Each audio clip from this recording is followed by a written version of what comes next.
Let's do this. Hello, everybody. We are about to get started with our 5-year anniversary special featuring Mark McDonald and Tatajima-san, aka Green Tea, will be joining me today.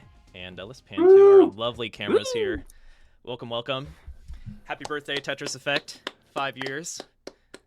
Yes, big congrats to the greater Enhanced team. We're not gonna do it. We're not gonna sing. We're not gonna sing licensing issues. We'll just leave that away. Yeah, I would prefer. Not. It might be for the best that we don't. But yes, welcome in, Mark and Green Tea, and a good morning to you, by the way. So, how are you two doing? Yes, good morning from Tokyo. We're here. It's Sunday morning here.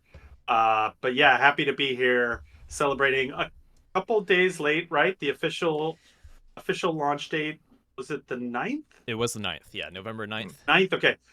So 9th in these states, 9th in the West, which is 10th in Japan. So we're close, but yeah, it's awesome to be here. Thanks for having us. 5 years. Pretty awesome. Pretty happy about that. Pretty excited. Yeah, and if you don't mind, I guess just let the chat know. And I'll start off. I guess I'm Austin. I have been picked up at Enhance as a community developer. I want to say about a year and longer than I expected. I guess a year and some 3 change. quarters. Huh? Yeah, a year and some change. Longer than you expected. You thought you'd be fired by now. Longer than I realized is probably the better way to put it. Oh, okay. It was longer than we expected. Yeah, okay. I thought we'd have you for a couple weeks and then. Yeah. And then, yes, Mark, would you like to introduce yourself for anybody that might not be familiar with your role on Tetris Effect? Sure. So, Mark McDonald, and my role on Tetris Effect Connected was working with the whole team. That's a bunch of Enhanced folks, and definitely want to shout out the folks at Monstars who helped make this game. And I was a producer on the title, which is a little bit different, both on Tetris Effect and in Tetris Effect Connected. A little bit different in the Japanese industry. It's a little bit of everything. It's more like a movie producer where you just try to make sure that the team has what they need and that the project is going in the right way. And you do part of the business side, part of the creative side, like a little bit of everything, but kind of high level, not like down into the nitty gritty where Monstars and people like Tatajima-san really worked really hard. Tatajima-san, do you want to introduce yourself? Okay, yeah. Hello, everyone. I'm Green Tea Tomohiro Tatejima. Yeah. I'm basically I'm a programmer at Enhance, but I'm in Tetris Effect Connected. I am the multiplayer lead game designer. Yeah. I'm really glad to be here. Yeah, thank you. And people should know you hopefully know you already. People probably watching this stream as Green Tea, but you want to talk about how you came to work at Enhance originally? Yeah, yeah, we met at CTWC for the first time, but yeah, next year something like kind of applied for Enhance for internship, and yeah, I joined. Yeah, we met at the Portland Retro Gaming Expo where you were. What that year? You got pretty far that year. Green Tea is very good. I want to say yes. top 5. Were top 3 maybe even? Yeah, I think I was 3rd place at the time. Yeah. And you had your Green Tea there and everything, and we were there. I was there with Mizuguchi-san, and we were like, "Wait, who's this Japanese player?" We talked to you and hit it off. We really loved the whole Green Tea shtick. And then you reached out, and before we knew that Tetris Effect Connected was going to be a thing and that we were going to be able to do multiplayer, that experience, and maybe we'll talk about it a little bit, but that experience in meeting you and the whole team there and everybody really played a big part in us. We wanted to do multiplayer before that, but we were kind of like, we have to find a way to do multiplayer. So yeah, maybe we can talk about that later, but yeah, that was an awesome experience. Yeah, and I definitely have some questions because also coming from the community, I'm curious how Green Tea first got acclimated with the team, but we can get into that later. I think to kick things off here, I wanted to share this lovely video that our Enhanced team has put together for the 5-year anniversary. if Mark and Green Tea, if you want to cue that up, and the stream, we will get this ready for you in just a moment. So let's pan right over to that.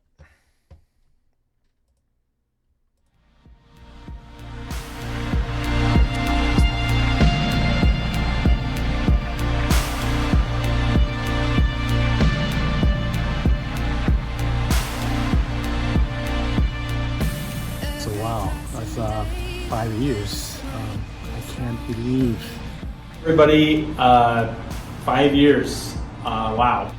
この度テトリスエフェクトが5周年ということで、この5年間あっという間だったなと感じていたりもするんですけれども、テトリスエフェクトが5周年ということで、長く遊んでプレーを極めていただいている皆さんには本当に感謝申し上げたいです。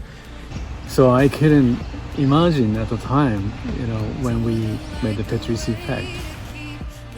So we had a big, curiosity and a creative desire. We want to create the new thing. So if we could make the new experience, new storytelling with Tetris, it would be awesome. That's why we had a big excitement. The researchers gave this phenomenon a name.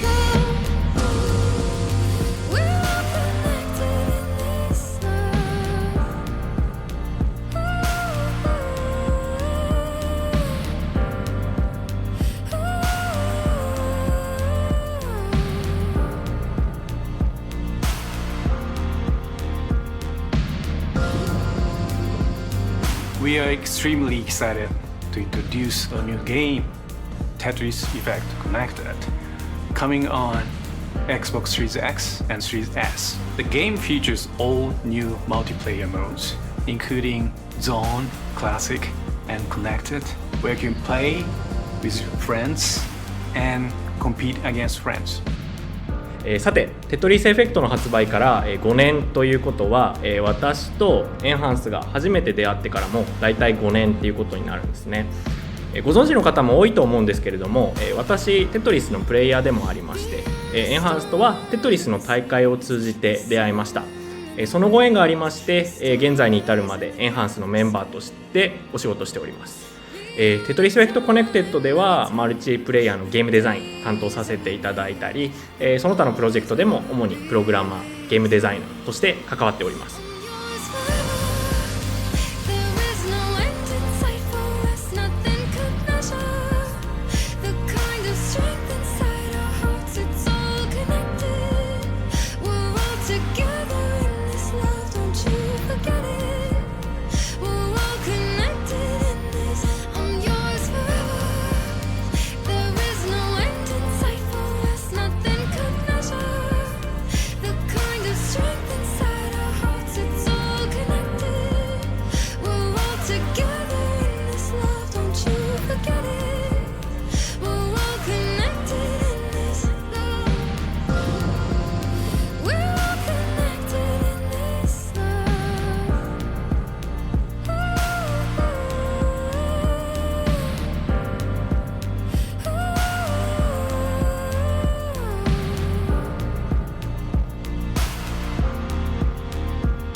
In the 5 years, we could reach to you all and so many fans and so many platforms.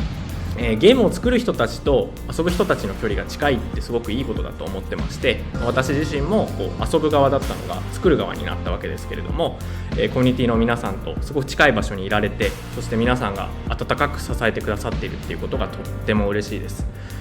コミュニティの方々からたくさんの応援だったり、さまざまなフォローだったりいただけたおかげで、開発チームの方もですね頑張ってこれたんじゃないかなと思っております。 I fell in love with the community and so many of the members and everybody just so warm and welcoming and hopefully we've continued that feeling and maybe been able to contribute to it or grow it in some sense, but really we just are honored to be a part of it.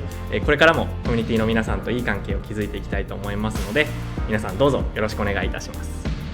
ありがとうございます。それでは。And yeah, thank you so much, and here's to the next 5 years and beyond. I really appreciate it. Thank you, thank you. Thank you for you all. And yeah, please enjoy Tetris Effect.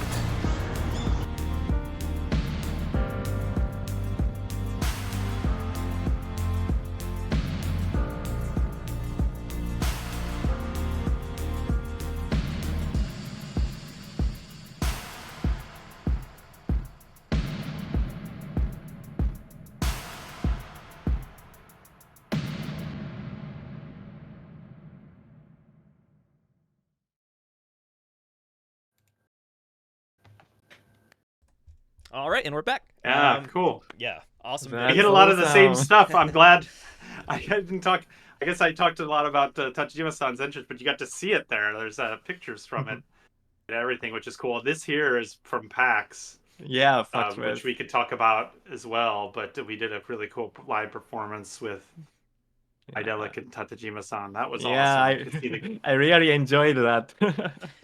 Yeah, I found these PAX pictures are awesome, and I guess I wasn't really part of the community or aware this was happening at the time, but I think it really kind of embodies the spirit of the game and what you guys were trying to do with it. So, and yeah, there's a great picture of the team there at PAX. How was the PAX event and playing in front of a crowd?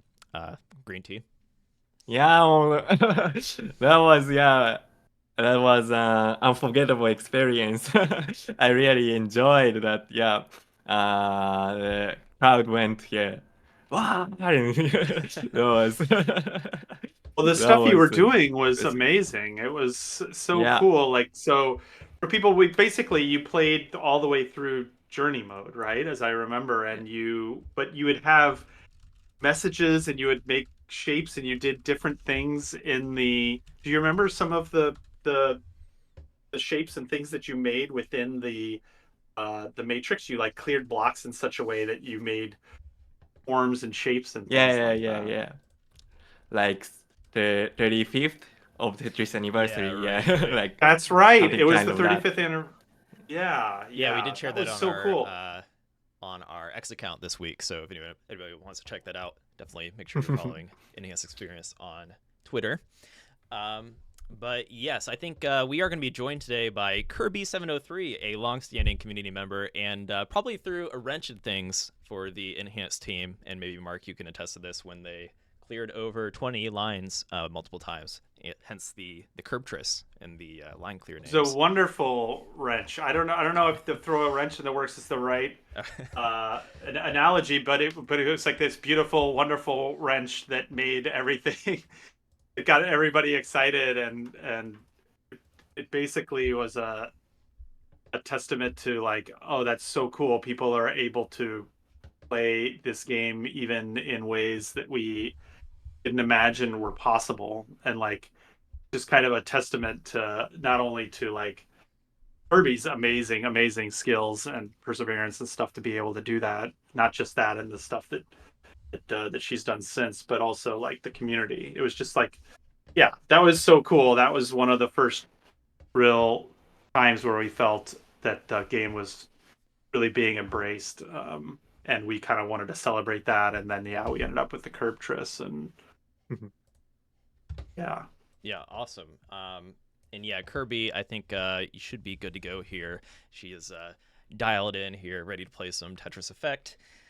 Awesome. And yeah, you mentioned that Green Tea put together some fun builds at the 35th anniversary for Tetris, right?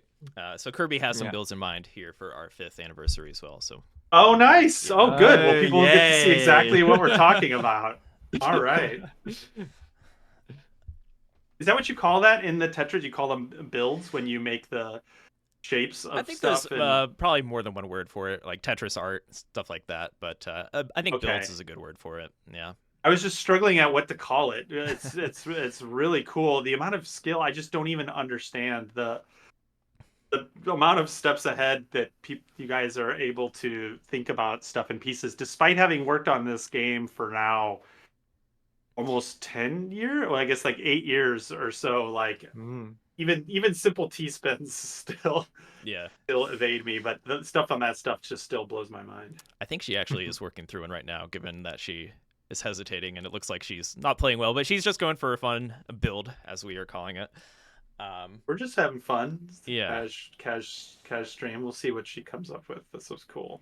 But yeah, so I guess like Tetris Effect, Mark, it's been a well-received game over the years, and so when you first started like receiving these accolades and whatnot for Tetris Effect, what was it, like a sense of relief, or what other kind of emotions were you feeling when this game really seemed to be a success? Yeah, I would say, well, definitely anytime you work on a game for, this game from the start of it, and that's including a lot of pre-production, not like actual hardcore development, but it was probably like 4 years or so. So anytime you work on something for a long time and it comes out and people quote unquote get it, like we started seeing we had a sense of it. We had people playing it at E3.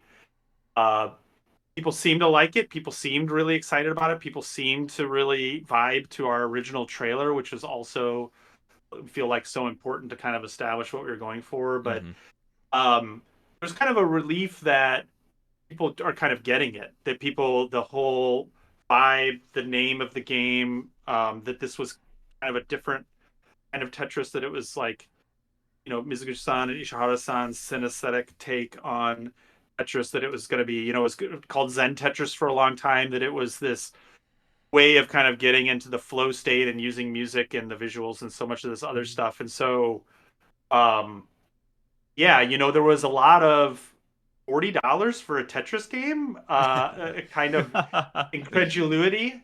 And so, even internally, it's like, yeah, I mean, this is something that's been out. This is the basic gameplay has been out there for, at that time, like over 30 years. You can play it for free right now on the web or on your phone or whatever. And so there was, I would say, just like a great feeling that people got it, separate from the sales, which also the early indications were good too. But really the most important thing to us was like, all right, people get it. Like it's landing the way that we had hoped. And so seeing the reviews and then seeing the first, when we had the public demo, seeing the reactions to that, then leading into the first couple weeks, it was like, oh, awesome, people get it. And yeah, at that time there was not a multiplayer component, and so there wasn't a way to like get in there and be talking to people live, but we were just, refreshing Twitter over and over and over again and search term for Tetris. And it was like, I would go to Twitter. I joked about this since, but I would go to Twitter to feel good, which is usually the opposite of what happens when I go to Twitter before or since. It'd be like, if I kind of needed a pick me up, I'd go to Twitter, I would search for Tetris Effect, and then I would see people's reaction to it the first time. And not everybody, but by and large, it was, how like I played this game before I go to bed because it relaxes me, or I had a really bad day and I played it and I feel better, and like this game is so unabashedly earnest and like almost comically optimistic about things, and it's telling a story and touch. Just like people were getting everything we wanted, and yeah, that I guess was just it was a good time. Continues to be a source of a good feeling, but that the first couple weeks were really special. Oh yeah, definitely. I mean, the game still has new players on a regular basis, and we saw that because we kind of invited people to share quotes and whatnot, share their story for the game. And I mean, there's still new players. Like one of our quotes that we added to our slide was just from they just started a few months ago, right? And they understand kind of still the vibe you were going for with the journey mode and whatnot, right? So that is pretty cool to see. But yeah, I guess like, I mean, I assume you mentioned like people were weird about it being like a $40 game, right? So I guess I want to, that might like bring up what kind of challenges came with like turning the simple game of Tetris that people probably don't expect has much to it into something like what Tetris Effect is today. What were your biggest like hurdles that you had to overcome? So yeah, and again, I'm just here representing Enhance and Ishihara-san and the Monstars team, who were the real heroes who slogged through this. But it was, I would say really, really hard, and they worked really, really incredibly hard in a way that I'm sure it doesn't seem that way. And you're like, oh, it's a Tetris game. How much can you actually like do you need to do with it? But and that is true in the sense that from the beginning we knew what the core gameplay was, which is something you normally know with a sequel or something like that. But that was almost the challenge. Is like, well, what are you going to do to it that is going to feel new enough and worthy enough to be its own product for people to play, at least play, potentially even buy this game that they might have already bought or definitely played like so many times before. Mm-hmm. And yet at the same time, you don't want to throw things upside down. There's a level of expectation that things are going to be the way that people expect it up to a point. And so Yeah. finding that balance, and specifically, I mean, there was a lot of hard things. One of the really, really, really hard things was that in this game, fine tuning the visuals and the audio is so important. It's almost like part of the core experience. Is normally it's like a bonus gravy, sprinkles on top that you can do at the end. It's the game already controls and plays and feels fun. It's really part of the core experiences. So anytime one of the little visuals changed, a lot of times the music had to change to match it, or vice versa. And so that kind of handoff back and forth was a real challenge. But I think the one thing to talk about, it's probably easier for everybody to grasp immediately, is like the mechanic. So what we ended up with is the zone mechanic. But coming up with a new mechanic, it's that same problem I talked about. Coming up with a new mechanic that is worthy and means something to the game, that fits in with the overall vibe of what you're going for, but also is like important enough to the game for you to care about, and yet at the same time not disrupt the as close to a perfect game design as anything has gotten. Tetris is working on weird levels with the brain that we don't even fully understand. It's just so the elegance of it and the simplicity of it, and yet the depth. So having something that is going to match that simplicity and depth and not feel like a weird gimmick.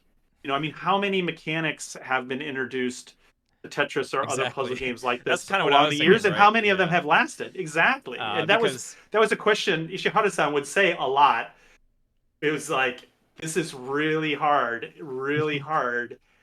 and we knew it was hard, but they kept trying, and we finally came up with the zone system after trying many, many, many, many, many things, really in the last like third or so of development. And so that was a huge relief, and I would say one of the hardest parts of the project. Again, speaking for Ishihara-san and the team at Monstars, who just grinded and then knocked it out of the park. Yeah, the zone mechanic, zone battle is my favorite mode in the game by far, and like somebody like me who's probably played just about every Tetris game, and that's a pretty difficult achievement because there's been a lot of Tetris games, so it's hard to really innovate on the simple idea, right? And differentiate yourself from the other Tetris games out there. But also I wanted to point out that our Tetris DJ spelled fifth at the bottom for the 5th year anniversary. So nice job, Kirby. Cool. There you go. And I would say, in line with that zone mechanic, I think Tatajima-san, you and the team faced a similar challenge with multiplayer, right? Where you had to come up with multiplayer mode ideas that were both new and innovative, and yet fit the that whole Tetris vibe. Do you want to talk a little bit about that challenge, how it was coming up with the modes for Tetris Effect Connected? I remember I talked a lot with Mark-san at the beginning of the project about designing how to design competitive mode using the zone mechanic, and also some cooperative mode. It was it was very hard time. What fits? You had lots of great ideas. You had lots of great ideas. Maybe some of which, hopefully, we'll see someday in other games or whatever. Because you had lots of really of really good ideas. It was, I think the hard part was with the cooperative, like the zone Yeah, battle. yeah. You did so amazing by that. The way that your brain and the math and the numbers works. Yeah. But right, connected mode, I Yeah. felt like was the one that was just really hard. Like, how can we have people feel like Yeah. they're cooperating, but also on their own? And to me, I'm curious your thoughts. To me, the magic piece that was missing that I think you and Ishihara-san came up with was the idea of having a boss, like a Yeah. fourth person or a computer controlled boss that you're playing against at the same time. Yeah. Do you remember where that idea, that boss idea came from, or anything about that whole Uh, process? I don't remember. But yeah, It's been a while now, I know. yeah, something like I mean, yeah. Oh, also, my thought was always yeah, the the matchmaking is random, so something like the game world of something like uh sorry sorry gaining Yeah. a higher score is not fit. It doesn't fit to random matchmaking. So Right. I need something. I feel I needed something. Yeah, to Something to defeat. compete Yeah. against, like, Yeah. defeat, Right. yeah. Right. So yeah, that was the The core boss was the idea of idea. introducing the boss. Yeah. Yeah. Very cool. I felt like once I heard that, it was like, oh, that's how we're gonna do it. Like, okay. 'Cause we'd had the idea of matrices maybe coming together somehow or Yeah. doing whatever, but it was unclear what would make sense. Would it be 2 players? Would it be 5 players? What would it be? Whatever. And I felt like the 3-on-1, it was kind of like the magic number. It just all really worked out well in the Right. end. Yeah, I'd say the connected mode was a hit among the community, right? Like a way to effectively play with friends, and some of the players out there, like even the diehard community members, such as like Dormy comes to mind, that just flat out lab the mode. And there's so many little intricacies to the connected versus and connected co-op team modes that got players very invested. And yeah, big shout outs and kudos to the team for putting together that co-op mode, which is a truly unique Tetris experience and multiplayer experience. So But I have to say, as a producer, one of the great things about doing connected was that once we had the idea, I felt supremely confident that we could leave the balance, which is probably usually the hardest part of the whole thing, to Tatajima-san. We had total supreme confidence, even though it was one of the first games that he'd worked on. The fact that he was such a skilled player, had come out of the community, and was an incredibly intelligent, thoughtful person just in general. He came out of Tokyo University, for people who don't know, is really, it's like the Harvard, Princeton, Stanford all rolled into one of Japan. Like, you have to be basically a genius to get into that school. But and it had a Tetris club there and whatever. But yeah, Tatsujima-san, like the balancing the modes. Do you want to talk about that? Like, was it hard to balance connected mode because you had to have you know, 2 other people to play with to even get? You couldn't just start it up yourself and play to get the feeling of it, right? You had to constantly be playing with other players. First to say, I said it was definitely hard to balance things in connected mode. Yeah. But yes, yeah, but yeah, it was very, yeah. I think it was thanks to other game designers also. Yeah. I also had the member Yamamoto-san. Yes, he we was should also definitely from the mention Tetris Club Tokyo of the University too. Tokyo Yeah. University. Yeah, he's pretty great at balancing things. Yeah, so yeah, maybe the balancing was yeah. Thanks to That's right. You guys thanks both to were yeah, doing right. that. Yeah, I would see you guys play sometimes, and I'd be like, "All right, I can't." We would play with you, and we would be like, "Oh my God, these bosses are way too hard. We need to ramp these down because your guys easy level is like a normal player's like very hard level. You guys are just so good, and you played the game um, so much. But yeah, you and the whole team did such a great job with that. It was never a worry. And then when the game came out, you know, the sixth man, so to speak, 12th man, so to speak, let's use a sports analogy, was the community, right? The community really helped balance it in those Yes. first few months. You can look back and the patches were fast and furious because, you know, there was some of it was bugs, of course, but a lot of it was just balancing for feedback, and you can play it as much as you want is something I've learned in game production.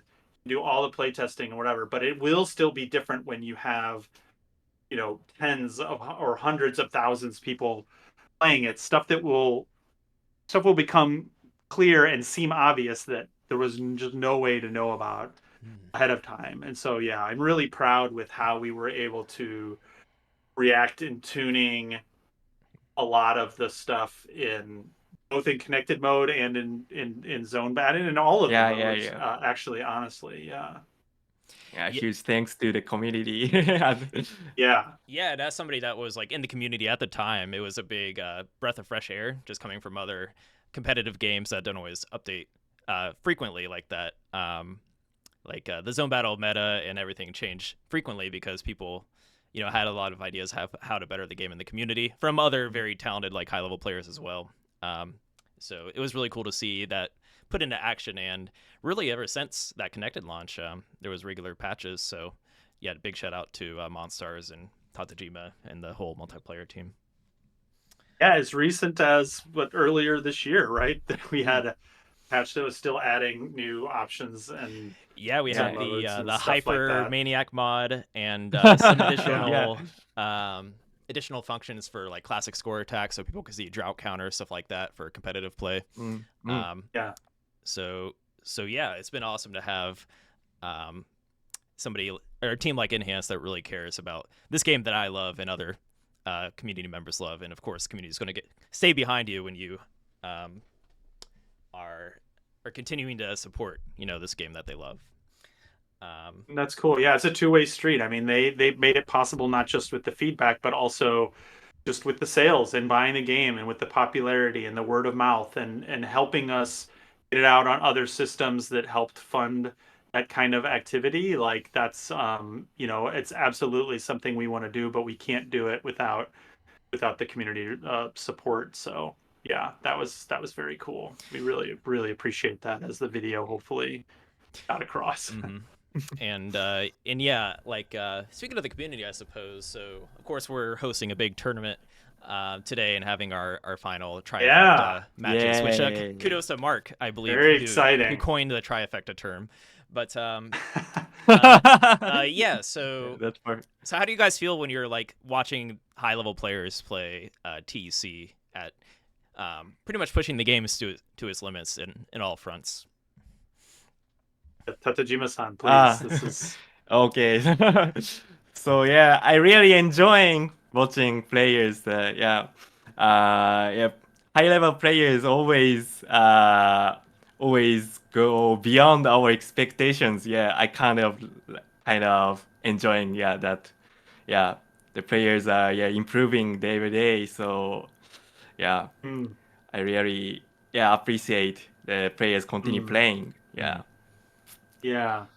Like it's hard to put into words. Like seeing like a hype moment or like a really close match, or yeah, great players pushing it beyond what you thought. Somebody stacking up the seesaw of a good zone battle is so exactly what we had in mind, and but taken beyond what we had imagined. I mean, it's just, you know, curb tris back to curb tris. Like when you see some of those some of those clips and some of those hype moments, and having that be something that you had any part in is just so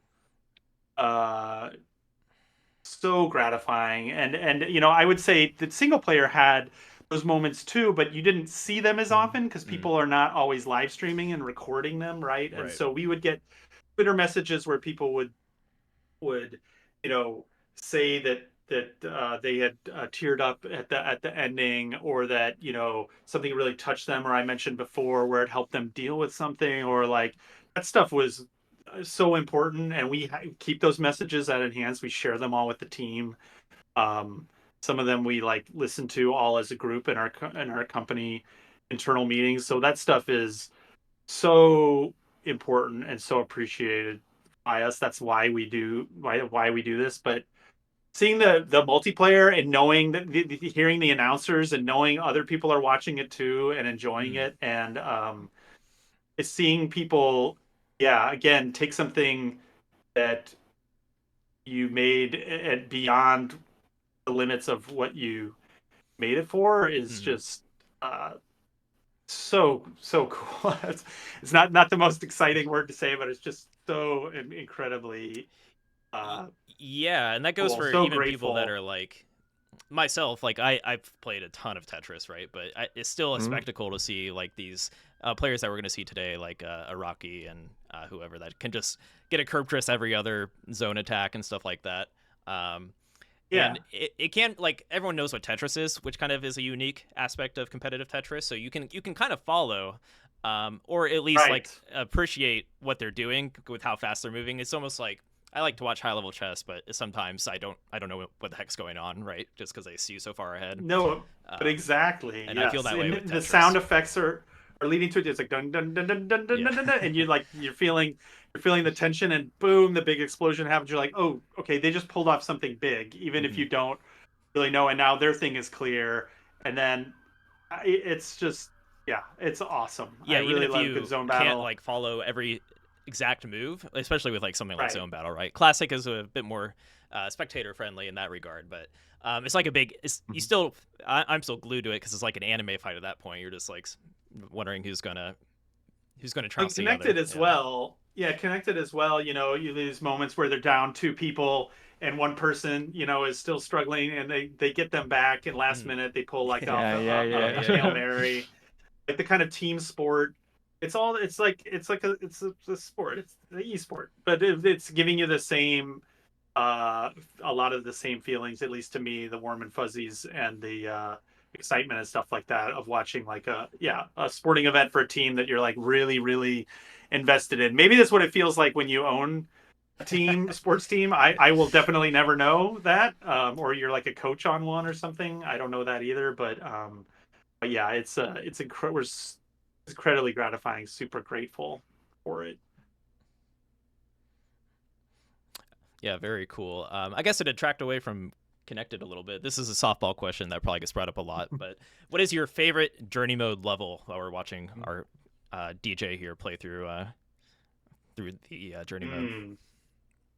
After Jim-san, you're gonna have to go first. Okay, so my favorite is the entire Area 3 from Desert to Split Canyon. Yeah, I love all aspects of them, but especially but I especially love the Split Canyon music. Well, that's my Canyon favorite. is a rare choice. I respect that. I guess like I think isn't the downtown jazz also? Yeah. That's I one of love my that. favorites. Yes, right. Yeah, I wanted Tatsujima-san to answer first because I wanted some more time to think. Because my answers change. I've been asked this. I think we've done this on previous streams before. I figured such.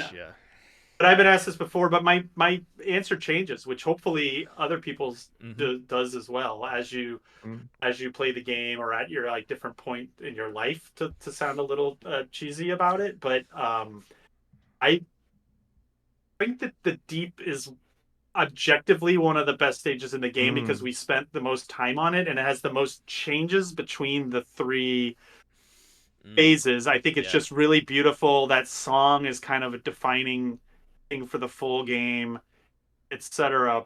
But you mentioned Downtown Jazz, and Downtown Jazz does something with the music that I think to an extent that no other level is really does in the game. And I think that one, every time I get to it, it was from the first time in development when it was still really rough, but we got the music in. I just get a smile on my face, and as it really does feel like you're playing music in that stage as you're playing. And the final stage, I'm cheating now. I'm doing like 3. The music in the final stage and the particle effects, but really the track always was it always dream, but never. I'm blanking on the track name. Let's see, always been but never dreamed, I think is what it's called. That's right. Metamorphosis. That just the music gives me goosebumps pretty much every time. What about you, Austin? Yeah, almost a bit like not to piggyback onto Green Tea's point, but I've always kind of like deserted in Downtown Jazz in the Area 3 as well. And the stage we just played, Celebration. I've always liked the music in that stage, with all the fireworks and whatnot. If you go for like a big 4-wide combo on Celebration, that's always very satisfying. I will say favorite music track in the game. I'm curious what people's. For me, the Weekend Ritual music. Oh yeah. Before you've achieved the Weekend Ritual, the driving beat that just keeps escalating, and then it has a drop every once in a while. When we got that track, I would just leave that on for hours at a time. It was so like energizing. It was like an IV of coffee or whatever. I just felt like I was in the coolest club in the world that would at the same time let me focus and concentrate working. So I have a question regarding the music. I guess like what was it like working with Hydelic on this project? Like did they design music around the levels? Did the levels come like around their music? I'm just curious on what it was like to work on this awesome soundtrack. It was back and forth. There would be usually a placeholder track at the start that was just be like the vibe of the level, and I think sometimes that was maybe even chosen by the co-director, art director Ishida-san, who we mentioned a few times, who's really like one of the big masterminds behind this whole project. I think some of the times it was like, here's what the vibe is, and it was an existing piece of music, some of which I had never heard before. I won't say which stage and which track it was, but like there was some FKA Twigs track that was used as a placeholder track for one of the stages, and I didn't know that song at that time, but it kind of became really associated with that stage. And then at some point, Hydelic would come in with a version of the track, and they would iterate kind of, what do you call it, hand in glove, or they would basically step by step. So music would take a step forward, sometimes just the background music, then the level design would take a step forward, and then the music would take a step forward, adding sound effects to the different things. Then the level design would take a step forward, then they'd go back and change the sound effects to fit more. It's kind of what I was referencing earlier as one of the hardest parts of the game, was because a tweak on one side almost always necessitated at least a tweak on the other side, sometimes really radically redesigning things. And so getting them to really mesh and come together and feel like, it's the key part of getting you to feel in the zone, in that like flow state, is that stuff meshing perfectly. And so there was so much iteration, and especially with the sound, it was an area where Mizuguchi-san really had a lot of feedback. He was really instrumental. He's much more I would say that's he's much more focused on that sort of thing, and I'm much more game mechanic focused, even though we both like really cross over heavily and have thoughts on both things. He definitely like worked really closely with Hydelic in exactly how to tune it, and he's really comfortable. I mean, that's his wheelhouse. So he was instrumental in a lot of that iteration. Yeah, that's really cool to hear. Especially, I assume that is quite a challenge, especially with the game that you want to be as immersive as Tetris Effect. When you had probably VR in mind, right? When you were first launching this game, Oh yeah. and you want everything to really tickle the senses and kick into high gear within your brain, I suppose. But and yeah, I assume that creative back and forth really, probably from different minds, made for such an awesome experience as we see here in journey mode and as people have come to know this game. Super cool to see. Yeah, I think it did. I think there's a danger that you can overthink it and you can overwork it and you can do that sort of thing. But I think Yeah. again, excuse me. I mean, Hydelic is no slouch on their own, but also Mizuguchi-san, they've had so much experience. That's where that comes in, is knowing like, no, we got this right the first time, or okay, that's enough, or we need to go back, or no, this still isn't done. We need to push it a little more with audio to where like a normal person's ear be like, oh yeah, that sounds great, that's cool, and then it's like, oh, I didn't even think it could go there. Like I didn't even know myself what I wanted with sound until you showed it to me. It's like that Apple motto or whatever. I felt like that happened a lot with this game where I'd be like, oh, okay, that level music is done. That's great. That's perfect. And then I'd hear it again. And it's like, oh, it got better. Like it got better. Like, wow. Like now I got goosebumps, every time I play it. Like, and sometimes it wasn't clear. Was it the audio that it had improved? Did I just not remember it? Did I not notice it as well? Because the visuals got tweaked to sync and to accentuate part of what was going on with the audio. Like there's so much real, I'd say subtle stuff, but you do really notice it. You just don't, you do really feel it. You just don't necessarily know exactly where it's coming from. I feel like this game does a lot of that. Yeah. Which I'm super proud of the team for pulling off. Yeah. I don't know, the music, it really, so I like, also in the connected update, there's a ton of like intense music that really, I still get chills when I'm playing like multiplayer, and that phase 3 zone battle music kicks in, right? Which really adds the intensity of the situation, especially when you're having like a back and forth with somebody, you're kind of dialed in with that opponent at that time, right? If you're both on an equal footing. Yeah. So yeah, shout outs to Hydelic for the awesome soundtrack. But okay, I think we are getting close to approaching time. I feel like we could probably talk forever if I don't try to nip it in the bud at some point. But yes, Mark McDonald and Tatajima-san, aka Green Tea, thank you so much for joining me here. Do you have any final words to this awesome community as we're going into our grand finale stream? Tatajima-san, you want to? Okay.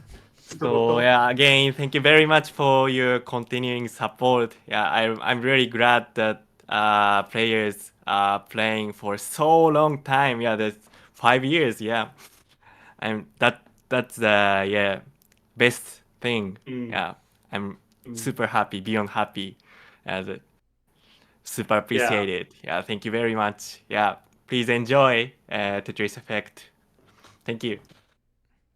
And I'd just say again, thanks to first of all the team, including Tatajima-san here, Ishihara-san, everybody at Monstars, Hydelic, so many people, everybody on our publishing and PR side putting together events like this and keeping it going for 5 years. Like the 5 years, not just on the dev side.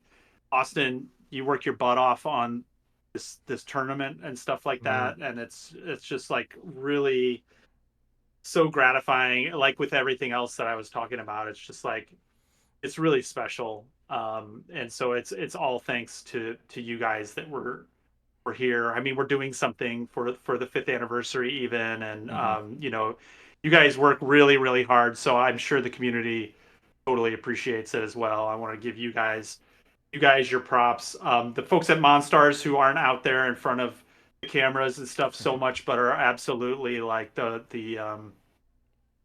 linchpin to what helped this game brought it together. All the different versions of it, the reason that they're really good, the reason the Switch version kicks butt, the reason the Quest version kicks butt, that's really all due to Monstars and from the original game on down. And then yeah, like the community, of course, like again, for so many different ways and so many different for so many different reasons, we wouldn't be here without the support of the community. Whether you take part in the tournament or just watch a stream, if you're still watching this now, you're probably pretty hardcore. But so many of you, it's your tweets that you talking about it to friends, you mentioning it here or there.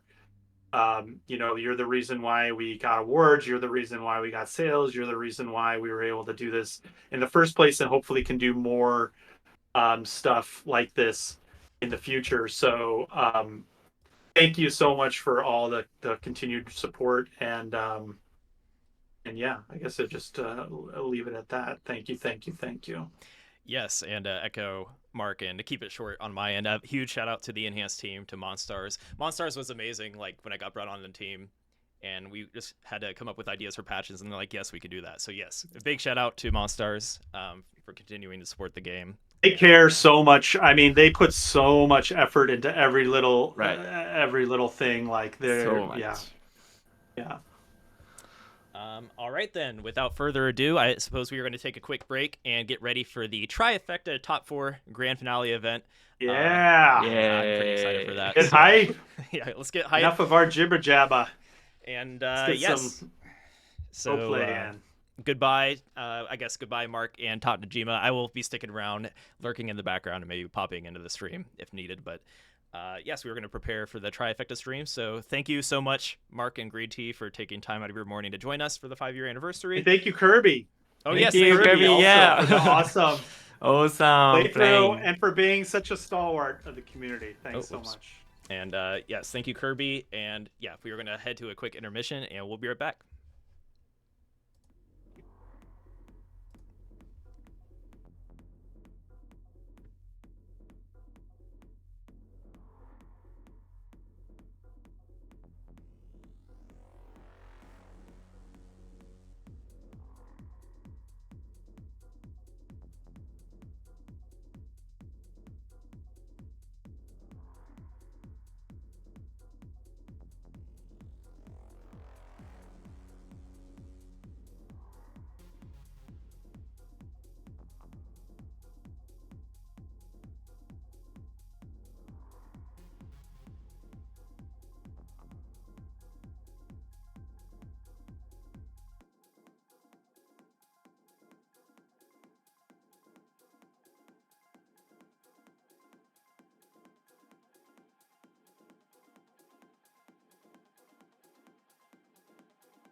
All right, everybody, we are about to get started with the Trifecta Top 4 Grand Finale, featuring Ferox versus Iraqi and Super Shocky versus Zen SS here in our semifinals. I am Austin Bennett, the community developer here at Enhance.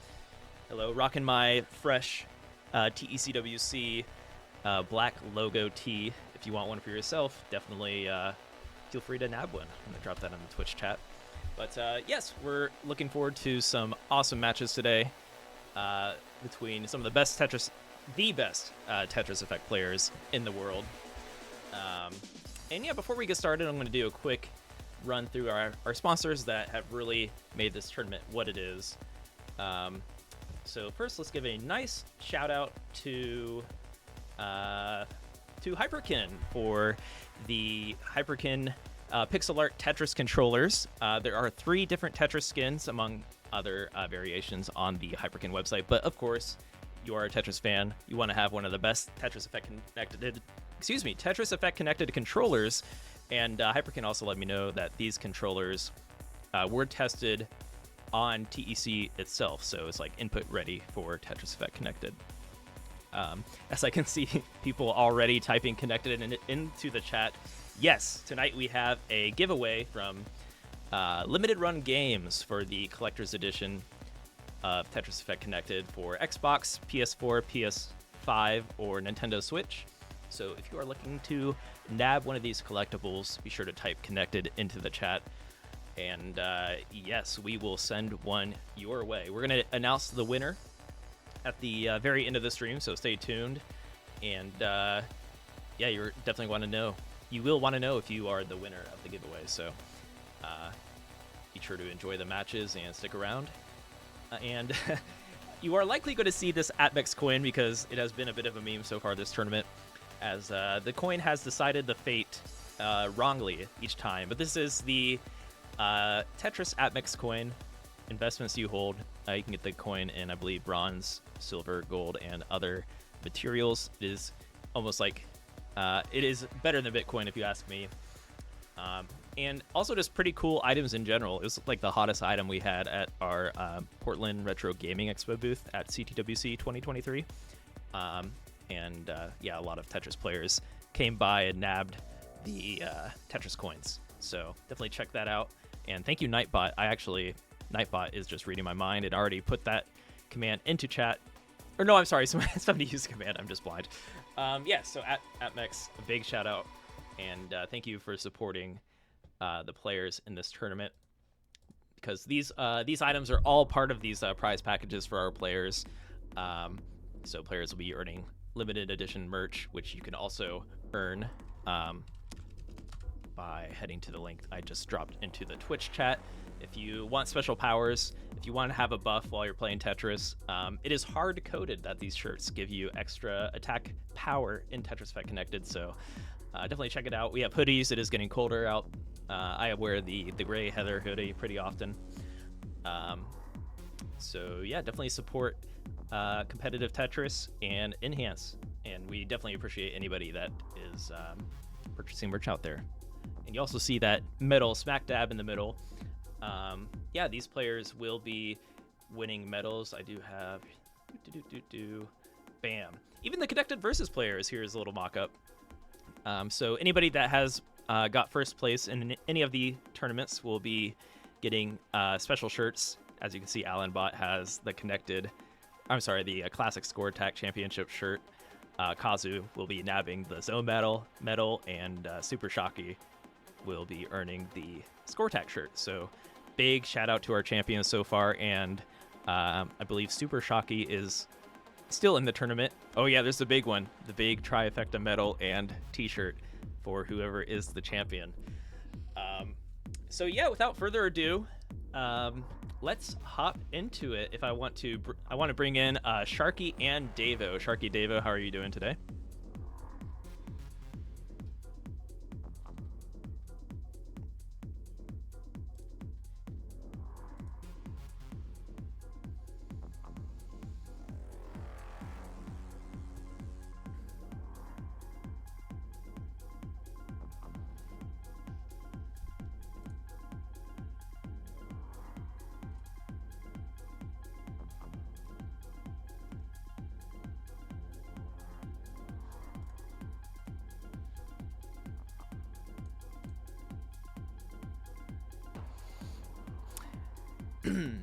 Davo, I'm actually going to interrupt you real quick, and I want you to repeat yourself because we were just sitting in silence here on the stream. So, okay. Sorry to cut you off there, but yes, All right, Davo all right, and cool. Sharky, how are you feeling about tonight's matches? Yeah, again, as always, happy to be here and to be part of these broadcasts and get to witness all of this TEC action. I know it's kind of probably cut in midway as I was saying it, but very excited as well to see a lot of these players get to show their forte in all three of the game modes, because often we usually only get to see one per tournament and just kind of crown it based off of there. But truly a test of balance between the three game modes. Who has a lot of those intricate knowledges, not only in one game mode, but in all three. It's a very tough skill to master, but the ones who are truly the most flexible in their ways to build and treating each one like a different game in itself and giving it that respect really will be the ones coming out on top tonight. Sharky, I don't know if you've got any comments you want to add to things as well, but I think you pretty much summed up pretty much everything. I, for one, am excited. I mean, even though I'm a classic score attack or classic player at heart, still being able to see all these amazing plays being executed on zone battle, and especially score attack. Like, if you missed yesterday's Zen versus OSW, that was insane. And now we got all players which are very strong in score attack. We have players that are great at zone battle, and now classic score attack. I can argue that they're all comparable to each other in skill. So this might be like the most stacked top four that we've seen in TECWC. I honestly would kind of have to agree with you there. We had a couple of players that usually were lacking in one or two of the game modes generally in the past, and I think last year some of them even made it pretty far, just kind of relying on either modern or classic to get you through. Most of, if not all of the top four that we do have are very, very proficient in all three game modes. I mean, even as a modern player, 8200 in Classic is not anything to snuff at.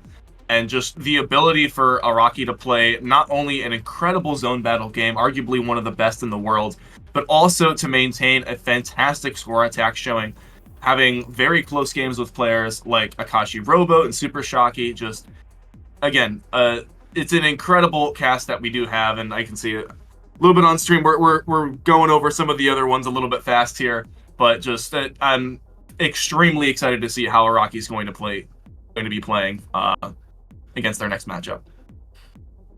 Yeah, of course, going up against the Araki going up against Ferox, and Zen going up against Shocky. And I think the interesting part there is Shocky and Zen playing in score tag, because you can almost say that it's going to come down to whoever's able to take that score attack, because Shocky has the advantage in classic score attack. You can argue that Zen has the advantage in zone battle, but score attack, I personally feel, is going to be what decides this matchup. Yes, most definitely. And of course, the exciting part as well on top of that is, although Super Shocky did win the score attack mode, I believe Zen was either second or third place, I think only falling to Ferox and Shocky themselves, who are ironically still players left in the bracket. But Zen is able to play a little bit longer than Super Shocky is. I think with Super Shocky's strategy, they've generally been able to play ST staking reliably through level 28, but Zen is able to get some crazy games through level 31 and sometimes level 32, even farther through sometimes if they're really feeling it, and able to get another 30 or 40 lines over what Shocky is really able to capitalize on. So even if Zen is falling behind a little bit earlier in pace, Shocky is going to need as much of an early lead as possible, because they will, kind of be facing that uphill battle towards the end, where Zen's just going to be able to stay alive that much longer.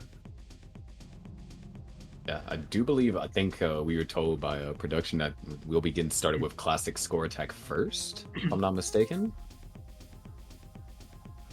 Okay, so yeah, classic score attack, zone battle, and then we'll have the marquee score attack as our third round. Unless one player manages to beat on both. However, I think Super Shocky is quite a bit talented in the classic score attack themselves. I haven't really seen Zen play too much in terms of the classic, but again, they're quite proficient as well.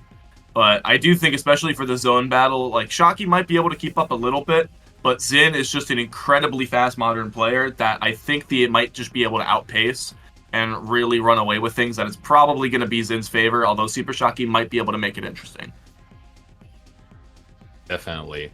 And I guess fitting that score attack is, you know, the one that would be the decider, you know, after we just touched on it too. Oh, wow. And I guess we're just going right into it already.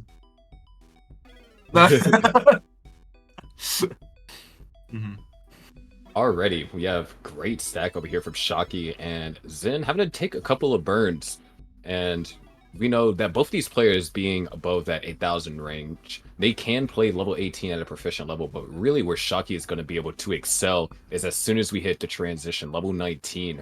A lot of modern players struggle to play at that speeds. Yep. Okay, and Shocky there, able to keep it clean. Zen gonna have to make an unfortunate hole in the stack, just not really the best of sequences to open things up. However, a beautiful couple of skims does open the well right back up. But Shocky, again, I believe has been 3 for 4 on Tetrises, and just a really good start, especially considering Zen had to do some early burns. So Zen doesn't want to keep getting left behind too much, because I definitely think Shocky, like you said, going to have the advantage in level 19. So if Zen gets too far behind early on, it might spell pretty bad disaster for them later on. Yeah, and even if Zen does have the survivability on level 19, if Shocky gets way too far ahead, Zen's going to be pushed out of the comfort zone in order to stack up for Tetrises on those high speeds. And all it takes is for one untimely drought, which we saw a lot of that during the Classic Score Attack tournament. But you see just one untimely drought, and that's, you know, the end of your game. Definitely want to stay as close as possible. Yeah, Shocky's, I think, was trying to agree a little bit, trying to keep that stat clean. An unfortunate triple that they're going to have to take. Oh no, and the misdrop might have to lead to a couple more skims as well. This could be Zin's chance to start to crawl that lead back and really start to take some momentum. Shocky is building up, though, on that left, trying to keep those burn options open, but still just having to make a lot of compromises pretty early on. Great placement on the T to correspond with the upcoming Z piece. Left side, oh no, another misdrop. Shocky's going to really have to tap something over. Gonna try and navigate through with flat burns, able to get that piece over to the right. All right, nicely done. Not necessarily out of it yet. Okay, there it is. Yeah, very, very good timed T piece as well. Little untimed I, but able to at least start to dig this way down and get a little bit out of that danger zone. But we can see Zen is already starting to pull ahead with that Tetris rate. Just a lot of skims that Shocky's been having to do, not having the freedom to score highly. So they're going to probably have to rely on that level 19 play to really separate themselves from Zen.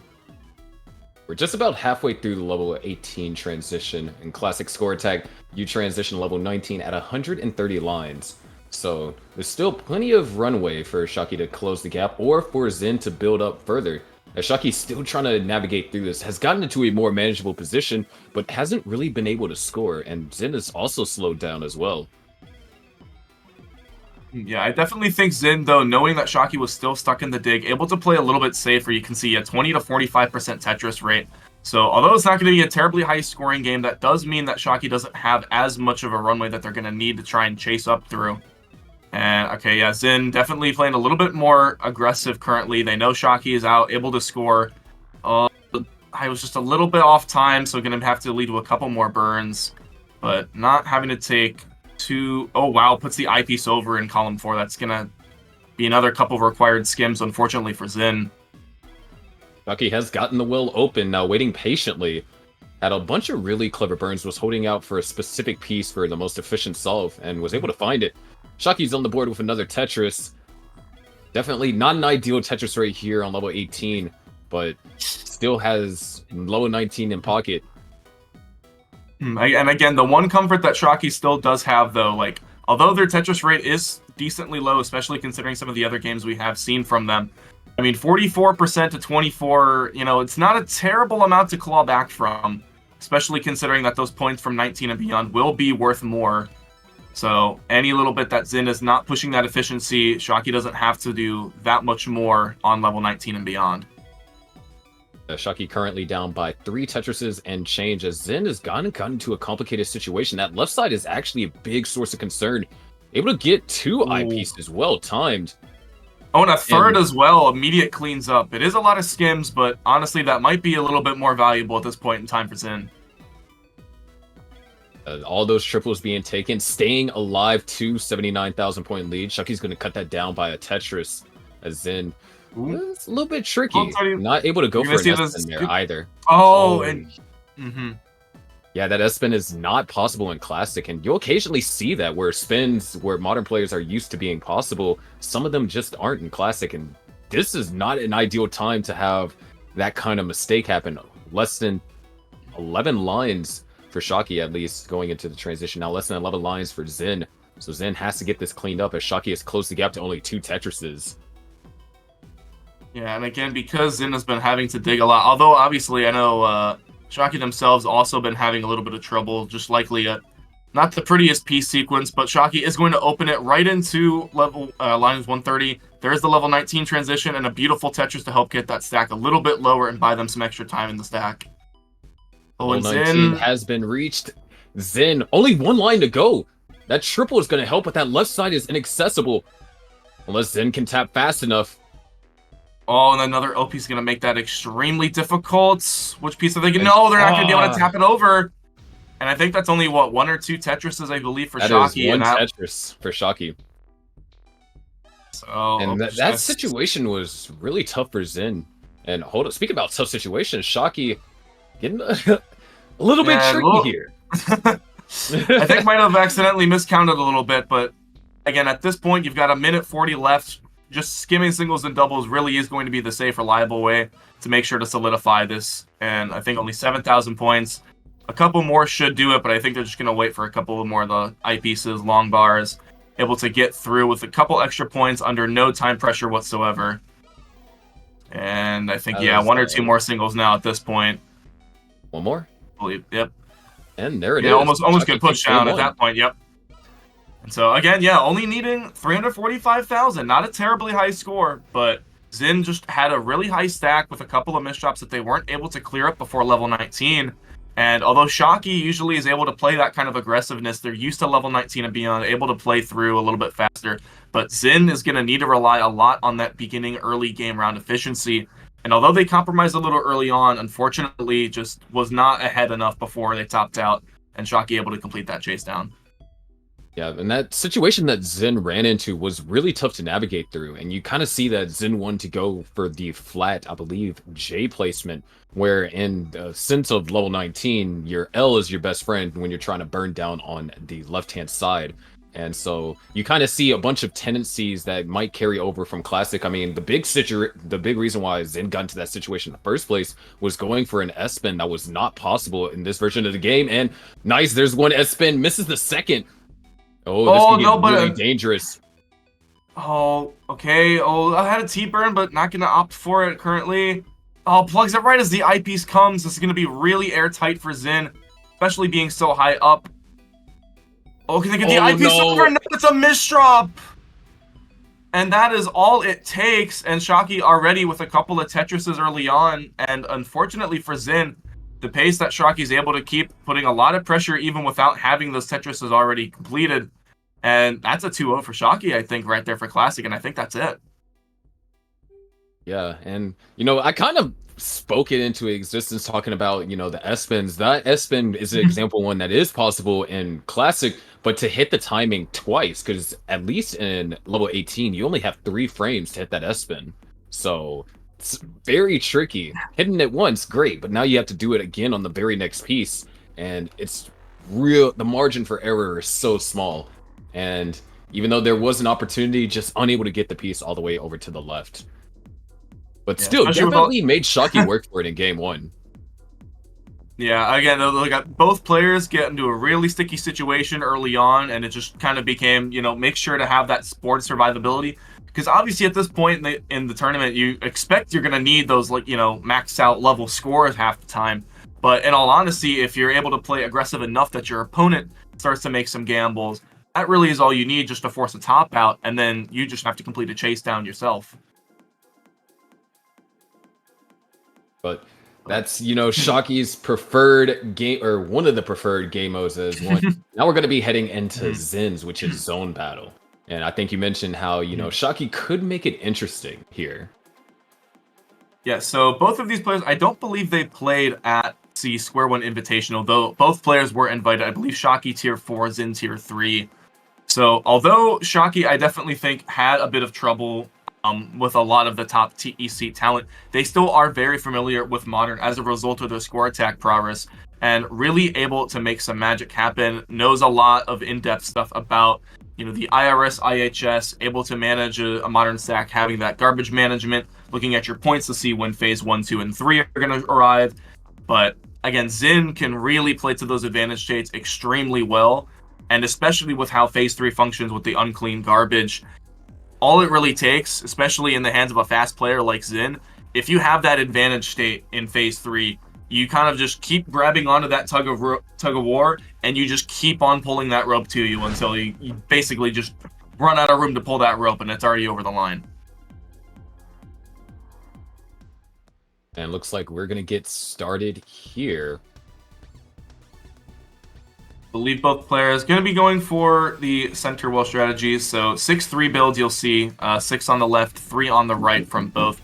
Generally seen as a very flexible kind of mid-game option to go for, but especially with the garbage being very clean, often takes only a couple eyepieces to get through even a whole board's worth of garbage. Players tend to want to have that flexible board just in the event that some unclean garbage happens, or just something that it's not very easy to go around. That 6-3 provides us a little bit more options. Oh, and Zin with a couple of really early misdrops. It's going to really put a damper on their first zone, and Shocky, even just with a couple of clean T-spins and Tetrises, that's... Oh, wait. That's going to be a 21 if they can get the irons. No, they missed the buffer. It's only a 19. But Zin's still not in a good situation. They're going to have to rely a lot on their speed. Probably not out of things just yet, but still going to be a little bit scary. And that phase 2 garbage, a little bit of those counters, will make things cheesy for Zin, as Shocky is likely going to have advantage state. And at the very least, damage output, although Zin are already working their way up to try and get a little bit more zone to see if they have some more room to play with. Definitely was a scary, well, I wouldn't say scary, but annoying to deal with over there on Zin, having a misdrop. Yeah, especially with a player like Zin, able to play extremely fast. Usually won't get shaken up too much by a couple misdrops, for example, like that one that we did just see.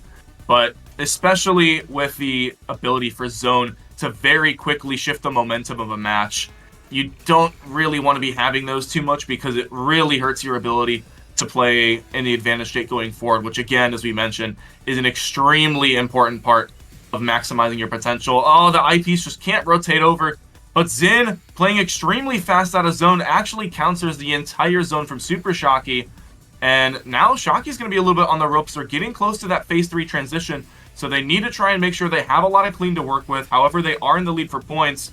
We can see Zin building up a huge spike with Tetris as they're going to try and get as much zone as they can before kicking it to phase 3. That's going to allow them a little bit more time for the zone. And you can see pulling the zone there, popping the trigger. Going to see what kind of a spike we're looking from Zin, but it's going to be huge. Oh, wow, the T-spin on line 18-19 and completes the ulti. It's 55. Shocky, though, with decent clean garbage, might be able to get some retaliation, but only 26. Ooh. And yeah, just a little bit too much there. Not a good option to skim, as all those garbages just kind of in one giant tank. And that little extra bit of speed really working for Zin, even with a couple of early misdrops. Able to close out game 1. Of course, that Zin, or that zone going into phase 3 really helped out a lot, because as you see, Shocky tried to counter with his zone, but didn't have as much time. And definitely could have played a factor into Shocky's ability to try and tank that damage or negate it to some extent. Yeah, I guess that's something I should probably also elaborate on as well for those that are not aware. Although the timer in your zone and like how much you're allowed to play during the zone meter does shorten between phase 1 and phase 2, it's realistically about a 1 second difference, I think, at a full charge.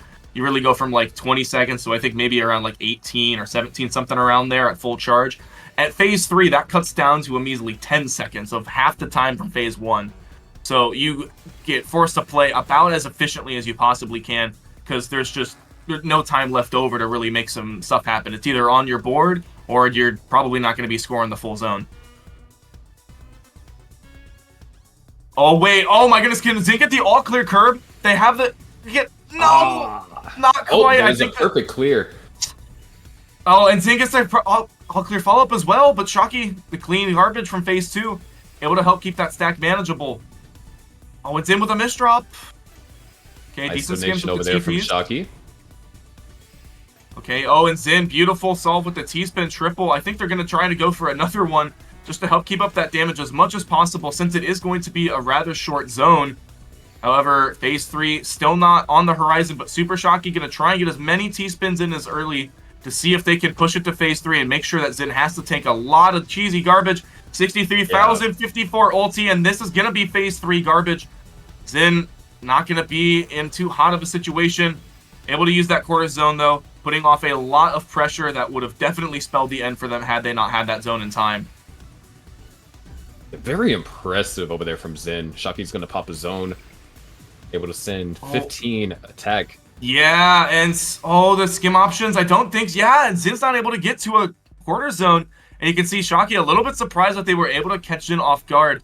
But the reaction there from Super Shocky, again, a quarter zone, 2.5 seconds. So even though Zin was ready to try and pop it, make sure that they had enough room to build, Shocky just knew that was their time to strike.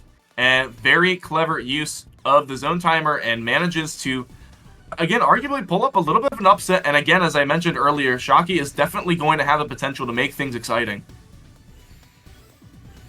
Yeah, I think that's one of the cool things, you know, from seeing as a predominantly classic player, is seeing how players would time zones. I know I've been hit by that a couple of times whenever I play a zone battle, but seeing, you know, just how really impactful it was when Shocky zoned when he did and was able to have such a massive attack, all of that was phase 3 garbage. And so then Zin had no choice but to try and do his best to negate it.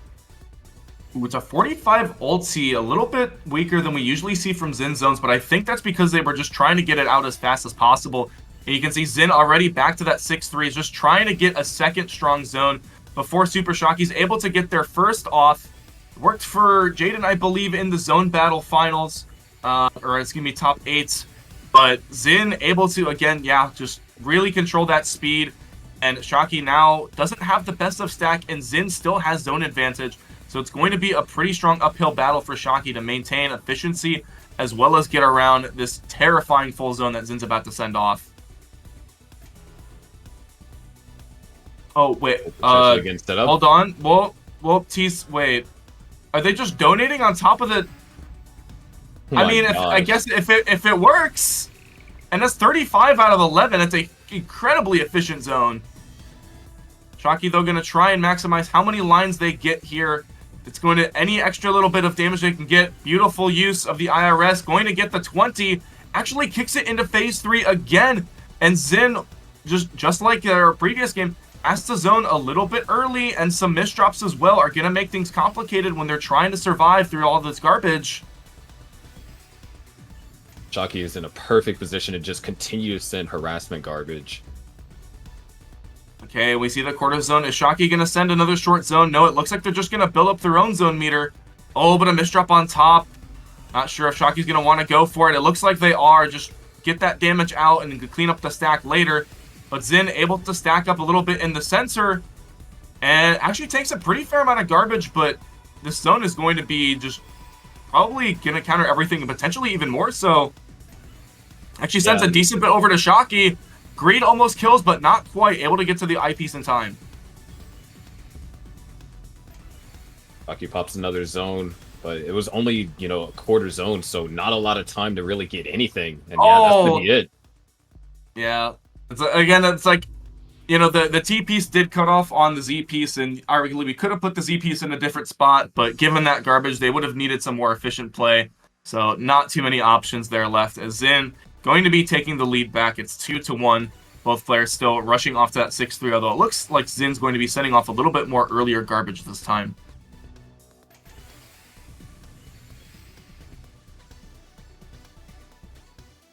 Oh, and this... Okay, no,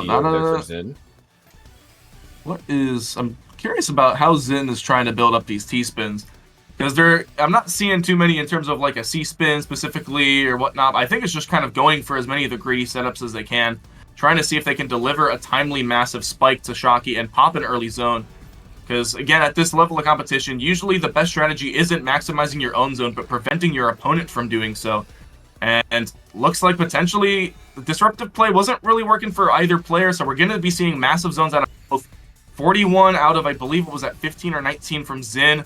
52 out of 20 from Shocky. But again, just right back into it. Zin with a little extra play outside of zone, able to mitigate that excess garbage and get a little bit more charge for their zone meter to boot. We are closing in. We've already gotten into phase 2, and we are getting close to phase 3. And we've seen a lot of times the zone actually takes us into phase 3. So I wouldn't expect any exception, especially with how close Zin is to that point. Yeah, 49,000 points. If they're able to make it all the way down, which I believe they're able to, gonna actually take it as a T-spin single and just keep on stacking. This is likely to send it into phase 3. Trying to figure out how they want to continue the zone. Not quite going to get 20, but still 46, and that is definitely a phase 3 transition. Shocky working on getting this zone. Looks like they're going to be able to get 20 of their own as well once they get that OP Sin. Yes, they do 54, but Zin has the center well to work with, and even though it's only 2.5 seconds, able to send 13 lines at an Octorus, and just like that, we're basically at an even playing field. However, Zin has a little bit more of a better stack to work with, as they had more time to upstack earlier. And you kind of saw once again, you know, that little bit of that zone timing strategy. Shocky was able to use zone right before Zin finished his, so he got the full phase 2 timer as opposed to being put on the phase 3 zone. And Shocky's gonna pop a zone right here. Ooh, a little bit sloppy, I think, on the T-spins, unfortunately for Shocky. And Zin right now just has that center well. I believe it's a 5-4 at this point. But it doesn't matter. That's going to be able to get cleared through extremely fast. A couple of extra rotations all the way down. That is going to force another zone into Shocky. I believe it's a half zone. They're not going to have too much damage mitigation as a result and still be relatively strong.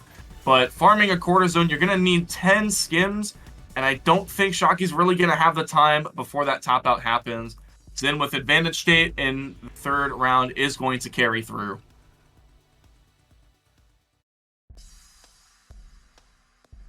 Game number 4. I believe this is first to 4, right? I've been told so, I think. Yes. So Zin currently on match point. Little misdrop, but again, having 3-1 advantage. I don't think Zin is currently worried. Obviously, Shocky might already be a little bit considering if this doesn't go well, you know, how will score attack things kind of pan out. But already showing that they are able to take one off of Zin. It's not impossible, and quite very well could potentially put Zin on the ropes if they're able to get a couple more extra piece sequences, put Zin in a pretty bad position with some quick zones. And okay, Zin looks like they're going to just try and beat it out, be the first to zone, and Super Shocky can no longer try and make that stack any more harsh than it is. 40 out of, I think, 15 from Zin, which is fantastic efficiency. Shocky going for a couple more T-spins. I believe is looking for a curb solve. They might have it. I'm still trying to figure it out. I think they're just going to be able to get the 20, but still 54. Miraculous job with Shocky, able to consistently get these 50+ ultimatrisses. And although Zin having the speed advantage, able to work up to some more zone, is doing a fantastic job making sure they don't fall too far behind until it's the very end and towards phase 3. You can see a couple misdrops from Zin might be able to put Shocky in a little bit more of a favorable position. They're going to be able to tank all of that garbage. And although Zin does have a little bit extra to retaliate with, this is going to be, I believe, almost a max zone from Shocky, and could potentially be enough garbage to force Zin into a pretty bad position, potentially in a phase 3. Okay, 53,000. Oh, but Zin playing so well outside of zone and actually able to mitigate things just as Shocky had done already earlier this round. Oh, and max zone, yeah, that's going to be a fantastic position. Zone's at 58,000 points, and because the T-spins don't score until the zone completes, not going to be hitting phase 3 until this zone ends. Shocky tries to build up as much as possible. They zone in phase 3, so they're going to have less time to work with. Thankfully, the garbage isn't compromised in any way, but still a very scary zone they're going to have to try and beat out. 31 and that extra spike from Zin. And that's it. 139, 97 for Zin stats. Really tough situation over there for Shocky. Not really able to find too much there, especially with how fast Zin is able to play, you know, burn those lines quicker and build up that zone meter. Especially you kind of saw how fast Zin was trying to end zone, so then Shocky got sent into phase 3 as soon as possible. Because I think when Shocky got, or when phase 3 hit, Shocky had like maybe 3/4 zone, if not at least at a half at most. So definitely was a tough situation. But now we do come to that deciding game mode, score attack. I mean, I would not be surprised if this as well goes to a decider in itself with how marvelous both of these players are at the format. Again, Shockey specializing in that unbreakable ST stack potentially all the way through almost level 28 at times, and Zin able to make those airtight comebacks at the very end of the game with some very fast master mode-esque play and getting a lot of extra points right from the jaws of defeat in certain cases. So regardless of how this match starts to shake up, no one is going to be safe until the last player does top out. Like you said, Shockey, he has you can tell, he's written the guide for ST stacking, so he's able to maintain it up until level 28. But then, as we also saw yesterday, Zin and that ability to play past the level 29 and to level in the early 30s, that could be the difference. So, like, we're going to be getting shortly. It doesn't sound like much, only having about 10 or 20 lines, but even at a person like Zin's caliber, that could very quickly become 3 or 4 T-spin doubles, which on back-to-back could be an insane amount of points to try and come back from. That even if there's just a little bit off in terms of points and Shockey has like a decent sized lead, Zin can very quickly bring that back to almost nothing in an instant. Yeah, I mean, we saw it with OSW yesterday. If I'm not mistaken, OSW almost had a 1 million point lead with Zin. And Zin was able to chase all of that down in, a little bit over 2 minutes because it was right before, OSW topped out. But still, 1 million points being chased down in a matter of just over 2 minutes. That's kind of ridiculous. So I believe Shockey going to be doing that level 20 speed start. Again, they're able to keep the ST stacking going at max gravity. You might as well get the most points that you can out of it. It looks like Zin going to be attempting to do likewise. So both players, I believe, relatively comfortable with the ST stacking. Although we can see Zin, even though the OPs didn't lock in, just giving themselves a little bit extra time to work with, make sure they're comfortable with these piece placements and not going to have to break this ST any earlier because Shockey will take any kind of a lead and just keep on tugging that tug-of-war rope. You can also see that Shockey is playing. Oh, we have some... First, yeah. I was gonna say, we have some... I think, I think Zin is going to be able to... Oh, hopefully speed doesn't kill. All right, gets another eyepiece in a pretty timely fashion. But I think Zin might have had a hard drop at one point and got a couple extra points. So technically, even if the game is almost dead even... Nope, and the Super Shockey actually matching that score. And so now it is quite literally dead even in efficiency at 30 lines.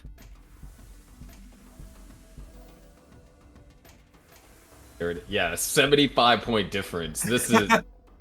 I don't think in all tournament long I've seen a score tag be this close early on. Generally, there's been like a player to make, some kind of mistake or they weren't able to get the ST stack stood up as efficiently.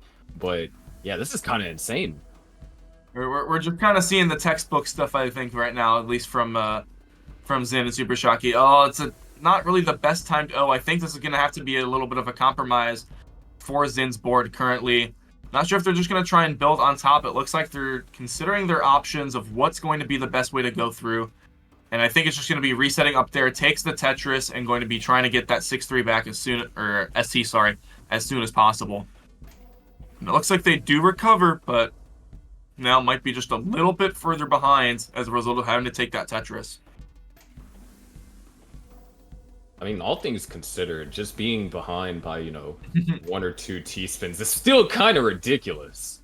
Just really just goes to show how efficient that situation was resolved.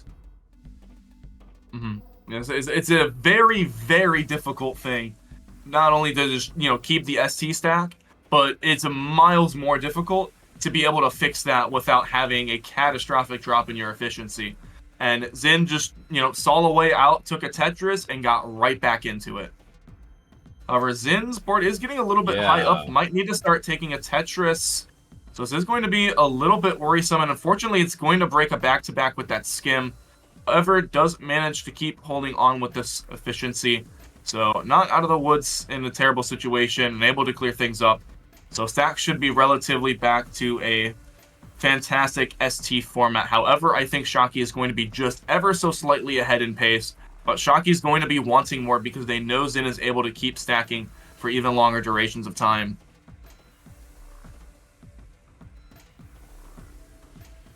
Unlike, in that particular, the matchup that I keep bringing up between OSW and Zin, OSW was so far ahead of Zin, so Zin also had time pressure. That's not going to be a factor here. Both players are at level 21 at the same time, so Shockey's just really going to have to build up just some kind of lead and maintain as much efficiency as possible. And I mean, okay, beautiful Tetris though if he's in. I think for Shockey, I don't think I've seen a skim or a single burn anywhere else. I mean, if anything at this point, I think Shockey is almost at the ability to just start optimizing by saying, if I can't get the T-spin now, where can I get it on the left side of my stack? But I don't even know if that's going to be possible at max efficiency. I think every single T piece has just gone to a T-spin. Yeah. And Zin. Wow. Yeah, very good decision. Gets that Z spin to avoid any more catastrophe happening on their board. But a little bit of difficulty with the I pieces, though. A beautiful fix. And unfortunately, going to have to sacrifice a T piece to keep the ST stat going, but they managed to do so successfully, and the back-to-back is not dropped. Shockey had temporarily dropped the back-to-back, just had to go for a skim. A T piece resulted in a T-spin single instead of a double. But still, a 300,000 point lead. Yeah, so Zin probably behind by about, I think, what is that, around 10? No, maybe 10 T-spins-ish. No, probably 10. Oh, I think 5 now. But ideally, still very, very close in terms of scoring potential. It's level 27. We can see Shockey is having a little bit of difficulty. Oh, no, and the Z-piece locks really early up, so Shockey is just going to have to start frantically getting some pieces down to the bottom. And that's going to be a lack of points that they're able to solidify. Meanwhile, Zin, although having a little bit of trouble, able to keep building up a couple of T-spins. Unfortunately, it's a T-spin, none at the bottom of the stack. So the score is going to be very difficult to beat, but I think Zin's going to start just working their way into a master mode mentality. Getting a T-spin double into level 27. Shockey tops out at level 28, but it's a 135,000 point lead. Zin probably going to need about 3 to 4 T-spins at minimum if they're going to want to close this out. But it's going to be much more difficult to do so, and they're going to have to rely on a lot of airtight skims if they're going to want to keep this going. Able to get another T-spin there, 42,000. One T-spin might be enough to push it over the edge, but it could be very risky. Level 29, only 10,000 points to go. Just a couple skims there, and Zin takes the first one.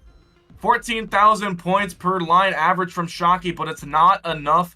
The extra play right at the end from Zin, able to improve that score just enough. And since Shockey isn't really going to be putting on that time pressure, I mean, Zin, I think this is what, match point for Zin right now? Yeah, this is match point. And it was really tough because Shockey maintained ST all the way up until around level 26. He had to break. And after that, there was, the early lock with the Z, and then after he set up a T-spin, and the T-piece locked a lot earlier than he expected as well, and just was unable to recover. Yeah, so definitely a scary spot for Shockey to be in. I'm not sure if that's going to prompt Shockey to make some other decisions in their builds of whether or not to try and play a little bit more aggressive towards level 28, just, saying screw it on the T-spins and just trying to prepare for a couple more skims. Because, again, Zin can do that too. It's just going to be the battle of, can Shockey keep that, perfect ST stacking going the entire time and maximize that score output that they're able to do so? Or is Zin, just with that, again, level 29 and higher speed, going to be able to complete those chase downs if that lead is not enough? Match point this is, at this point, if Zin wins, Zin advances to the finals. Yeah, this is finals point for Zin. So, although there might be a little bit of pressure, I think, on Zin, and maybe a little bit of tournament nerves, I think Zin has definitely been in and around the community where that's not going to be much of a factor. Okay, a little bit careful on some of the placements. Going to be a little bit awkward to keep that ST stack. I think they might have to do a little bit of creative building on top. And I believe the ST stack is slowly but surely getting recovered. And yeah, still the back-to-back is not dropped in the process. Extremely excruciating to try and get to work with. But even though Shockey might be able to keep that pattern stacking going for longer, Zin making sure not to lose any progress whatsoever in doing so. Although an unfortunate skim that they're going to have to work with. TP's also going to have to get placed down there. That's going to be a lot of extra work that they're going to have to make up for with level 29 and beyond. Okay, I think Zin might be able to work their way through now. Back to the ST stack. Shockey, though, does have a decent bit of a sizable lead, and I think Zin might... Can't tell if Zin's playing faster, or Zin's playing slower, or Shockey's playing faster. I think it might be the latter, given the current circumstances. But... Yeah, I think Shockey definitely going to try and see if time pressure onto Zin might be a little bit more impactful. But... I mean, ordinarily I'd be concerned to see if the speed might kill Shockey and make things a bit more risky. But I shouldn't be questioning that out of Shockey. The ST stacking Titan just not phased in the slightest, although I believe had to do a skim there, so... Yeah, the back-to-back was broken. Which, again, you know, only kind of matters in those, you know, skim and the next one you get to regain back-to-back. But... I mean, we saw what happened last time. Shockey just didn't really break anything until, I believe, past level 20. But Zin, it doesn't matter, just able to keep so clean that no score from Shockey could potentially be safe. However, Zin is, I think, struggling right now a little bit. And if they continue to have difficulties trying to keep through... Oh my goodness, they're going to set up the STSD to keep the stat clean. And there's the T-spin double, followed by the T-spin double. And unfortunately, having to do a little bit of a skim there, but able to keep a Tetris as well in the process. I'm curious to see how Zin continues to get back this ST stack. I think that's the overhang, and now they're just going to be waiting on... Yep, there's the S piece to keep it through. Okay, yeah, Zin needs that Z to come in. Oh, actually just going to use the T piece to set up that overhang. However, Shockey is really starting to run away with the pace. We can see just continuing to blitz through some of the later levels. Zin is still on speed level 20, so obviously this lead is still surmountable. But Shockey is going to try and see if this is just going to be a little bit too much for Zin to kind of deal with. A little bit too much of that pressure and not have the time necessary to make those smart fixes like they have been. Yeah, and that's, that's the biggest thing when you bring that up, is that, you know, if Shockey is able to enact on the countdown timer, Zin's going to be forced to speed up. And, you know, the faster you go, sometimes you're more prone to misdrops. And especially with how Zin was able to win that last round by some very insanely clever fixes that did take a lot of time, that's going to be off the table for Zin if Shockey manages to keep that time pressure up. All right, level 26 already from Shockey. We can see 2.3 million and is still going. Oh my gosh. Yeah, 2.4, and we can see, yeah, working that still clean with a very few skims in the process, up through level 27. Tetris in a T-spin. There's the level 28 transition. We'll see Shockey still having that perfect ST stack and getting these extra points here and there. 2.6 mil, but that score is still going to be flying upwards. Still perfectly clean, able to get... Oh my gosh. Oh, misses the T-spin, but able to get a Tetris potentially. No, they're going to go for the T-spin first into the Tetris. 2.8 from Shockey. And finally, it's looking to be a little bit too much. However, Zin has worked their way back to an ST stack. Shockey right now just trying to get the extra credit. Almost to a level 30 of their own, but falls just short. 2.836, 1 million points from Zin. But again, as we've heard previously, a 1 million point difference is definitely within Zin's capabilities. And you can see Shockey on the cam is very nervous. They don't know if it's going to be enough. However, Zin already on level 26 at only around 2 million points. You can see like a little bit of frantic rotations. Oh. It's definitely... Yeah, 700,000 points at level 27 to go. I don't think this is going to be very easy for Zin. Okay, maybe might be able to still get a little bit more efficient play, but I think skims are not going to cut it. They're going to have to keep playing efficiently at the speed such as level 30 and 31, which is just extremely excruciating. Level 28, okay, 543,000 to go. It looks like they're just going to try and work their way down, get some skims, potentially to a cleaner board state. There's the level 30. Oh, wow. But it's really starting to get out of hands. Oh, still 500,000 points down. Still alive. There's the T-spin double into a Tetris. There's a 400,000 point difference now. There's another T-spin double, 370,000. However, they're going to be needing to keep it clean even through level 32 and probably 33. Unfortunately, it looks like the speed is just going to be getting to a little bit too much. What? 33! 300,000 points to go. Yeah, that's Unfortunately, the eyepiece cuts. And with 30 seconds left on the chase down to 15,000 per line average from Shockey, all the way through to level 29 is going to be enough. And it is match point for both. The next game will decide who advances on to the finals. That is absolutely ridiculous. I mean, that's ludicrous even. Like, we said, 1 million points generally isn't enough. And maybe if, there was a little bit of panic you could kind of see with how many frantic placements that Zen did right before, I think that was like level 27. So imagine if Zen was able to maintain composure. That could have very much been chased down with that kind of play post level 29.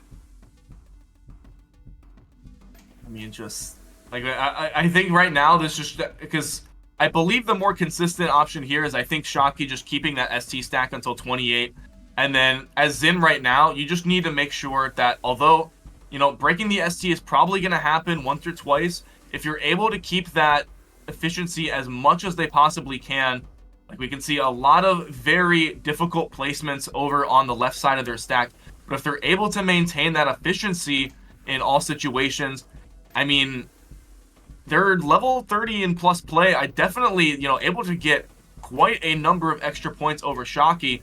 So I think it's just going to be a matter of if Zen is falling behind too much early on. But obviously for Shockey, that just puts on the pressure. You have to be playing as efficiently as you possibly can. You're going to be needing those kinds of 2.7, 2.8 games if you need to solidify the win against Zen. Unfortunately, an early skim and the garbage is a little offset. So it's going to be difficult to recover from Zen, unfortunately. Okay, all right, gets back to the T-spin doubles, but back-to-back was broken. And it looks like, yeah, Shockey continuing to play pretty fast. Knows that speed pressure worked well already and is going to try to play with that once again. Trying to work his way down. And Shockey already able to build up a decent lead. Oh, yeah, this is a lot of skims from Zen early on. It's like, I know it's going to open things up and that ST stack is going to be there. But they're down, I think, 250 points relatively. And potentially more if they're not able to get this ST overhang. Okay, there we go. We do see it come out. But still is going to be a rather sticky situation for Zen as they continue to keep stacking through. I think they need another S. There we go. We see that clean overhang. All right, and although Zen's back into it, yeah, a difference of about 200,000 points already halfway through level 20. Might be another level for Zen or two, given at level 29 and 30. But if this breaks any more than it needs to from Zen, I think this could be Shockey's game. Kind of got dealt a rough hand of pieces, so having to play a little bit elevated now. Okay, yeah, this might potentially be a back-to-back break eventually from Shockey if they're not able to find a way to clean things up. And yes, it's a single skim as well, so it's not completely clean, but they just need to keep going with it. You see T-spin single, and again, not able to establish that back-to-back. This could be the opening Zen is looking for, but I think Zen are actually just going to take this time and clean up their own stack in the process. So that lead is not going to get any shorter or longer for Zen, but at the very least, making sure that stack is manageable, and more importantly, is making sure not to fall behind. Shockey able to get back into the ST setup, and you can see starting to speed up now. Having to go extremely high to the board, but again, this is Shockey's just, playground at the moment. So I'll be keeping an eye on exactly where Shockey gets through. And it looks like, I think with the T-spin double, that's a score of 138 from Shockey. Zen's got 10 more lines to see what they can do with it. It's going to be building up a rather bit, but again, still going to be behind by around that 200,000 points. Even with clean play at the moment, I think it's probably still going to have to be somewhere in that ballpark. Okay, we can see Zin having a little bit of issues on that left side. Gonna have to skim, unfortunately. But you'd rather stay alive than top out. Yeah, it's win or go home at this point. 1.38, 1.18 as Zin, again, just about literally 200,000 points between these two. However, Shockey is going to be continuing to go faster and continuing to play clean throughout this. Oh no, Zin unfortunately has to break it a little bit. Trying to find a way to see if they can keep things going through. Finds a mini T-spin single to help reset that overhang. That's another bit of sacrifice in points. And again, with Zin's pace, I don't know if that's going to potentially do it. I don't think that's going to be curtains. But beautiful placements, going to be setting up for the Tetrises. Even though it's not going to be as efficient as the T-spins, it keeps that back-to-back and it keeps the stack efficient. Shockey 2.1 here, level 25, just was really able to blitz through a lot of those levels. But as you can also see, not as big as a lead as what he had in the previous game. And that's a little bit of a concern, considering what Zin was able to do in this last game alone. Zin made a 700,000 points, roughly, chase down. All right, and a couple of very nice skims, although obviously still going to have to break back-to-back. Zin able to keep it alive, but having to make some sacrifices with these T-pieces, and is going to run out of room to really continue this through on the efficiency side of things. Going to probably have to take another Tetris, if not two, as a result. And Shockey, there's a 2.6 currently from them, and they're still continuing through level 29. Unfortunately, misdrops the T-piece. Oh, can they get it through? They do get it through, 2.78. Right, and I believe that's basically what they needed last time. Zin, however, just has a side wheel. It's level 27. Shockey, again, with the size. You know, it's like not quite the sigh of relief, but definitely one of the efforts they could have given. Zin right now has to try and find a way to make this stack manageable and able to score off of, because they are 800,000 points down on level 28. However, able to get a couple T-spin doubles here and there. There's a T-spin single. Seems to be skimming down another T-spin double on level 28. And they're going to try and build up an ST stack on level 29, but unfortunately a T-piece misdrop. Things getting quite dire. 650 to go. Can they continue this chase down? They're going to have to live probably past level 33. Unfortunately, pieces are starting to snag in the middle, so it's not looking likely. But Zin is still fighting for their life. Almost misdrops the eyepiece, still alive, but 600,000 points. And they're getting very high up on the board. 31 level transition, and these pieces movements are basically airtight from Zin. 540,000. They're down stacking through, and it's level 32, level 33. Oh, 500,000 points, not able to get a T-spin at the last second. But again, Super Shockey even more efficient than the last. And although Zin with some incredible games of 2.2 and beyond, Shockey's efficiency is going to be enough to book their spot into the finals, but I definitely think that is the closest that we have seen both Zin in such a strong spot to really make that finals kind of qualifying. But Shockey, I mean, I know it got a little bit scary in previous matchups that they've had, but I don't think anything was as tight as that last set that they just had. No, especially considering that Shockey had to reverse sweep because Zin was able to take the first game. And so then Shockey had to play basically near perfect in the game too. And then still, Zin got like only 200,000 points away from chasing it down. Yeah, especially being down 1,000,000 points and coming through with 700,000 in the chase down is an absurd amount of points to grab for Zin. And unfortunately for them, Shockey's ST Titan abilities definitely a little bit stronger and more consistent than that level 33 and beyond play, but still a fantastic showing from Zin once again, and can't wait to see what happens next from their tournament endeavors. Okay, I believe we'll be... All right, here we go, sporting the fits here. And I believe we'll be going on to a couple of our sponsors and shout-outs as well. So... going to be plugging, I believe, Hyperkin as our first one there. So I believe Shen's going to be transitioning shortly over to some of their other merchandise and things that they do have. So if you want any of those cool Tetris swag items, both kind of like, the Switch carry case, You can put it on those Apple Watches, because I know everyone's really kind of starting to get those, and I know Apple Watch keeps making those a little bit more popular. But as well, beyond that, they also have the fantastic pixel art controllers, which I believe I heard from Shen earlier today were actually tested on Switch with TEC. So they definitely know that, you know, players do get a little bit sensitive about how sensitive these controllers are and making sure that these are the right tools for the job. But I can definitely say they have been quality tested as much as they possibly can, able to be connected via Bluetooth, and just, again, very pleasant and comfortable design to hold. So big shout outs again to Hyperkin for helping sponsor things, and just, again, fantastic stuff that they make, and very happy that they are working with us as well to bring you TECWC 2023. I mean, I personally can attest to the controller just feeling absolutely fantastic. I mean, me who plays on a regular NES controller, it feels just like that, a little bit more ergonomic because of the rounded sides. And it actually made it to where I can play classic score attack a lot better. Now, I do prefer a keyboard for zone battle and the once in a blue moon high attempt score attack. But definitely, I can recommend these controllers to anyone. Like, I've genuinely had a pleasant experience. And my PB is actually higher than Shin's in classic score attack as a result of these controllers. So, that's crazy. And you can get a higher PB than Beast and Shin.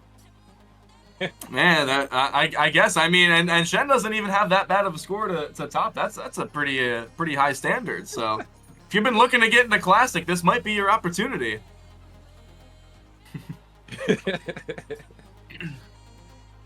Sorry, we're giggling over here. We love each other, but yeah. So, and of course, we'll be giving another shout out as well. So, obviously, the 5-year anniversary of the game. You all know and love Tetris Effect. So, a big shout out to the 5-year anniversary. Enhance has been collecting a lot of stories from the past over these things, and obviously had a little bit of a kind of privileged extra stream earlier on tonight. But just a fantastic game, and 5 wonderful years of this amazing game supporting both modern and classic scenes alike. Just, again, can't be more grateful for Enhance to be here with us on this ride. And, you know, to another, ideally not just 5 years more, but at least another very strong 5 years. Tetris Effect Connected is definitely taking part in some major milestones in my life, especially when I got to cast the Honda Fan Cup when it was on Fox Channel. And none of that, I mean, to say that I worked with Xbox, none of that would have been possible without Tetris Effect.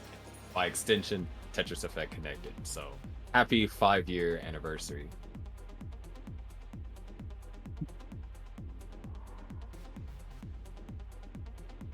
And yep, I believe we're getting the word from Shen, and we're getting over to our other match here on the winner's side of bracket. We've got Araki on the left and Ferox on the right. Both players very capable in modern guideline Tetris, but also with a lot of sneaky abilities in classic Tetris. For those especially coming from the modern scene, you may only know Araki for their incredible zone battle play and able to just make curvatrices and even zone battle impossibilitrices out of thin air like it's nothing. But still with a very strong, respectable classic prowess that we've been able to see already. And Ferox, definitely someone in and around the TEC community, able to really put in a lot of work in each of the game modes, and really going to give Araki a run for their money on, you know, maybe not potentially zone battle, although Ferox is quite capable in their own right, but definitely classic and score attack to boot as well. So Araki, I don't think has too much of a difficult time. I think Ferox probably has the advantage, but I don't think the upset potentially from Araki is that far out of the picture. I think it's relatively likely in both classic and score attack potentially, but for Ferox to win, they're going to need to try and definitely play to their strengths and not have to rely on trying to make that zone battle upset. I think that in this particular matchup, you can argue that this one a lot more close than Shocky versus Zin, because really the classic score attack is what I think is going to make the difference in this matchup, because we've seen, you know, Araki in zone battle, we've seen Ferox in score attack, so I think that's how those two are going to play out. But the classic score attack, I think that's what's going to make the difference, and it's going to really show, you know, that's something that they're going to have to combat Shocky up against. I think you're right, Ferox does have a slight advantage, but you never know what can happen. I think we've been seeing insane stuff all tournament long, basically all month long and prior months when the TECWC started.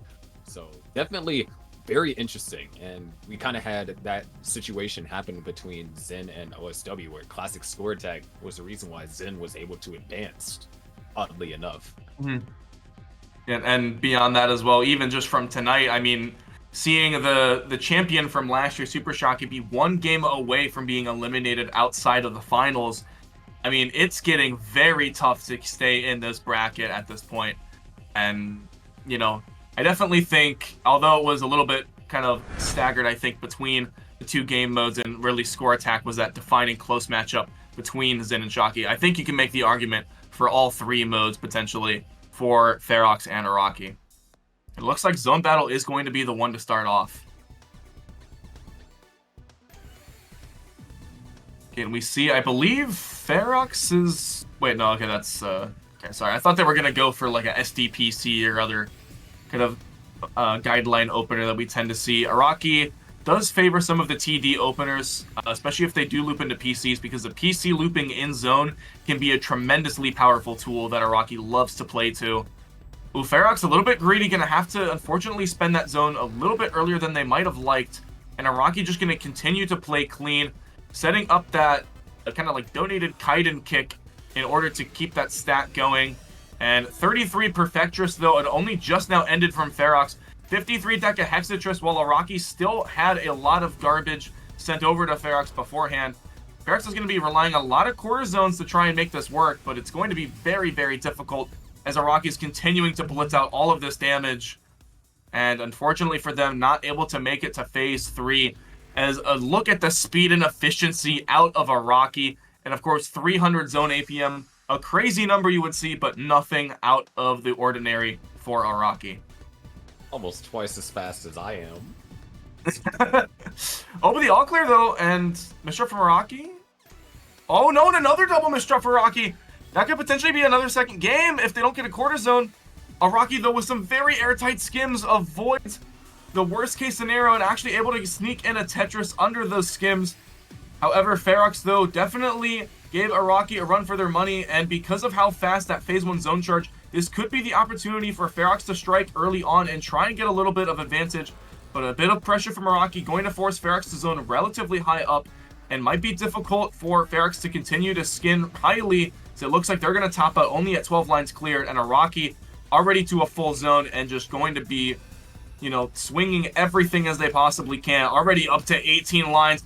I think they have the curb solved. They're going to get it. That is a 78 curb tris from Araki. And just wasting no time in pulling the clips out. It doesn't matter if it's a friendly zone battle or a tournament set. Araki will always be putting on a show. And though Ferox 22 Octorus, they're going to have to rely on a ton of skims. But the phase 2 garbage is still clean. Able to keep working through to these quarter zones and potentially survive another lethal attack from Araki. But Araki, 58,000 points already, is actually going to push things to phase 3. Unfortunately, now it is phase 3, so that's going to be unclean garbage in a very short timer for Ferox. And Araki right now has no garbage and no problems on their board currently. Oh, well, Ferox works their way to another quarter zone. It is not over, but the defensive play from Ferox has been absolutely stunning to watch. Unfortunately, it does run out, but Araki still incredibly efficient. The zone attack even higher the second time around. Wait, what can you do about that? Like a 70 plus curb? Like, I mean, ordinarily, especially for players like Ferox, where like the speed disadvantage and the efficiency, arguably, depending on Araki's playstyle, is going to be very hard to work around. You're going to need to rely on accepting a lot of that garbage as clean and returning it to sender. But because it was so much, Ferox often had to rely on using zone to just counter those massive spikes and wasn't able to really get enough retaliation. And even as we say that now, I mean, still getting pushed up like crazy. And it looks like Araki this time going to be the first one to zone. I think is just going to try and send an incredibly strong spike to see if Ferox is going to be caught off guard by this. Oh my goodness, there's another curb. Wait, no, that's an old. Oh, they missed it. Oh, dang. Okay, I thought it was another curb solve from Araki. I was about to be like, that was basically two phase 1 curbs in a row. Ferox trying to look for the ulti. Unfortunately, it's only going to be a Perfectress, but still 53, and that efficiency within zone will keep them alive. Rocky does have score advantage and zone advantage, so Ferox is not in a comfortable spot just yet. Ooh, Rocky a little bit greedy on some of these garbage acceptances, although definitely has speed advantage. Again, with the way that garbage can be countered and mitigated, sometimes you can get locked into accepting a lot more garbage than you'd like. However, it looks like Ferox is going to be the one that's going to have to zone first. And Araki, I don't think has all clear parity, but looked like they were about to go for it. Looks like at this point just kind of building up as they see fit. Looks to be going for big. Unfortunately, not going to be getting the curve twist that they were looking for, but a 65 ulti nonetheless. And Araki this entire set has been matching APM with Ferox's drops per minute. And especially in a situation like that, it's an excruciating uphill battle for Ferox. And I think Araki definitely trying to get through the momentum early on with this zone battle win and try and set the tone for the later matches. That is kind of just mind-blowing. Almost speechless. This is quite the uphill battle for Ferox. Let's see. Oh, wow. The T-spin... I think it wasn't exactly Trinity, but definitely it was 3 T-spin doubles kind of delayed into the STSD. Okay, I think Araki looking for a way to try and find a curb stall potentially, and it looks like they're going to get it 76. Gosh. 2 curbs in 4 games, and this still isn't over. Ferox trying to see if they can get a T-spin triple to maximize that efficiency and potentially stay alive, but they're spending a long time getting through that. They're going to be eating a lot of garbage and not able to get a zone in time, and Araki takes it with incredible efficiency and just under that 300 zone attack per minute. Again, one of the best in the scene at playing to that zone mechanic as best as they possibly can. And a quick 4-0 for Araki, as they are now going to be waiting to see if they can pull a game off of Ferox and make their way into finals, either through Classic or through Score Attack. I don't. That was sorry, go for 2 it. curves, over 70 attack. Wow.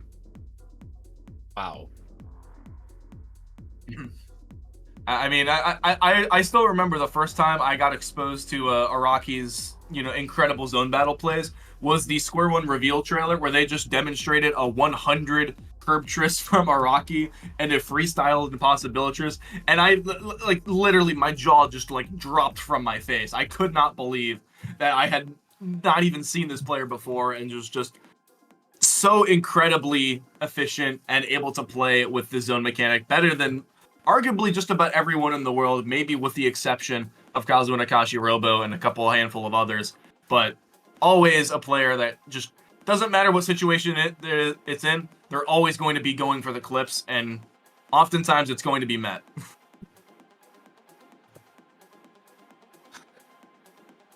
Man, that was impressive. However, I will say, though, Rocky, although a very good 4-0 for them, still not out of the woods just yet, because they still have to find another way to get these wins. Obviously, for Ferox, it's still a little bit stressful because Araki does have a pretty reliable upset on Classic Score Attack and potentially even Score Attack if they're able to get the right piece sequences. But definitely, I would say Araki has done what they needed to do and played to their advances as much as they can.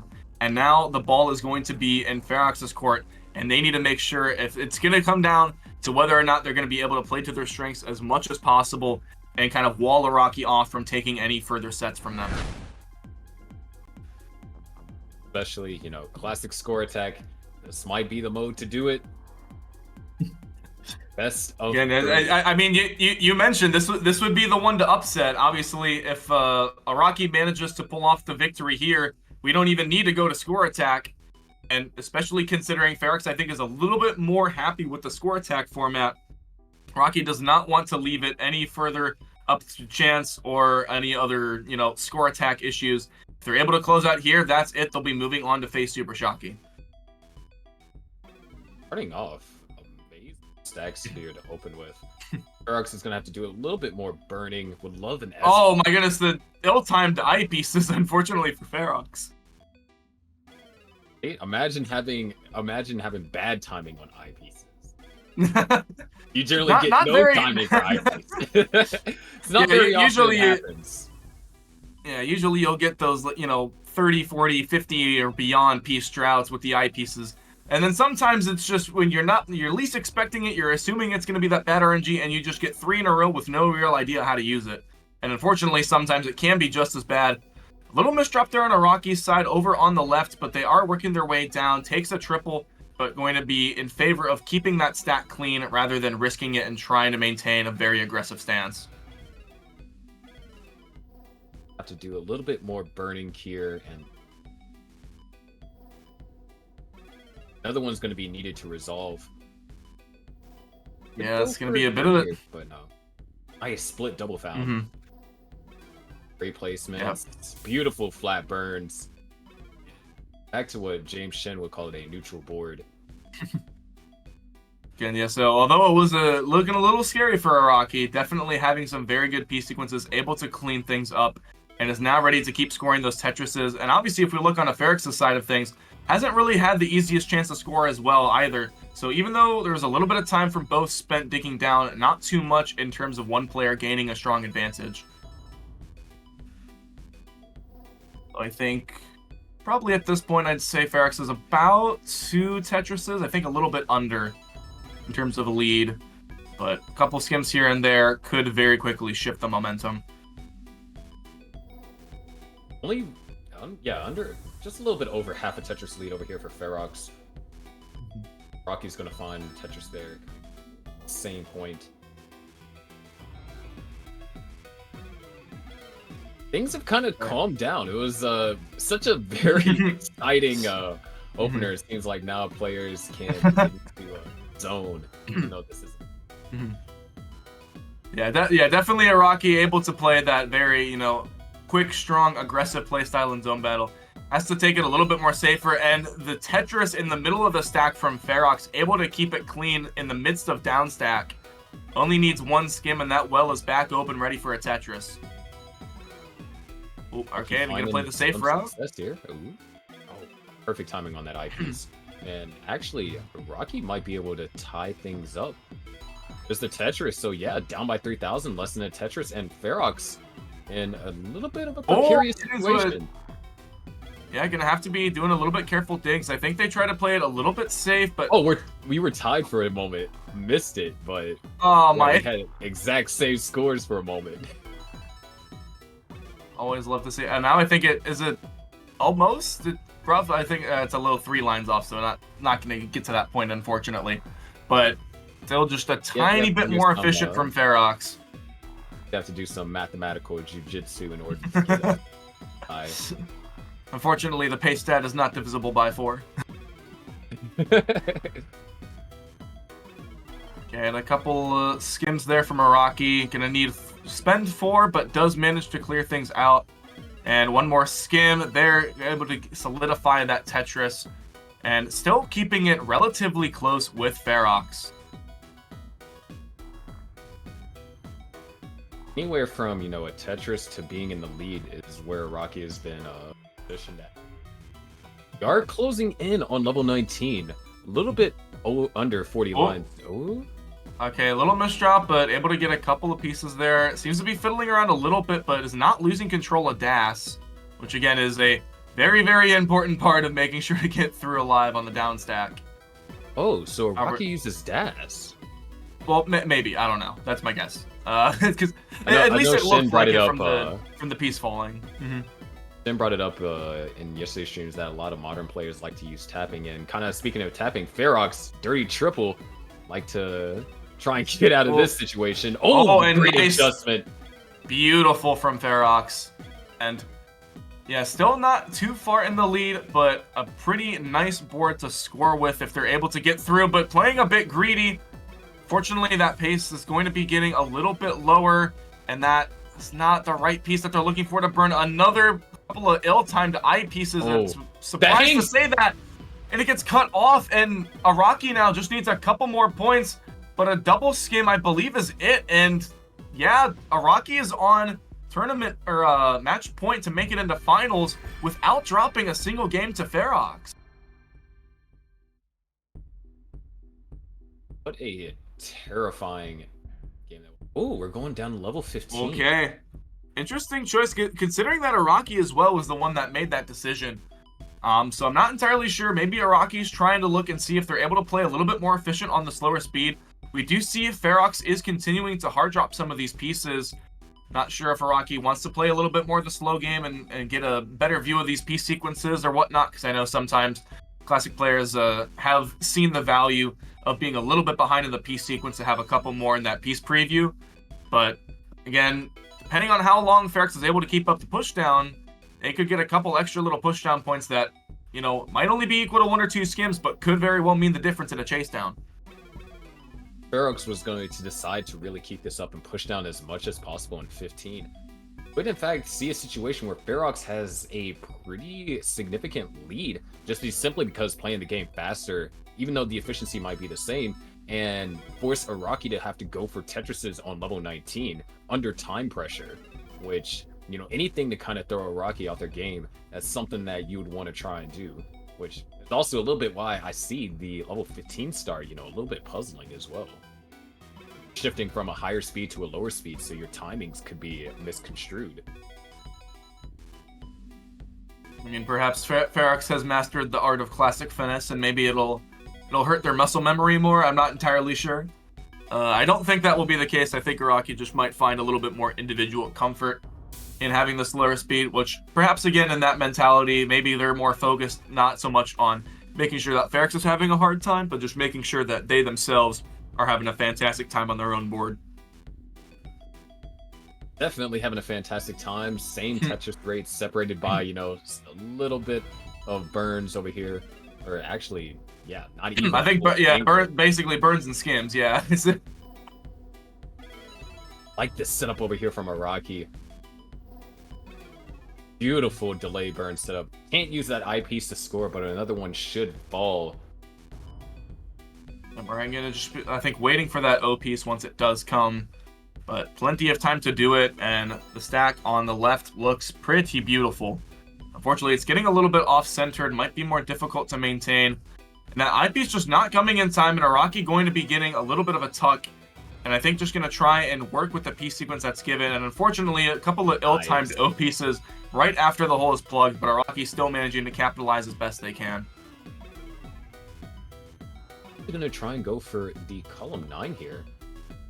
Not going to result in a clean transfer, but this is a Tetris ready board. He gets another skim. Are they trying to go for like a double Tetris in this? I mean, I guess, yeah, if you have players go for column 9s, they try and do it as a way to get a perfect transfer to try and stay in position. Which, unfortunately, the number of rows that column 9 was odd, so a perfect transfer was likely never going to happen. So that's why you saw Araki take that single. Not the single, the double with the T-piece. Things are back under control. Ferox has been really pushing the efficiency in this game. Again, like, although there's a little bit maybe to be made in terms of the pace statistic, I mean, Ferox is really starting to pull ahead a little bit with the Tetris rate. Unfortunately, a couple skims here and there, as Araki is working to try and keep this board as clean as possible. Good adjustment there on the O piece, and the long bar able to be slotted down to that left side. Ensure that those burn options are still available and online. Yeah, you know, Ferox kind of got in this situation because went for a Z-spin and actually missed it. And the timings are a little bit more generous on level 15 than level 18. But when you're used to always playing on level 18, it's very easy to get those timings messed up.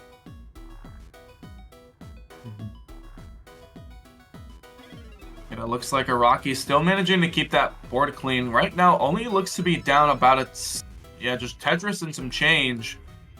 And I believe it's identical in terms of the line count. So literally about 1,000 points separating between Ferox and Araki. A little bit of some dangerous skims happening for Ferox, but a timely eyepiece is going to relieve some of that pressure high up on the board. And I think a couple of skims off the top should be enough to clean up Ferox's board. can see going to be getting 2 or 3 there, and there we go. Board is back up and Tetris ready. Just going to be waiting for that long bar whenever it does show up. Little misdrop, but still has the skim options. Again, that's why we keep that left side high. And still waiting on the long bar. Looks like on Araki's side as well, also suffering from the same drought. Finally, we get the long bar, but not at a great time for Ferox. Meanwhile, Araki able to outlast the drought perfectly. Skim into that Tetris. And now at this point, I believe has the lead. Transition for Ferox. So faster speeds and they're going to continue to increase every 10 lines. Rocky has 1 Tetris to go before that point and holding up left. There is and there we go. Araki back into the lead. All right, we'll have to make sure that Araki doesn't have any issues adjusting with the stack. Again, it's very clean. Tetris ready and able to get yet another one. I think Ferox might potentially be a little bit more comfortable living through some of the faster speeds on upwards of level 19 and such. So Araki going to try and keep playing as efficient as they possibly can. There's another Tetris. Be waiting on that tuck that they're able to get through and actually just not going to get the spin. Okay, and it looks like just going to get a couple of skims here and there to open things that's up. That's a tough O piece. Yeah, not a lot of good spaces for it, unfortunately. It looks like they're going to just kind of build on top, get some doubles, and maybe keep trying to get this board into a little bit better of a state. We see the level 18, so the level 19 transition is coming rather quickly. Oh, that's all right, perfect. And beautiful pieces, able to clean that up. And quite honestly, that's still like a dead even, I think, in pace between the two. 62% Tetris rate for both. The center wheel set up for Araki though right before transition. There it is. And we see the Tetris. Oh, nice. There it is, level 19, the spot where we said that Ferox would have the advantage. Araki just looking to try and just make sure not to top out for a bunch of flat placements. So I think, Araki might... Oh boy, that could be a pretty tight snag. I do think Ferox is able to dig around it, but that's going to be really tricky and might be piece dependent. Because the eyepiece down, but it doesn't skim anything. Araki has to get this eyepiece over. Oh my gosh, the dirty Tetris for Araki! And that's going to be enough! Yeah, and that's going to the finals! And in Araki's debut in the TECWC, makes it into the finals to face last year's champion Super Shocky over Ferox, who, again, as well, also had a very commendable run this year. I believe almost just made it into top 8 last year, but now coming out at a bare minimum 4th place, and I believe going to still be playing against Zin later in order to decide who's going to be getting our 3rd place victory. But I mean, 4-0-2-0. I mean, Ferox, we did mention Ferox likely to have the best advantage on score attack. Bucky's game plan of don't let Ferox get to score attack works out flawlessly with 4-0-2-0. That's a 2-0 set count, and that is enough to book their spot into the finals. We'll be playing up against Shocky there, where things become a little bit more blurry when we talk about classic score attack. Shocky definitely with the advantage. He is a max out plus player, not on TEC, but in general. So is going to be able to push that level 18 a lot further. But of course, like even Araki on level 19, the smart play just able to stay low, and then the ability to maneuver pieces up that high to score the dirty Tetris to seal the deal. That, I think, which was super impressive. I mean, especially because it's kind of just become standard practice at this point to just always build with that Tetris well over on the right side. Give yourself as much time as you need.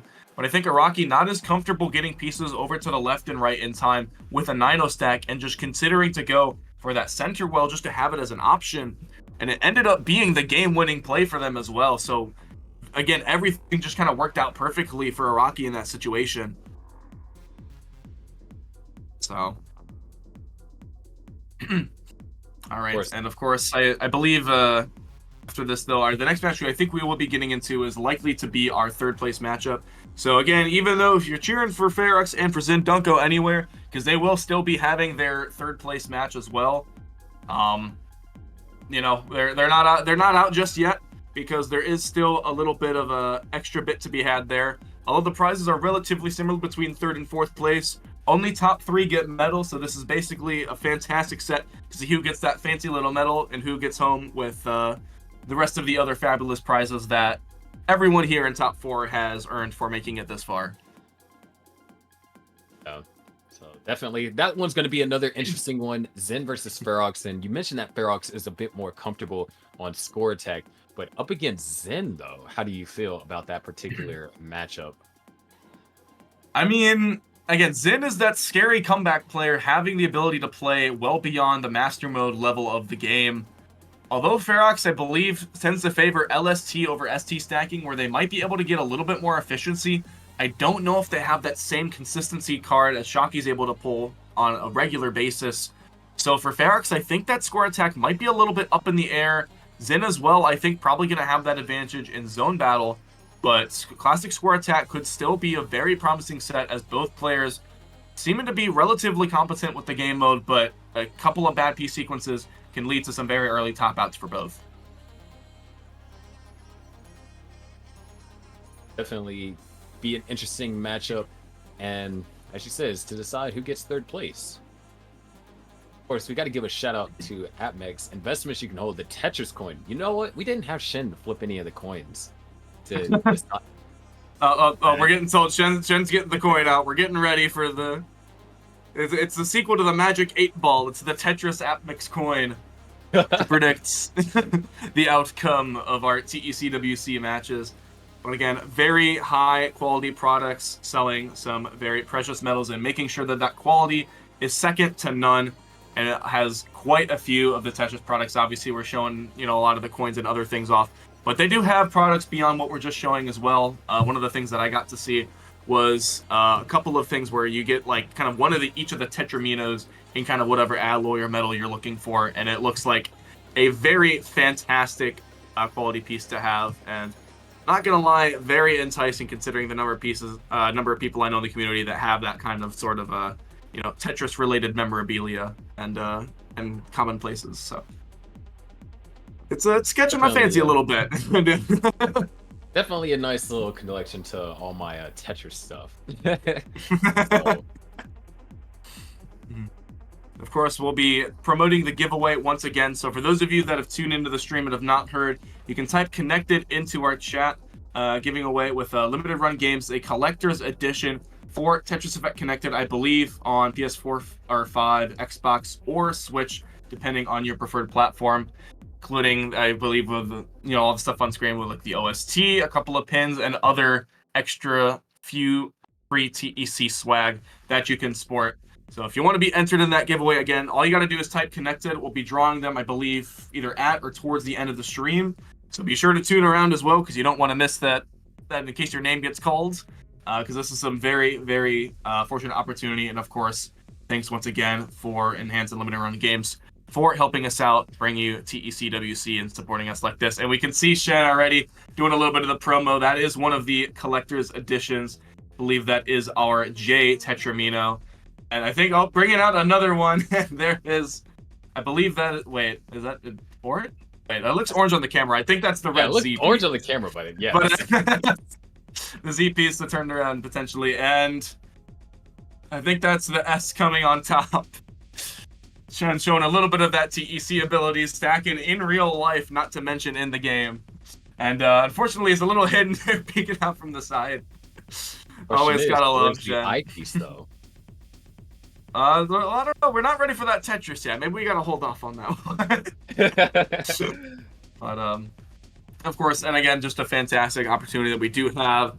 So again, once again, can't be thankful enough for all the support that we've been having here for TECWC this year.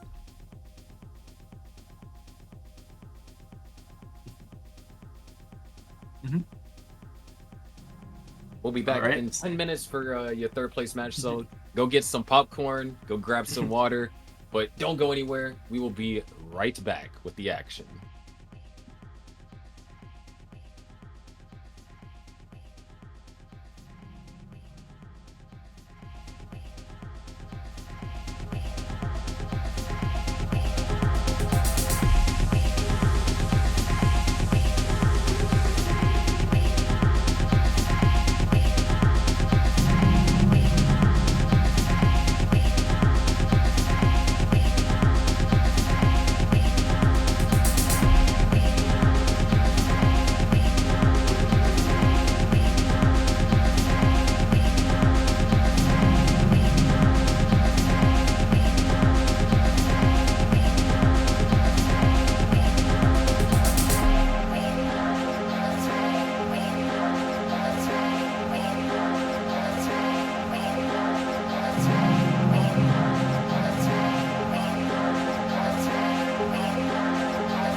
back, Sharky and Davo Jr. Our third place match between Zin SS and Super Shocky. But first, we want to give a warm word in for our sponsor, Hyperkin. So take it away. Yeah, I mean, Shin kind of misspoke. The third place match is between Zin and Ferox, not Zin and Shocky. Okay, I didn't know to say I'm sorry, but yes, now you can take it away. But yes, always on our toes. Welcome back, everyone. We are about to get our third place match underway between Ferox and Zin, and then after that, we'll be having the finals, the reigning champ Shocky versus Araki. Davo, I mean, this has been quite the amazing tournament so far.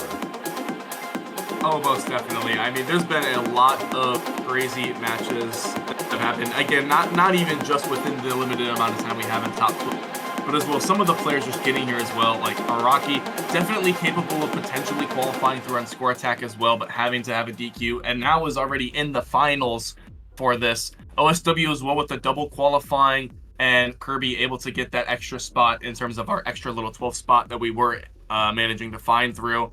And just a lot of great showing from a lot of great players.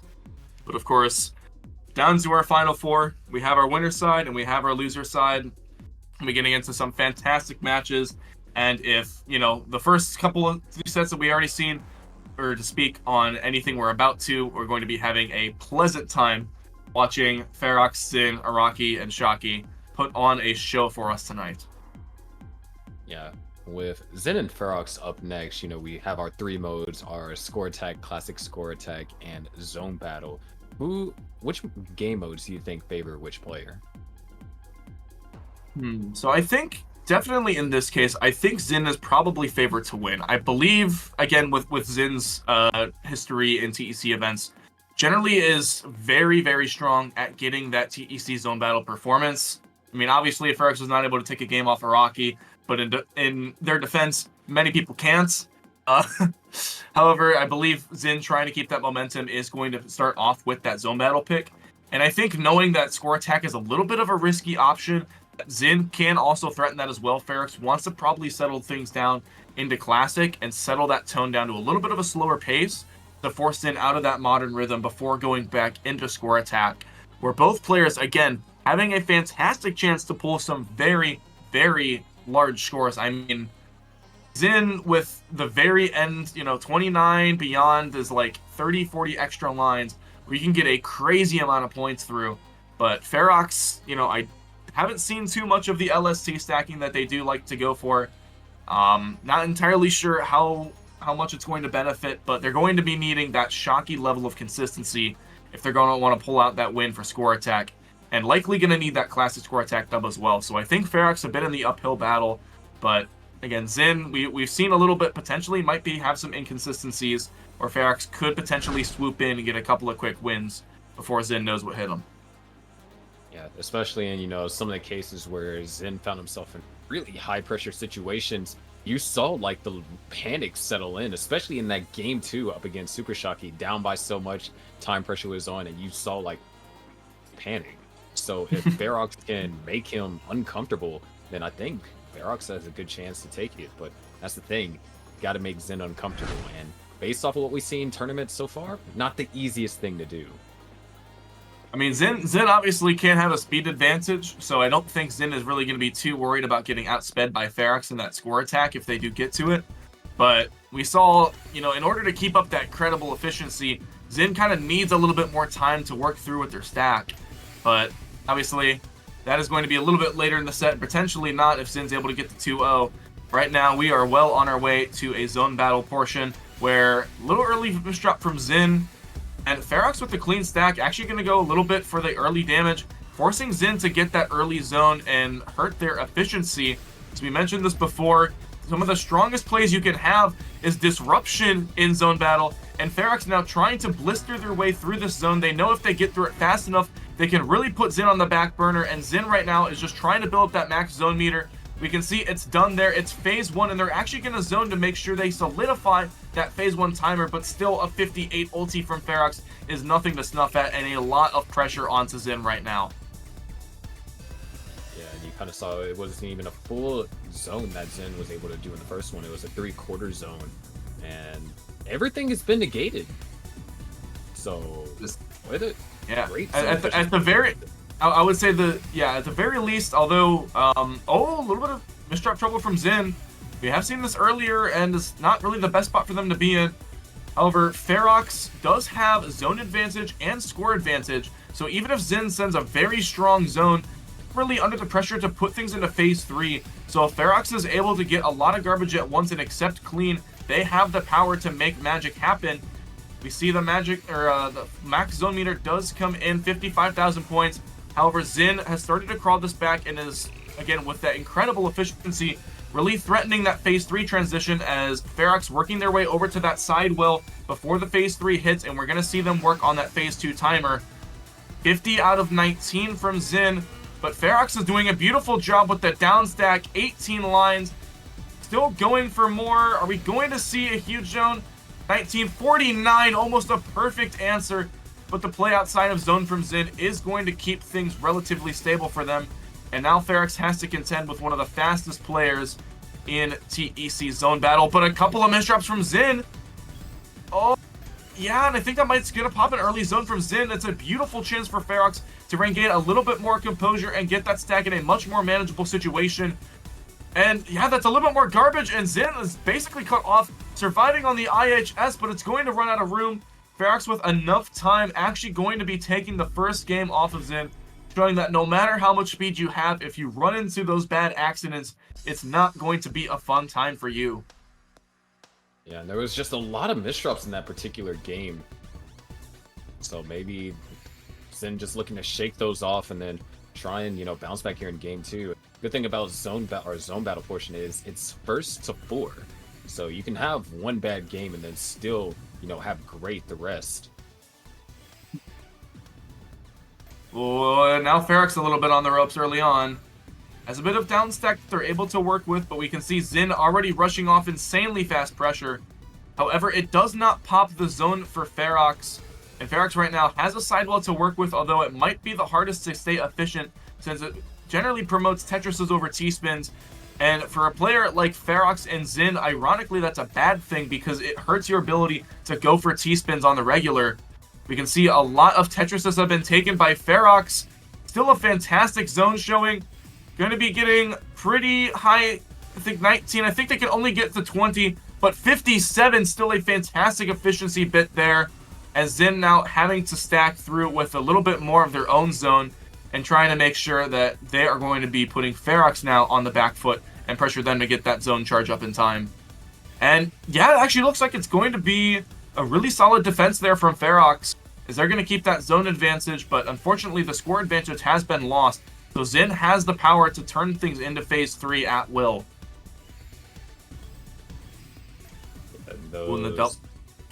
Nice for Tetris. Really help fill up that zone. Again, but just because of the garbage shedding as well in TEC, one of the hardest things to work around is kind of like figuring out how to mitigate garbage when it comes in all at once. And that is one of the things that, Wells closer to the center with just 2 Tetrises are so good at, is sending that pressure off insanely fast and making sure that your opponent doesn't really have enough time to react, has to compromise their build into something a little bit less favorable. Yeah, there was a 48-19. Oh wait,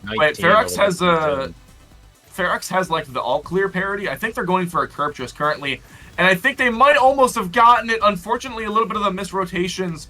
48 from 18, still nothing to snuff at. Tries to go greedy, but unfortunately puts themselves in need of a skim, which is not there. And Zen, evening things back up, has that advantage in phase 3 and closes the game out in 2 minutes.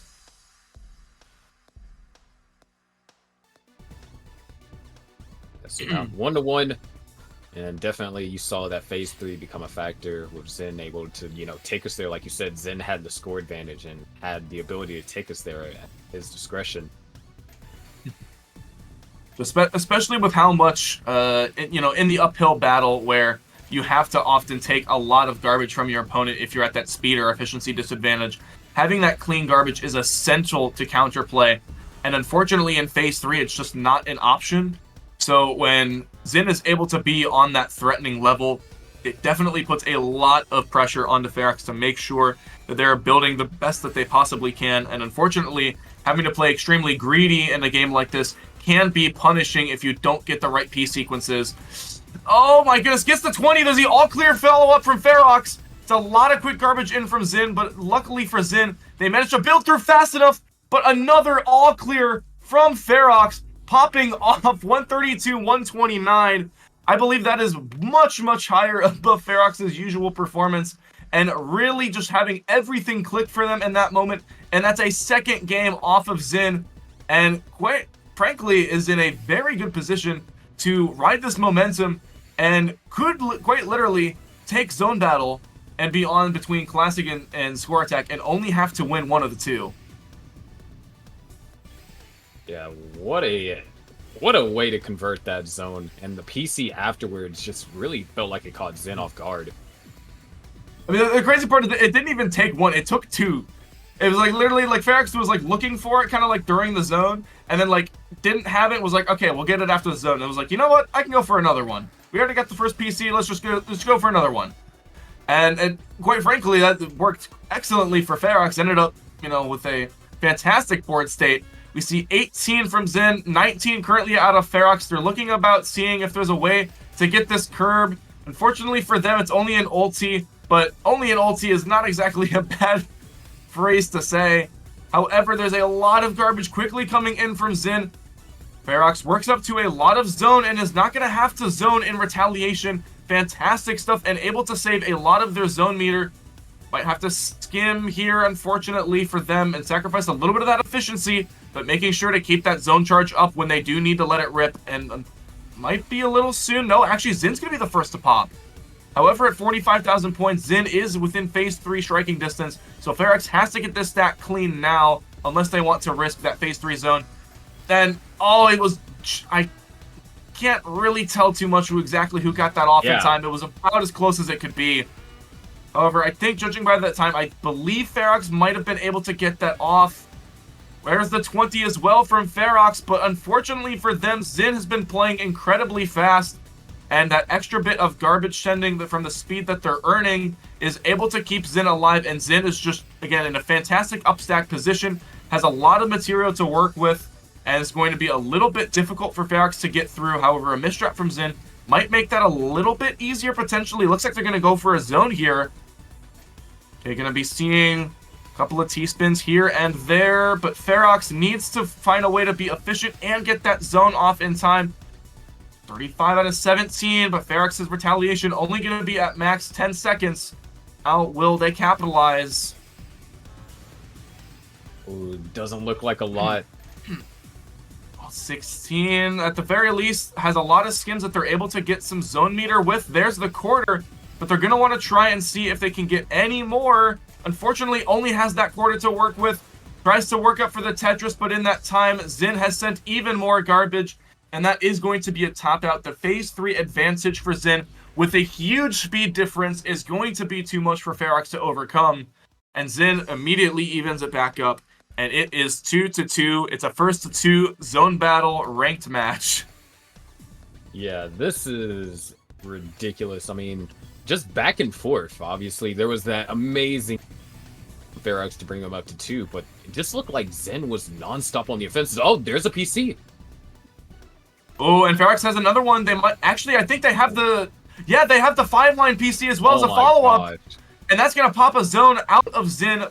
I think that at the very least is a full zone, but definitely not the situation they were looking for. They're sacrificing T-pieces left and right, and that efficiency is going to suffer. Oh, but Ferox off guard! And Ferox tried to tank, but it was all one strong attack. And unfortunately, the eat and retaliate play from Ferox does not pay off. And Xin is now one game closer to solidifying this win and getting through to a either Classic or Score Attack dub for themselves. Really see, I think situation there. Oh wow, and a beautiful T-spin single TST kick for Ferox, able to solidify that forecasted on the T-spin double. Looks to be still kind of going down, but lots of pressure comes in from Xin. Both players at that max zone. It looks like Zin is the first to let it rip. Has been completely clean, almost misdrops the T-spin double. And we can see Ferox setting up a little bit of ST as well to maintain a clean stack. 19 from Zin, but that is 55. Ferox desperately looking to see if they're able to maximize this efficiency once again. Very airtight decisions having to be made. 18, I think we're going to be seeing the 20. Yes, we are. 58 out of Ferox. But again, Zin having that extra speed advantage, able to play so quickly while Ferox is in zone and not sending off any pressure, and is going to be earning that zone advantage up as fast as they possibly can. Nice TST over there from Ferox. Okay, oh my goodness, and the T-spin triple tower. A little bit of swag comes out from Zin, and it just does get a couple of extra skims before going into the Tetris below. Oh, unfortunately tops out at 16 lines at 43, but it kicks it into phase 3, and Ferox is not in a very good spot. I'm going to rely on a lot of skims. Unfortunately, there's going to be a hole in the stack almost no matter which way they cut it. And I think that's just a little too much garbage, and that is going to be the zone battle set. Zin over Ferox, 4-2. And once again, the speed for Zin really coming in handy to solidify that phase 3 advantage and choke their opponent out with no resources left.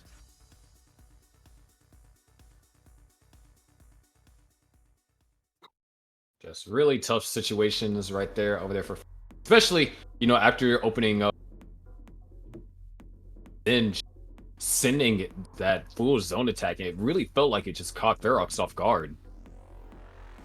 I definitely think, yeah, it feels bad, but I definitely think that was kind of the turning point of the set. Not just that, you know, Zin won the last two, but that Ferox definitely put Zin in the backseat and almost just barely had that chance to really put Zin and pack a punch where it hurts. But unfortunately was going so fast that they weren't able to see how much garbage they were tanking when they did. And unfortunately for them, it was too much, gave Zin the advantage. And unfortunately, when you're already down a game versus Zin on match point, overcoming that speed advantage is even harder the second time. And so now Zin up one set. We do move on to Classic Score Attack, where the pressure is on Ferox to try and carry this momentum through to see if they can win this set out and try and push it to a Score Attack decider set and see if they can try their luck against Zin's incredible master-esque playing past level 28 and beyond. Yeah, and, you know, Ferox had a little bit of shakiness in the Classic Score Attack last time, but we did see some level 19 play.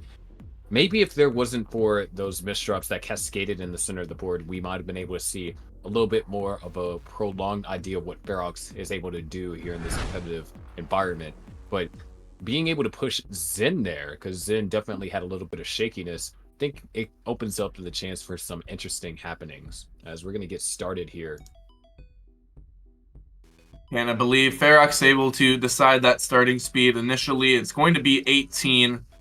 So off to the regular start for many of the classic events.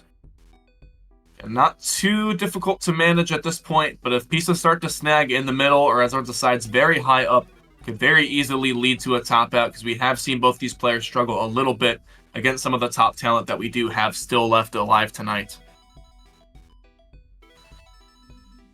Yeah, but right now, everything seems pretty calm. Ferox taking just a couple of maintenance burns, and there's nothing wrong with that. You're not going up against a super shocky player that max out in the game.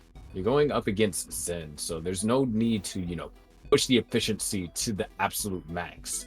You just want to stay clean and stay alive. Oh man, just a couple of eyepieces in some very quick succession. Zin able to get those early Tetrises off to a very slight early lead. And Ferox a couple, again, those maintenance birds like you were mentioning, able to keep things clean and keep things, more importantly, low to the board, as they're able to solidify yet another Tetris and re-grab that lead back, as Zin, unfortunately, with a little bit more of a jagged stack, is going to have to rely on some burns to get out of this. Yeah, would love... Oh, decides to go for that. Wow, and yeah, going to be a little bit difficult, unfortunately. Yeah, not a clean solve there, but just waiting on that eyepiece to see if they can slam down a triple. Doesn't look like it's coming in time. They're going to spend a couple more skims on top to try and keep this well open.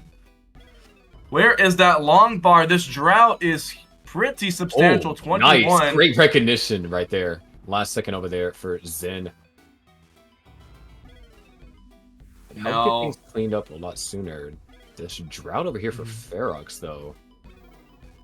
Yeah, I guess, yeah, drought followed by droughts. Although, decent good burns, though, from Ferox, making sure to keep that left side just a little bit higher and keep those burn options open and make sure you're not playing terribly.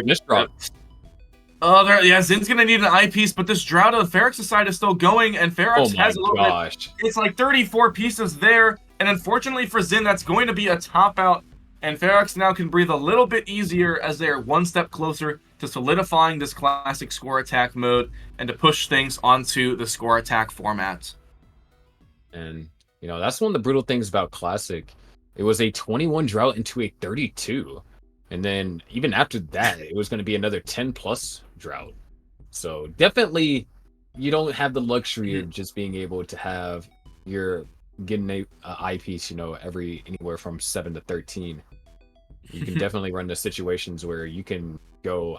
I've seen players go up to 90 without seeing an eyepiece. Oh, is it 90? I saw the clip where it was like 70 something, I think, from one of the World Champ qualifying matches.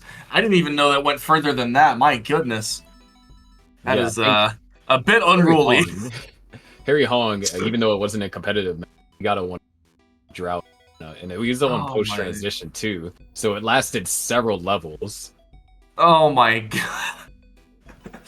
Like at that point, I feel like the game just tells you, like, no, there's no scoring potential here anymore. You just gotta just have fun with the next one, buddy.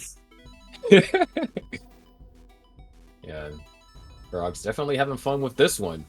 Off to a little bit an early lead. Of course, is pushing down a little bit. And, you know, just utilizing this opportunity to just really focus more on stacking and not have to worry about the speed. Because 18, even though a lot of players make it look very simple and easy to play, to the unexperienced, it's actually very difficult.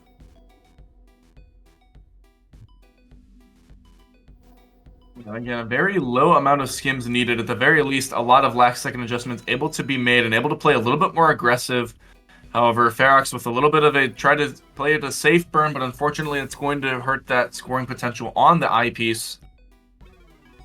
Alright, another skim, help keep things a little bit lower. It finally gets to the long bar, and there's the Tetris for Ferox. A little bit ahead in terms of pace and score, I think, currently, compared to Zin. But definitely, gap is still in the process of closing as we're getting into, well, not quite a drought at the very least, but definitely, I think, Ferox in a little bit ahead in terms of the pieces. So, Zin's getting into a tricky situation. Ferox's board might tell the fate of how Zin's story is going to play out. Yeah, and Ferox, good position. Is going to have to do a little bit burning, try and get access to column 3 and 4. But Zin just not in a position to kind of score and reclaim the lead, or even bring it back into an even game. But those pieces are going to help out. Would love an L piece. Fortunately, didn't get one, so it's going to have to take 2 more burns. But now it's ready to score. And yeah, I mean, considering they are... Yeah, Zin is behind in lines. Yeah, you can see, you can get a little kind of guess at the idea of the pace rate with the Tetris rate that we do see next to the drought counter. So Ferox not too far ahead, and obviously within striking distance if Zin's able to keep it clean. But if Ferox gets into an unruly situation, a couple of burns might very easily swing things in the other direction. Yeah, at this point, you know, down by 44,000. So yeah, it's still roughly even. There is a slight advantage for kind of see that quantified by a Tetris rate, but looks like that kind of been negated since both players are on 62%.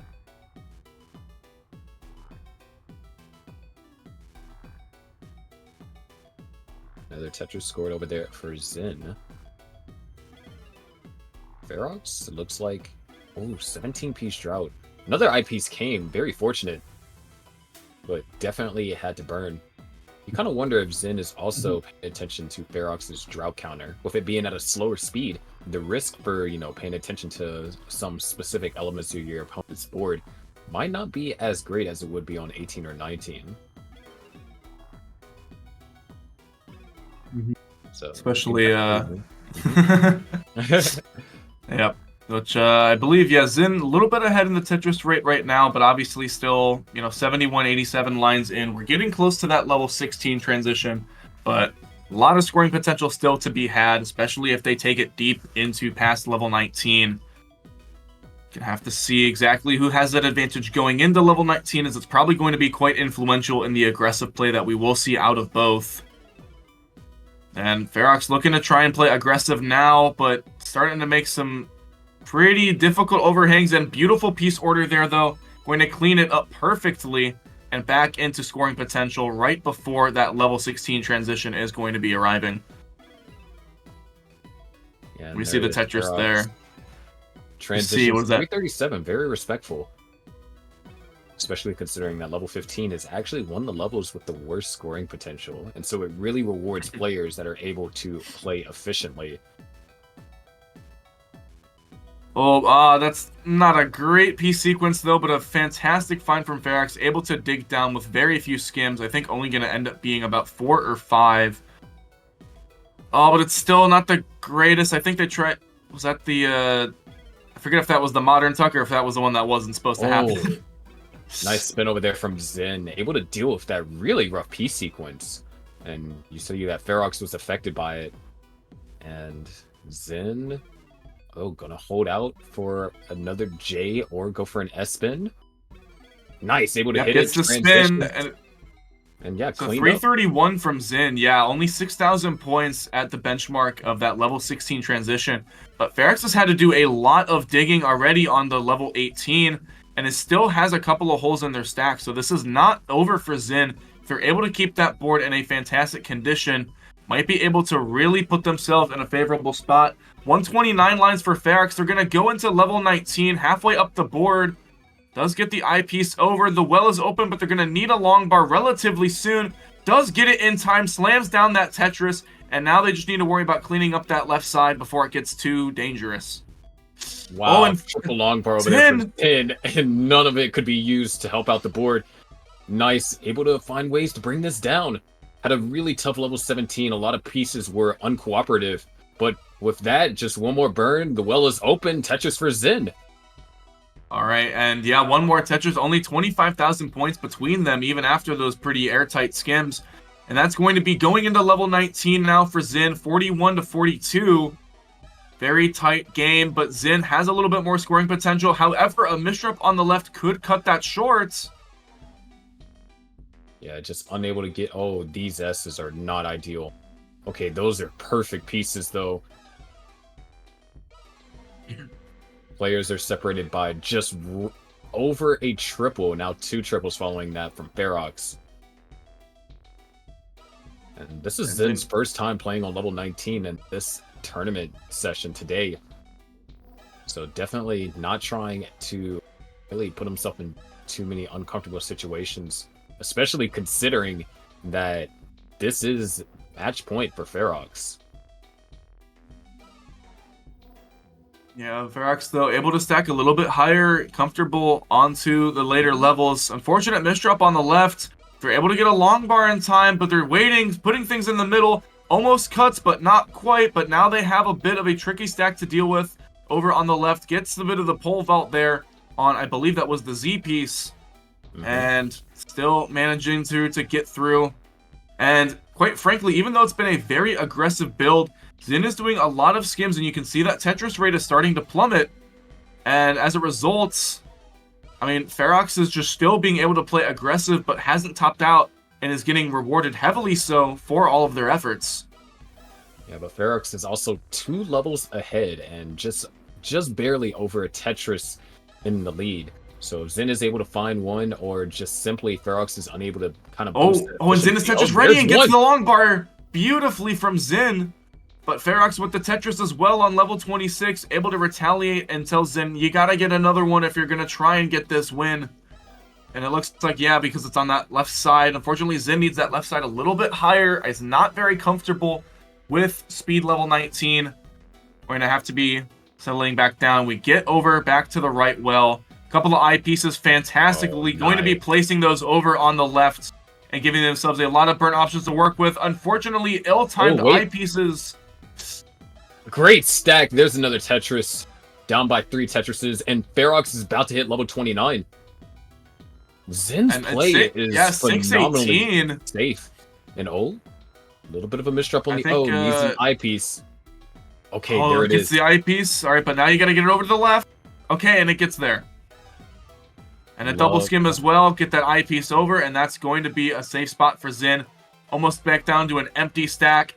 I believe Ferox might have set that center wall Tetris just to get that extra little bit of scoring attack. But 667, we see 3 7s in a row. Might be the lucky number that Ferox is looking for to solidify this. But Zin is no stranger to chase downs, as we have seen from score attack already. 2 more Tetrises is needed. Zin needs to get the long bar here. 12-piece drought. Oh, able to hit the Z-spin, stay alive. But... oh no, it locks off on the left. It's going to be really hard. But Zin managed to get 2 L pieces over. And it's not going to be enough. Oh my almost goodness. Had it. And fighting tooth and nail, but yeah, that was, I think, within a Tetris. But Ferox manages to take it by surviving out all the way to level 29. And Ferox evens the overall set count 1-1. And it's going to score attack. See who's going to get that 3rd place. Yeah, but from, that being the first time we've seen Zin play Zin, if, that could get refined. Zin could become a classic score attack player. It was really safe play, and it wasn't up until that Ferox kind of found his ground and started chaining Tetrises together that Zin found himself in trouble.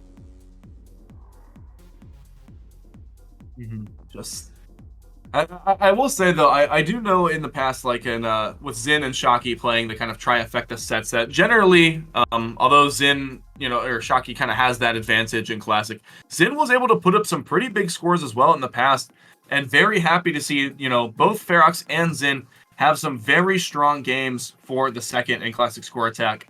But of course, Ferox needed that win desperately to even up the set counts, and was able to close it out with some very smart play towards the end. And again, it makes all the difference, and we're now going back to the modern format of score attack to see who will prevail. Zin taking the zone battle, Ferox taking the classic score attack, and only one more remains as our tiebreaker. Yeah, and since both of these players are so strong, a score attack, Shin, do you think we could get a coin flip? I see. Don't mind if I do. Let me get this coin here. So, all right, we're gonna do rocket screen for Zin SS and Tetris title screen for Ferox. And just for the record, this coin has never been right, so that means it is right in prediction. And looks like we have a rocket screen here for Ferox, right? Zin is the predicted winner, but ideally might. Well, I mean, the coin thinks that Zin is going to win, so that means that Austin's prediction is likely to be that Ferox will take it home. Got it. All right. So we shall see whether the coin is right for once, or whether the always wrong strategy will be the predominant one for the classic coin. As Zin and wait. Well, this is so I see we might not be in score attack at the moment. Give us a second. As we get that settled underway rather shortly, but at the very least we do have our predictions up. So in the event that predictions are running in chat, you can either go with the coin or go with Mr. Austin Enhanced Beastin Shen, goes by the man of many names. And we'll have to see which one tends to have that better payout ratio and who is feeling themselves a little bit more between Zin SS and Ferox. Yeah, so go ahead. Use your predictions if you're watching here on your points if you're watching here on Twitch. Use them. I don't know. It's like I don't want to go with the coin is always wrong, but like I feel like what if it is? Like that I want that to be the case, but I'm terrified that it is. Maybe it's just particularly Shin's coin that's always wrong. So then if you get perhaps it might be a different situation for you. Yeah, so you at home as well can make those predictions with every single match of Trifecta format and just make that call for yourself. Get those channel points farmed up and a lot of these extra little stream awards that we do have. Someone said the coin is actually a modern monkey's paw. I was gonna say, yeah, I think in my mind I was thinking about it more like the 8-ball, but no, that works too. So I feel like growing up as well, it was always the idea of like, oh yeah, the magic 8-ball, and everyone's like, yeah, it never works. And I was like, well, I mean, what if it just like never works? Because then it always works, you know? I mean, no one ever told me that growing up. I had to kind of figure that out. I was like, man, I really should have kept that 8-ball. But I guess while we're at it as well, keep pushing the AppMex coin. We will be plugging them as well as we do switch between Classic Score Attack and Score Attack. So again, AppMex investments, you can hold a lot of very quality metal objects and things such as coins and other iconic Tetris merchandise. And if you're feeling a little bit extravagant, looking for some of those individual Tetraminos in whatever alloy you're looking for, those are also available as well, tend to catch my fancy. And so if you're looking for anything to kind of have as a nice little bits for your room, I mean, maybe something on the nightstand, or if you want to have it potentially in the background camera of your casters, if you keep getting called out for being in a pseudo prison, maybe it might be a good thing. However, we're still working on those things, and it looks like in the meantime we have made our way over to Score Attack, so we are going to be starting with that speed level 20, Zin versus Ferox. Winner takes all in a 1-2 of Score Attack. Nice little Iceman over there for Zin. And we can already see Ferox off to the races, going to be trying to play up to that ST stacking as much as they possibly can, and see if that speed pressure will prevent Zin from having that extra play towards the end of the game. And it looks like Zin now noticing that, as a result, is going to try to play a little bit faster. But it's going to be interesting to see if Zin's able to keep up the clean stacking as much as Ferox is, or if one of them is going to crack and break that back-to-back a couple more times than necessary. Yeah, it definitely felt like at the beginning Zin was really taking time, because the solve that he went for in order to get the ST stacked up, it wasn't really obvious. It took a lot of time trying to find the right pieces. But then now that he's in familiar territory, just feels like he can match Ferox's speed, because we definitely see that time pressure can have a factor in how some of these players are able to play when we get to that level 27, level 28 mark. Ooh, all right, and a little bit of a dependency though on the left side of the stack.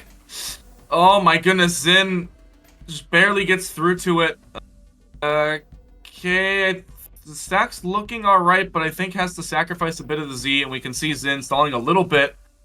Obviously, Ferox is still trying to get through just as fast as they possibly can, but also having a little bit of difficulty because, you know, speed is definitely a very difficult thing to manage when perfect stacking of ST is often required to throw up many of these 2+ million scores.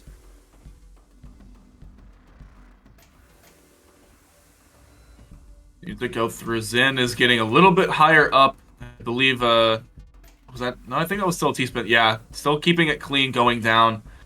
And, okay, a little odd piece sequence there. However, it's going to rely on probably having that S at the bottom of the stack.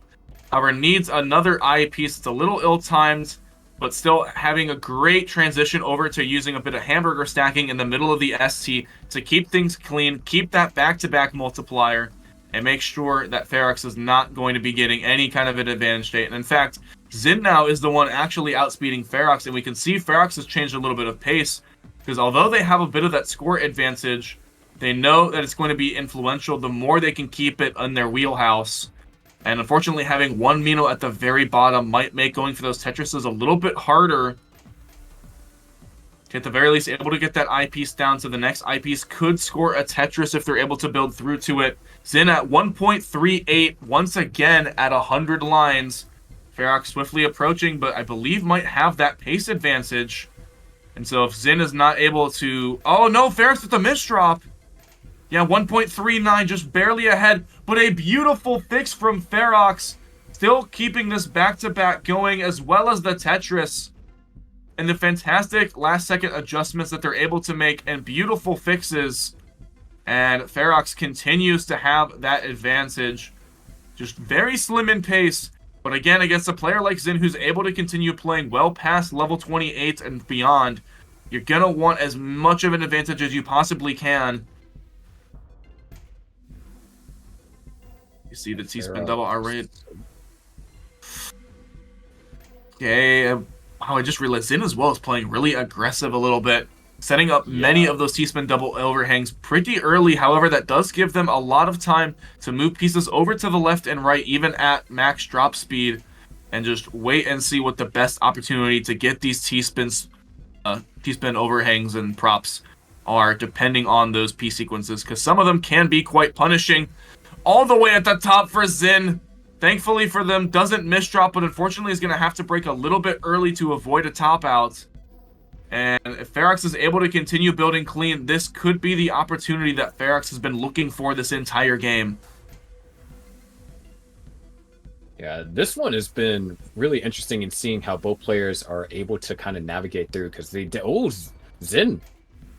Yeah, and only level 20. Okay, so yeah, speed level 26. Zin still is going to probably be able to fix this, but we can see that score is starting to slip away. And Ferox, even though being behind in the line count, Zin is still at a deficit. So Zin is going to need to rely on their faster play and getting T-spins at breakneck speeds to try and close this out. Ferox, still on these slower speeds, is going to want to try and maximize out on this efficiency as much as they possibly can. But a Tetris will push them into speed level 27. Another Tetris. I think they're just going to go for the Tetrises a little bit safer than those T-spins, but not necessarily as rewarding. We see level 28 come out, but Ferox is still playing. Misdrops the T-spin, but has another one coming up, and they're able to get that T-spin double. Literally neck and neck, 325 points separate the two, and I think Ferox is now just going to shift to starting to burn. However, Zin, level 31, still finding ways to skim down. Ferox gets a Tetris, but is still down behind in points. A couple more skims here and there. Ferox with a couple more misdrops. Topping out 2.565. Ferox needs to skim through 10,000 points. Can they do it? It's 4, and there it is. Oh, that was enough! That was enough! And by 1,000 points, 2 pieces away from a top out, and Ferox takes the win with 2.566. And that is all. That's all the lead that Ferox needed. The extra efficient play that they were able to maintain, even though they went for Tetrises, which is quite a bit of a risky proposition for them to make, ended up being all the difference, as they were the perfect amount of skims needed to make sure to keep that win. And now Zin on the ropes. Ferox only needs to win one of the next 2, and Zin is under the pressure now to make sure that they can pull both of these wins out. That was ridiculous. And, you know, maybe if Zin had just a little bit better of a board going into those later levels, because things started to really fall apart on level 28, might have been able to get more success. It's definitely start to see misdrops cascade on top of each other on 29. And although the downstack effort was there, it just wasn't enough, and not enough to secure a high enough point differential in order for Zin to come out on top of that. I mean, it's wild to see that, like, Zin as well also had like a fantastic survivability, but both players really pushing themselves to their limits. And, you know, it was unfortunate for us that we at least got to kind of see it at the same time happen, because that just made that tense moment of, like, you know, Zin has the lead, now Ferox has the lead. Finally, just a very tiny chase down, but Ferox has already spent so much time trying to build these things up. And of course, when all seemed dire, Ferox just barely got enough points in. And of course, in a first of 2, 1 win is half the battle, and is a very comfortable spot to be in, since you do now have a little bit of a buffer. If Ferox needs to try and play a little bit more aggressive, they have a game to give if they do wish to try and solidify a win for the 2-0. Yeah, and looks like a rough piece sequence must have been encountered, as both players were forced to break. Especially in Zin's case, it'll be a little bit difficult to try and get back into a ST stack from this. At least in an efficient manner. It's definitely possible, but to have it done efficiently, it's definitely going to be difficult. I think Ferox definitely able to clean that up a little bit better that time. Just looking for ways to get through. There's still a little bit of cheese towards the bottom. Xin, I think, in the favor of just clearing out that stack as much as they possibly can early, and then try to deal with the conditions of the stack a little bit later. All right, and a little bit of an odd decision for continuing. Wait, no, that's perfect, because now that's just the Tetris for Xin, and immediately back to the ST stack with 0 garbage. A very clever fix from Xin, and actually to help clean up that stack, getting a T-spin none, having to burn that T over on the left, getting a couple extra points, even though that T does not go to a T-spin double, to make sure to keep that as efficient as they possibly can.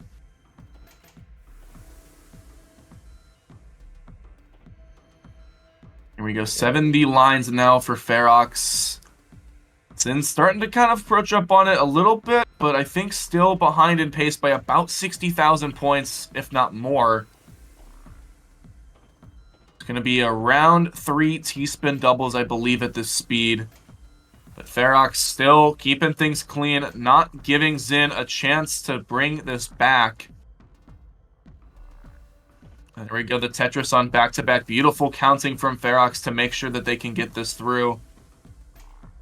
It's in as well. Now, after that little bit of a subpar sequence earlier on, both players seem to have gotten into the ST rhythm.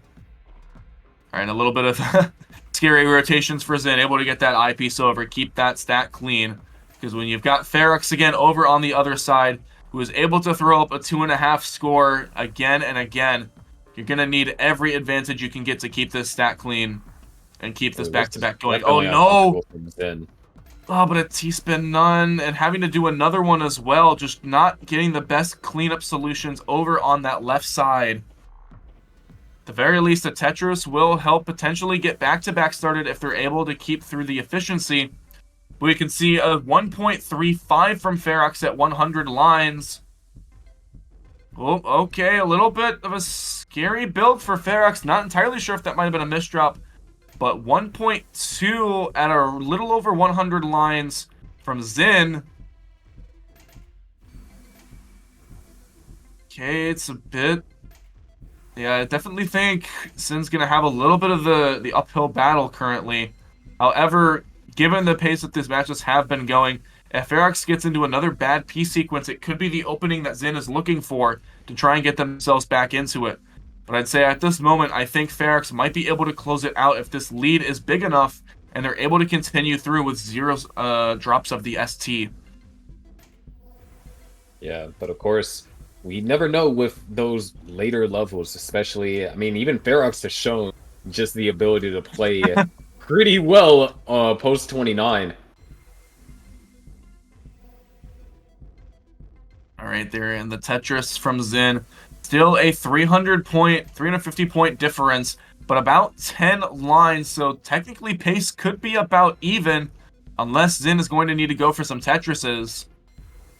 Fortunate misdrop there, so that's a hole in the stack that Ferox is going to have to deal with. Not entirely sure what their strategy will be for it. That's definitely ideal for Xin. Oh, actually, it looks like they're just going to build on top of it. Just consider it a row of garbage, move on, and keep on the clean stacking. Ooh, carefully rotating that Z piece over, making sure not to have too bad. Oh, no, they have to put that O piece over to the side. Otherwise, that would result in a top back. And because Ferox is going to have to start breaking that back-to-back, although the point increase is starting to grow, it's a little bit more due to the level count rather than the efficiency. Oh, boy, and Ferox trying to get a clever solve over on the left, but I don't think it's going to really work out. Speed level 27, a lot of holes in the stack, and Ferox is likely going to have to start skimming through this. Xin currently level 27, but again is able to play efficiently even at these breakneck speeds. Meanwhile, Ferox going to try and get as many Tetrises and things as they possibly can at this level to try and get the most points out of being a consistent build as well before they have to start going through some crazy skims. You see 2.353 still trying to go up and get some more skims. We see the level 28 from Zin. There's a T-spin as well for Zin on level 28. But we are getting very high up, and that's running out of room. 200k to go, but Ferox is still playing on level 30. There's a level 31 from Ferox. We're about to see a level 31 as well from Zin. Oh my goodness, Ferox is still getting these skims. We could see a level 32. Oh my goodness, there's just barely, there's one more skim. There's the level 32, 211 lines with 146,000. Zin is trying frantically, can't go for T-spins reliably at this speed. And the eyepiece cuts. And that is a 2-0 for Ferox. Almost identical in the per line average, but just that little bit more, and Ferox actually getting a little bit more lines for their buck. And that is going to be Ferox as your third place player for the TECWC this year in 2023. Good stuff to them, but of course still a fantastically strong showing from Zin, able to make it to top 4 before falling to the world's best. Yeah, what a truly insane game that was, and it just really, well, not just Zen, but Ferox, they had to deal with some really tough sequences that made maintaining that ST just really difficult. And at the end of the day, Ferox just being just a little bit more efficient in the beginning really kind of carried through all the way. And I think that another interesting facet as well about Ferox's play is usually at speed level 28, 29, when Zin is going for a lot of these kind of like airtight extensions to try and get as many points as possible right at the end, Zin will be looking for those T-spin doubles over and over, and sometimes they'll get, they'll get those points and get, like a 500,000 extra bonus out of nowhere. But a lot of times it's an extremely risky strategy where it's not going to pay off. And so Ferox's strategy around it was at level 28, 29, just building for Tetrises, because even though it's not going to get very many points, it's by far more efficient than skimming your singles and doubles, and it also has the chance to keep back-to-back if you're able to get through it in time. And that extra little bit of efficiency that Ferox won, again, like 100 or 300 points, I think, or what was it, like 1,000, I think was the actual difference between game one. I mean, literally every optimization that Ferox did was essential in making sure to beat Zin's score in game one and solidify their set 2-0. And again, fantastic stuff to both, but Ferox is going to be the one coming out on top.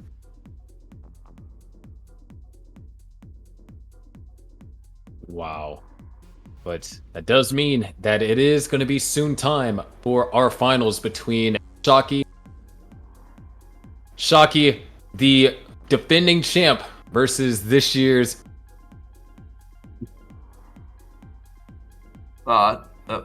okay. Versus... Sorry about that. It's all good. We heard Shocky, and then yeah. Well, anyways, Shocky defending champ versus Araki the challenger. Can Shocky be the two-time TECWC champ, or will Araki defeat Shocky? It's definitely in the cards, especially in regards to score attack, which score attack is going to be very pivotal in this match.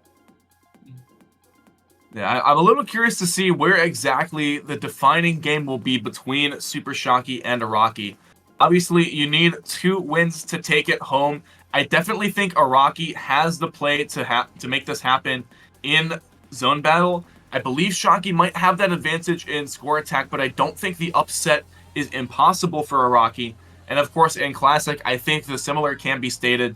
So I think it's kind of like in the, I don't know, a little bit of a similar matchup, I think, between Zin and Ferox, if I were to say, where I feel like Super Shocky is the Ferox, kind of having a little edge, but not the strongest differentiation between Classic and score attack, but having that in 2 game modes, where Araki is the Zin in this matchup, just almost always going to be getting those wins in zone battle, but needs to find a way to get a win in either Classic or score attack if they want to pull this set through. And that's going to be the play for Araki. Where is that win going to come from? Because obviously both are going to be pretty uphill battles, but if Araki can find only one of them, that zone battle prowess should carry them through for a second game mode and could potentially crown them as the next TECWC champion. Of course, going through, I believe, for our next bit here, I think we're going to plug in some Hyperkin products as well before we get into our finals, give a little bit more rest to our players. So of course, if you're looking for some more Tetris Effect merchandise to upgrade your game, look no further than Hyperkin having, you know, their own controllers, you know, stuff for your Apple Watch. And if you need a Switch carrying case, which I'm going to be honest, I kind of need a Switch carrying case, they've definitely got you covered to sport your love for TEC and all things Tetris related. Of course, you know, we can't forget all the lovely products that they've been doing. And in fact, you know, looking a little bit at some of the performance from Tetris Effect Connected when testing those beautiful, beautiful controllers of theirs as well. Of course, I don't know if we'll be getting those on stream, but I think I did this last time I was here with the zone battle things. If you have like a favorite idea, which I think actually with the watches as well, type 1, 2, or 3 in chat if you have a preferred pattern with the watch, because I think the controllers kind of mirror that as well. And I'm curious to get your guys' input just to see what is the more popular version we can go with here, because I think personally looking at these, I might be a little bit of a sucker for design number 3, or I guess in controllers design number 1. But I don't know. Again, a little bit off, but you know. Oh, jeez, it's gonna be confusing to read in chat. Oh no. But of course, personally, I like the blocks on the black. I really, at least for the controller. Now, for like a watch band, if a smartwatch, I think. So I wouldn't be like universal on both of them. So controller, I definitely like the black with a multicolored Tetris blocks, but the watch band definitely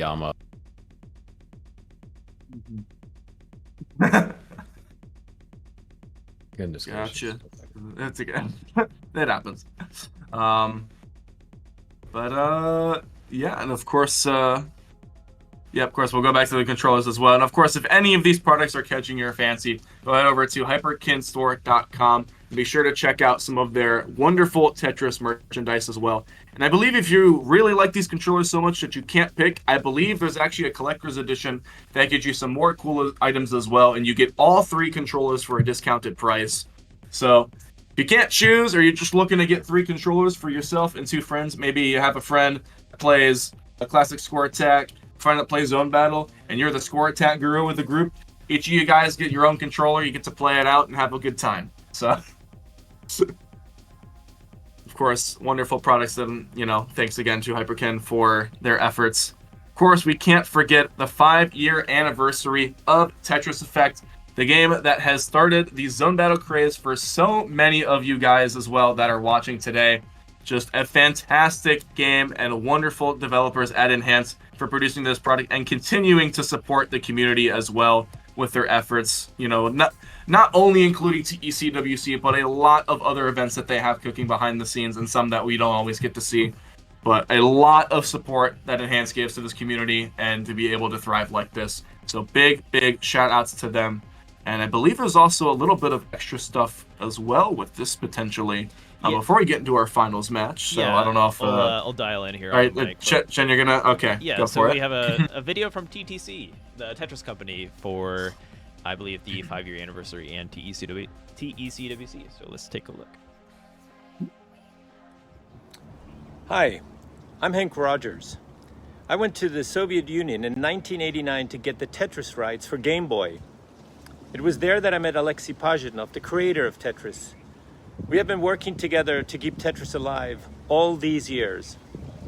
Congratulations to the Enhance team for creating one of the best versions of Tetris ever. We are now celebrating its 5th year since launch. Thank you to all the Tetris players who participated in the Tetris Effect Connected World Championships so far, and good luck to the finalists competing in the grand finale today. I wish I could be there to personally congratulate the champion. I will be there in spirit. Let the Tetris finals begin. May the best player rise to the top. Game on! All right. And of course, shout outs to everyone at TTC for helping Enhance put together this wonderful set. And of course, here we go on to the TECWC finals for 2023 of the reigning champion Super Shocky versus the rising upcomer and zone battle guru Araki, hailing from Japan. Going to be a fantastic, exciting set to watch, and I cannot wait. Sharky, I hope you're as excited as I am for this set, because it's going to be one hype battle between these two. Oh yeah, I'm definitely excited, and I'm really waiting or looking forward to the score attack, because that's going to be, I think, the pivotal. If Shocky doesn't win, Shocky has to win score attack, and Rocky score attack is most likely Rocky's best chance. Shocky does have such an advantage in classic score attack. Although we have seen that a Rocky can throw down, it's all in all, it's going to be very interesting, and I think score attack is going to be that game that decides who's going to become the champion. Of course, funny thing to note as well, I believe both players are actually playing this on Switch, which a lot of players especially usually don't see as the strongest platform to play on. But both, of course, in the Trifecta tournament, we're seeing a real domination of the Switch players. Both Super Shocky, making a lot of work, and I'm gonna be honest, some of them will play in like the tabletop mode. I don't understand how that's possible, because I feel like it's like I'm used to like sitting right in front of my monitor and having like a giant screen to look at this game at, because I love this game. But like the ability to just be so precise with the inputs and getting as much information as possible in that kind of a format is just so wild to me, that this is how these players have chosen to optimize it. This is their strongest format. But of course, they're bringing the strongest weapons they possibly can to the battlefield, and it is going to be a clash of the ages between these two. Oh yeah, 100%. I think definitely being able to play on the Switch. I don't own one, but I played 3 games of Tetris 99 on my friend's Switch, and being able to master just the unique controller, such a hold on. Oh wait, I think Shen's trying to tell us something. Shen, you're wait, muted. what was the result of the coin flip? So we are about to do. Oh wait, what was the result? Yeah, what happened last game? I think the coin flip was last game. It predicted Zin, but it was wrong because Ferox won. Oh my god! So the coin has always been wrong. We'll have to double check on that, but you might be right that we have 100% or 0%, however wrong. you look at it. Success rate. Wrong. Okay, so all right. Well, this is. Okay, I can imagine Araki and Super Shocky watching this with like the utmost fear in their hearts over this coin. All right, so let's do this. So we'll do it Rocky for heads here, and Super Shocky as a rocket screen here for tails. All right. Okay, let's see. All right, let's see it. Here we go. All right, and the coin predicts Araki, but has always been wrong. So. We'll see if Araki can overcome the unfortunate luck of the coin flips, or if Super Shocky's reign will continue for yet another year. Oh man, I love that. I love how this coin is able to carry this bit all the way into the finals. It's beautiful. Yeah, that's the true display of consistency. We talk about consistency. No one can have as much consistency as this coin right now. This coin is more consistent than 95% of classic score attack players and score attack players alike. Oh man, if you're looking for consistency, look no further, ladies and gentlemen. Exactly why you should get the coin, because it can be consistent for you in some other aspect of your life. Of course, if you're having a question, how is this exam going to go for me tomorrow? Just, wait until the coin flips and say, oh, well, it predicted that I would fail, so I must surely succeed. And then get that good night's rest and ace the test the next morning, and you're all set to go. And, ooh, interesting. We're starting off with classics, which means zone battle second, and the decider would be score attack. Yeah, so I believe in this case, it would be. Like, I don't want to say it's not possible, but I do think, given their performances at Square One, that it would be very unlikely for Araki to drop potentially even a single game to Super Shocky unless they're having a pretty bad day. Super Shocky, though, looking to try and set the lead early with classic score attack. But again, if Araki manages to pull up some really impressive games and, maybe even a, large 700, 800K score early on and Shocky's not playing aggressive enough, I mean, that could very easily turn sour for Shocky, and you don't want to be in a position where you have to pull an upset in zone battle to keep your tournament life alive. Yeah, but it looks like we're going to be jumping into things And I expect level 18 starts. We may see a level 15 from Iraqi. It's definitely been a strategy that some players have used just to have more time for decisions. And it looks like a relatively, again, slow start. Neither player getting those push down points, but there's no need to, realistically, from the level 18 start. And now it's just going to be the battle of attrition. Who is going to come out on top after CSA? Because it is going to be an extremely strong factor in deciding how the rest of this match will play out. Yes, this is almost basically for Shockey to repeat as a championship, this is part of his win condition. He has to win Classic Score Attack. Because after seeing what Iraqi did today, I'm not necessarily instilled with confidence of Shockey being able to compete with that zone battle. Yeah, I'm not entirely sure. I don't think I've actually able to present these findings before, but I actually went through and documented all of the zones from Square One recently, or not recently, but back when it happens. And I think behind Akashi Robo, I believe Iraqi was like the second most consistent strong zoner of the entire tournament. And you don't want to be trying to force an upset in a game mode like Zone Battle when Iraqi is the one that's staring it down. So a lot of pressure onto Shockey in order to get these 2 wins, but obviously a subtle advantage if I were to guess over, or that Super Shockey has over Iraqi. And Iraqi is going to be having to try and play a little bit aggressively or potentially greedy to try and keep this pressure up onto Shockey to keep playing aggressive and potentially have an early top out if it does so happen. Yeah, but what is happening right now is that Iraqi is actually in the lead. Shockey had ran into a little bit of trouble with a early sequence, double Z's, and didn't really have a spot to place them. So Iraqi was able to capitalize, setting up some really unique overhangs. And that has kind of led to the situation now where Shockey's trailing by anywhere from 1 to 2 Tetrises. Looks to be going out. All right, a little bit of burns for Iraqi, but still keeping a fantastic Tetris rate, 72%. Running into a little drop, but there's the eyepiece and going to be slamming down yet another Tetris. And it looks like Shockey, though, not letting Iraqi claw away with a lead just yet, keeping up as well with the pace and making sure that, not going to be... Wow. Oh my goodness, and so many eyepieces. But it looks like Iraqi going to be playing fantastically around these skims, making sure to keep that stack manageable. And, okay, actually going to set up that delayed burn as well. Oh, wow, and it works out perfectly with the eyepiece as well. And at 62,000 points, I think just a little bit, I think might just be a 1 Tetris or so lead for Super Shockey. Yeah, basically. Okay. Yeah, here on level 18, Tetrises are worth 22,800 points. And each level that increases by 1,200.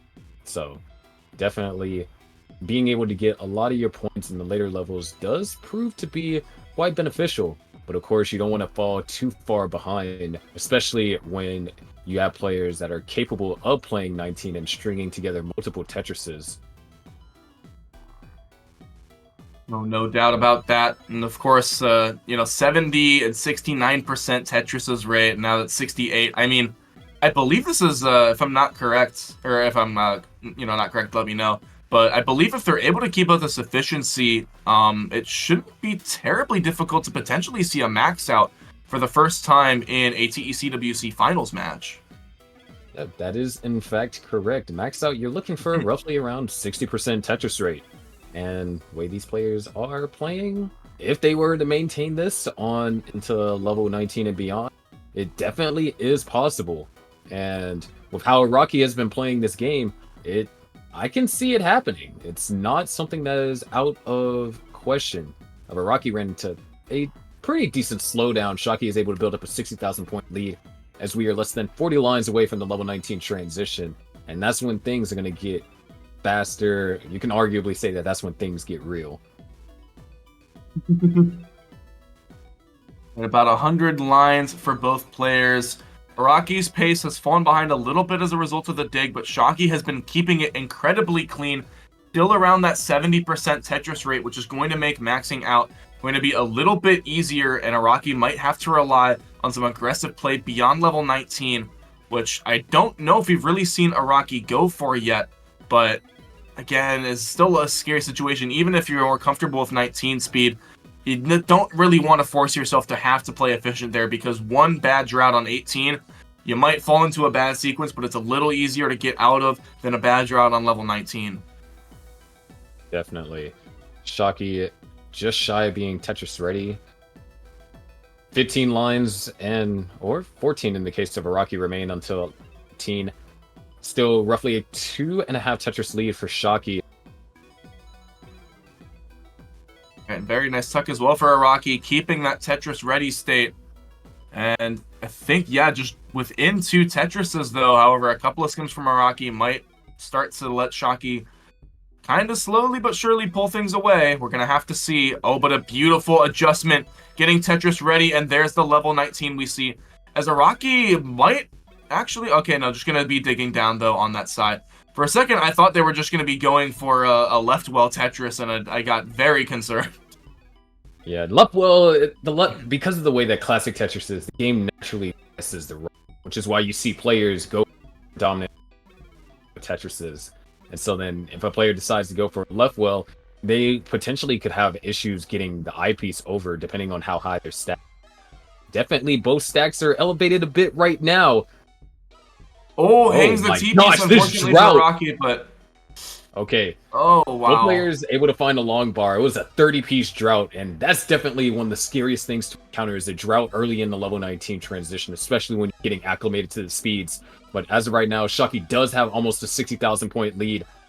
Araki potentially getting set up for the center well. No, just going to take the triple, respecting level 19 speed. And so is Shocky. Kind of playing a little bit of a game of chicken, he's like, all right, you score the first Tetris. No, you. Oh, wow, the perfect lead from Araki and just restarting that board at 166 lines. Still behind by roughly 2, maybe 3 Tetrises. It's a little scary, though, on the left. That's a pretty bad misdrop, and unfortunately, more pieces are going to cut over on that left side. Airtight skims are going to be possible, but still, you don't want to have to rely on that. A couple of pieces are skimming, and Araki succeeds. Is not going to be able to get pieces over to the left in time, and Super Shocky is going to solidify the first Classic game. A little bit of an edge in that Tetris rate, but able to survive with a little bit more aggressive play as well beyond level 19. And I think we're going to see, yeah, a little bit of a slower speed, though, for Araki, as they do expect to be able to play a little bit more efficiency than Shocky on the 15 start and get a little bit more bang for their buck here. Yeah, but the crazy thing about that is, all things considered, Araki played level 18 pretty efficiently. Talking about almost a 500k transition, only ran into a little bit of trouble towards the middle game, and Shocky was able to pull away, but Shocky didn't pull away by much. We're only talking about a 2.5 Tetris differential. So that is very impressive from Araki, and definitely didn't make things easy on Shocky. Shocky could not rest at all. And a couple of good, perfectly timed long bars for both Araki and Shocky. Maintaining a relatively even pace. I don't see anyone doing the push down points here, as we did see previously on the level 15 start. So, interestingly enough, going to be a relatively even pace between the two. And of course, more Tetrises to be slammed down. Rough. Shocky kind of being forced to do a little bit more burning. Unideal Z piece hit the stack, and is now eyepiece dependent here in the center. It's going to be, again, yeah, or double L, my bad. Nothing too much to worry about, and again, a good placement there, leaving that overhang potentially for Araki. Not able to get Tetris ready yet, unfortunately. Ooh, it gets the tuck, but unfortunately another eyepiece comes in time. Last second hesitation, and I think might have been a misdrop. Oh, had the perfect skim piece, but didn't have it open in time. It's getting a little bit high up, using that O to get some pressure off and a couple skims to get right back into it. However, actually, yeah, Shocky as well with those early skims. Not going to be able to capitalize too much on Araki's skimming. And now almost a relatively even game. About a Tetris separates them both. And Araki with a misdrop, and I believe that's now an eyepiece dependency over in column 3. that it looks like they acknowledge that they're just going to keep building over that garbage if they need to. And actually, oh my goodness, and that's going to be getting a Tetris in the midst of a down stack and help keep that garbage clean just in the nick of time. Shocky misses a spin. You can kind of see the facial reaction. And that's something that can happen when you're on a slower Ferox, is that you can have your timings messed up slightly. All it takes is for your games to be off by a few frames, and you miss a spin that is continuing to cause Shocky some suffering because he hasn't been able to score Tetris since before that spin. And that was actually in this drought, okay. Finally, Shocky gets to it, but unfortunately it's used as a dig. Araki, in the meantime, able to score that Tetris and is starting to pull away a little bit in Tetris rate.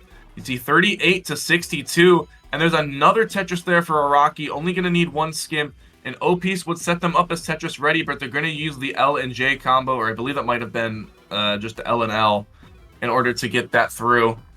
And again, very few skims, but able to keep this board relatively clean and flat, making sure that it's not too flat to accommodate no jagged pieces at all, but still a fantastic job of always maintaining that Tetris readiness, and every eyepiece that comes their way, slamming it down for the Tetris.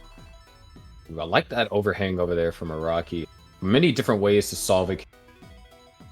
Spin, tuck. T-piece comes for the tuck, the most efficient option.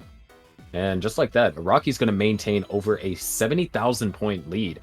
And of course, once we get later in the game, Tetrises are going to be worth more, so that's going to be anywhere from 2 to 3 Tetris difference. But that also forces Shocky, if he's unable to recuperate some of this deficit, it's going to force Shocky to have to play a little bit more aggressive on level 15, which might be the kind of change of pace that Araki needs in order to bring us to a decider here. I mean, Araki's already at 287 with the 70% Tetris rate from level 15. Obviously, I know the maxed out pace is going to be a little bit staggered as a result of this lower speed, but still maintaining an incredible amount of aggressiveness, where Shocky is, not only down in pace, but also in lines, and is going to need a little bit more to really start to claw through this back, and might have to rely on that level 19 speed. But again, you never want to have to rely on level 19 speed if you don't have to. But a couple of these dependencies for Shocky, you're going to have to rely on some P sequences, and it just doesn't seem to be working out the best for them. No place for an O, and we get 2 O pieces in a row for Shocky, but Araki's build is very clean and very accommodable, and just waiting through for that I piece and able to score yet another Tetris. And this lead is nearly 100,000 in Araki's favor over Super Shocky. Yeah, 100,000 on a level 15 start is massive, considering that Tetrises are significantly less. Okay, and only 2 skims needed, 97. Next one would push it through to speed level 16. I think that's what Araki's looking for. Trying to see if they can maximize that score, and there we go, Tetrising into speed level 16. Gets immediately set up for Tetris ready, and 386 with 30 lines to go before the level 19 transition in a fantastic spot. The 75% Tetris rate working well for them, as we see 315 from Super Shocky on their own level 16 transition. Yeah, so far it looks like that the decision to pick level 15 has boded very well for Araki. I mean, I would not expect such a striking difference in terms of efficiency between level 15 and level 18, but Araki has definitely seemed to find a stride a little bit more comfortable at this speed. We're getting a little bit higher up, still waiting on that eyepiece. Not really able to score right away, but doing a fantastic job of keeping that board manageable. And there we go, getting another Tetris. We're about to see a 500k going into level 19. Araki's able to get another Tetris, and there we go, we see it, 499, and still has some scoring potential to do before the transition, but is set up for a tuck currently, looking for that T-piece. It's not really coming. There's just going to get that spin. There's the skim, and there's the level 19 transition, 524 from Araki. And it looks like Super Shocky has caught up, but 454 is down by 70,000 points, and is going to need a little bit more aggressive playstyle if they're going to want to continue through. Meanwhile, Araki can afford to play it safe if they need to, in order to ensure their survival all the way to level 29. Yeah, Shocky has been able to close the gap by around a Tetris or so. And like I said, maintaining that kind of same lead throughout a Rocky 15, that allows Rocky to have a 1 to 2 Tetris cushion, but Shocky is scoring Tetris to burn. Yeah, again, you can see it like, oh wait, Araki might be able to get Tetris ready. Oh, text a burn. Okay, Tetris ready, but the drought counter is still going up. 19, there's the long bar, and Araki gets the Tetris on level 21, but Super Shocky retaliates immediately and is bringing it down to within a Tetris, 23,000 points. So Araki knows that they have to play aggressive, but I don't think they're going to be as comfortable with it as Shocky is, so Shocky could likely start to pull away. See a couple more skims here. Araki does not want to have to play too high up over on that right side if they don't have to. See, trying to help fill things out, but just not a lot of pieces to get to that Tetris readiness. They're going to settle for a clean board, and the score is nearly even as Shocky has a little bit of cheese to clean up over on their own left side. Araki is Tetris ready. The drought is still going up. Beautiful skim in order to keep it ready, but where is this long bar coming? 21 pieces in... Okay, where is it? Finally, there's the Tetris, but there is a misdrop on Araki's board, and now they're going to be in a very hard situation. However, they do get the eyepiece over to the left in time. And I think for the first time, we've really started to see Araki starting to play extremely aggressive over past level 19. And Super Shocky having a bit to clean through, Araki could very legitimately start to pull away with this set. Oh no! Dire need of an eyepiece. We're 26, 27. Finally, another chance bailed out by a second eyepiece. Able to get some pieces over to the left in time. But these skims are going to be pretty difficult. Oh no, hangs a long bar, but gets over to the left in time. And now the right side of the stack is looking problematic. Araki just keeps having these terrible situations to try and fix, but managing to do so with these airtight adjustments. Shocky very high up on the board, and I believe there's a misdrop. And unless Shocky's able to get pieces over to the left, and no, they're not. A 7-16 from Araki, and they are going to take game 2 of Classic, and there is now a lot of pressure onto Super Shocky. The 15 start pays off for Araki, but Super Shocky able to bring it back to 18, and is going to have to try and rely on their 18 play and prowess in order to take this versus Araki, because Araki knows how to play in that advantage state. What a game that was from Araki. Hopefully the mic issues are fixed now. Of course, you can confirm that. I mean, I hear you loud and clear. Loud and clear.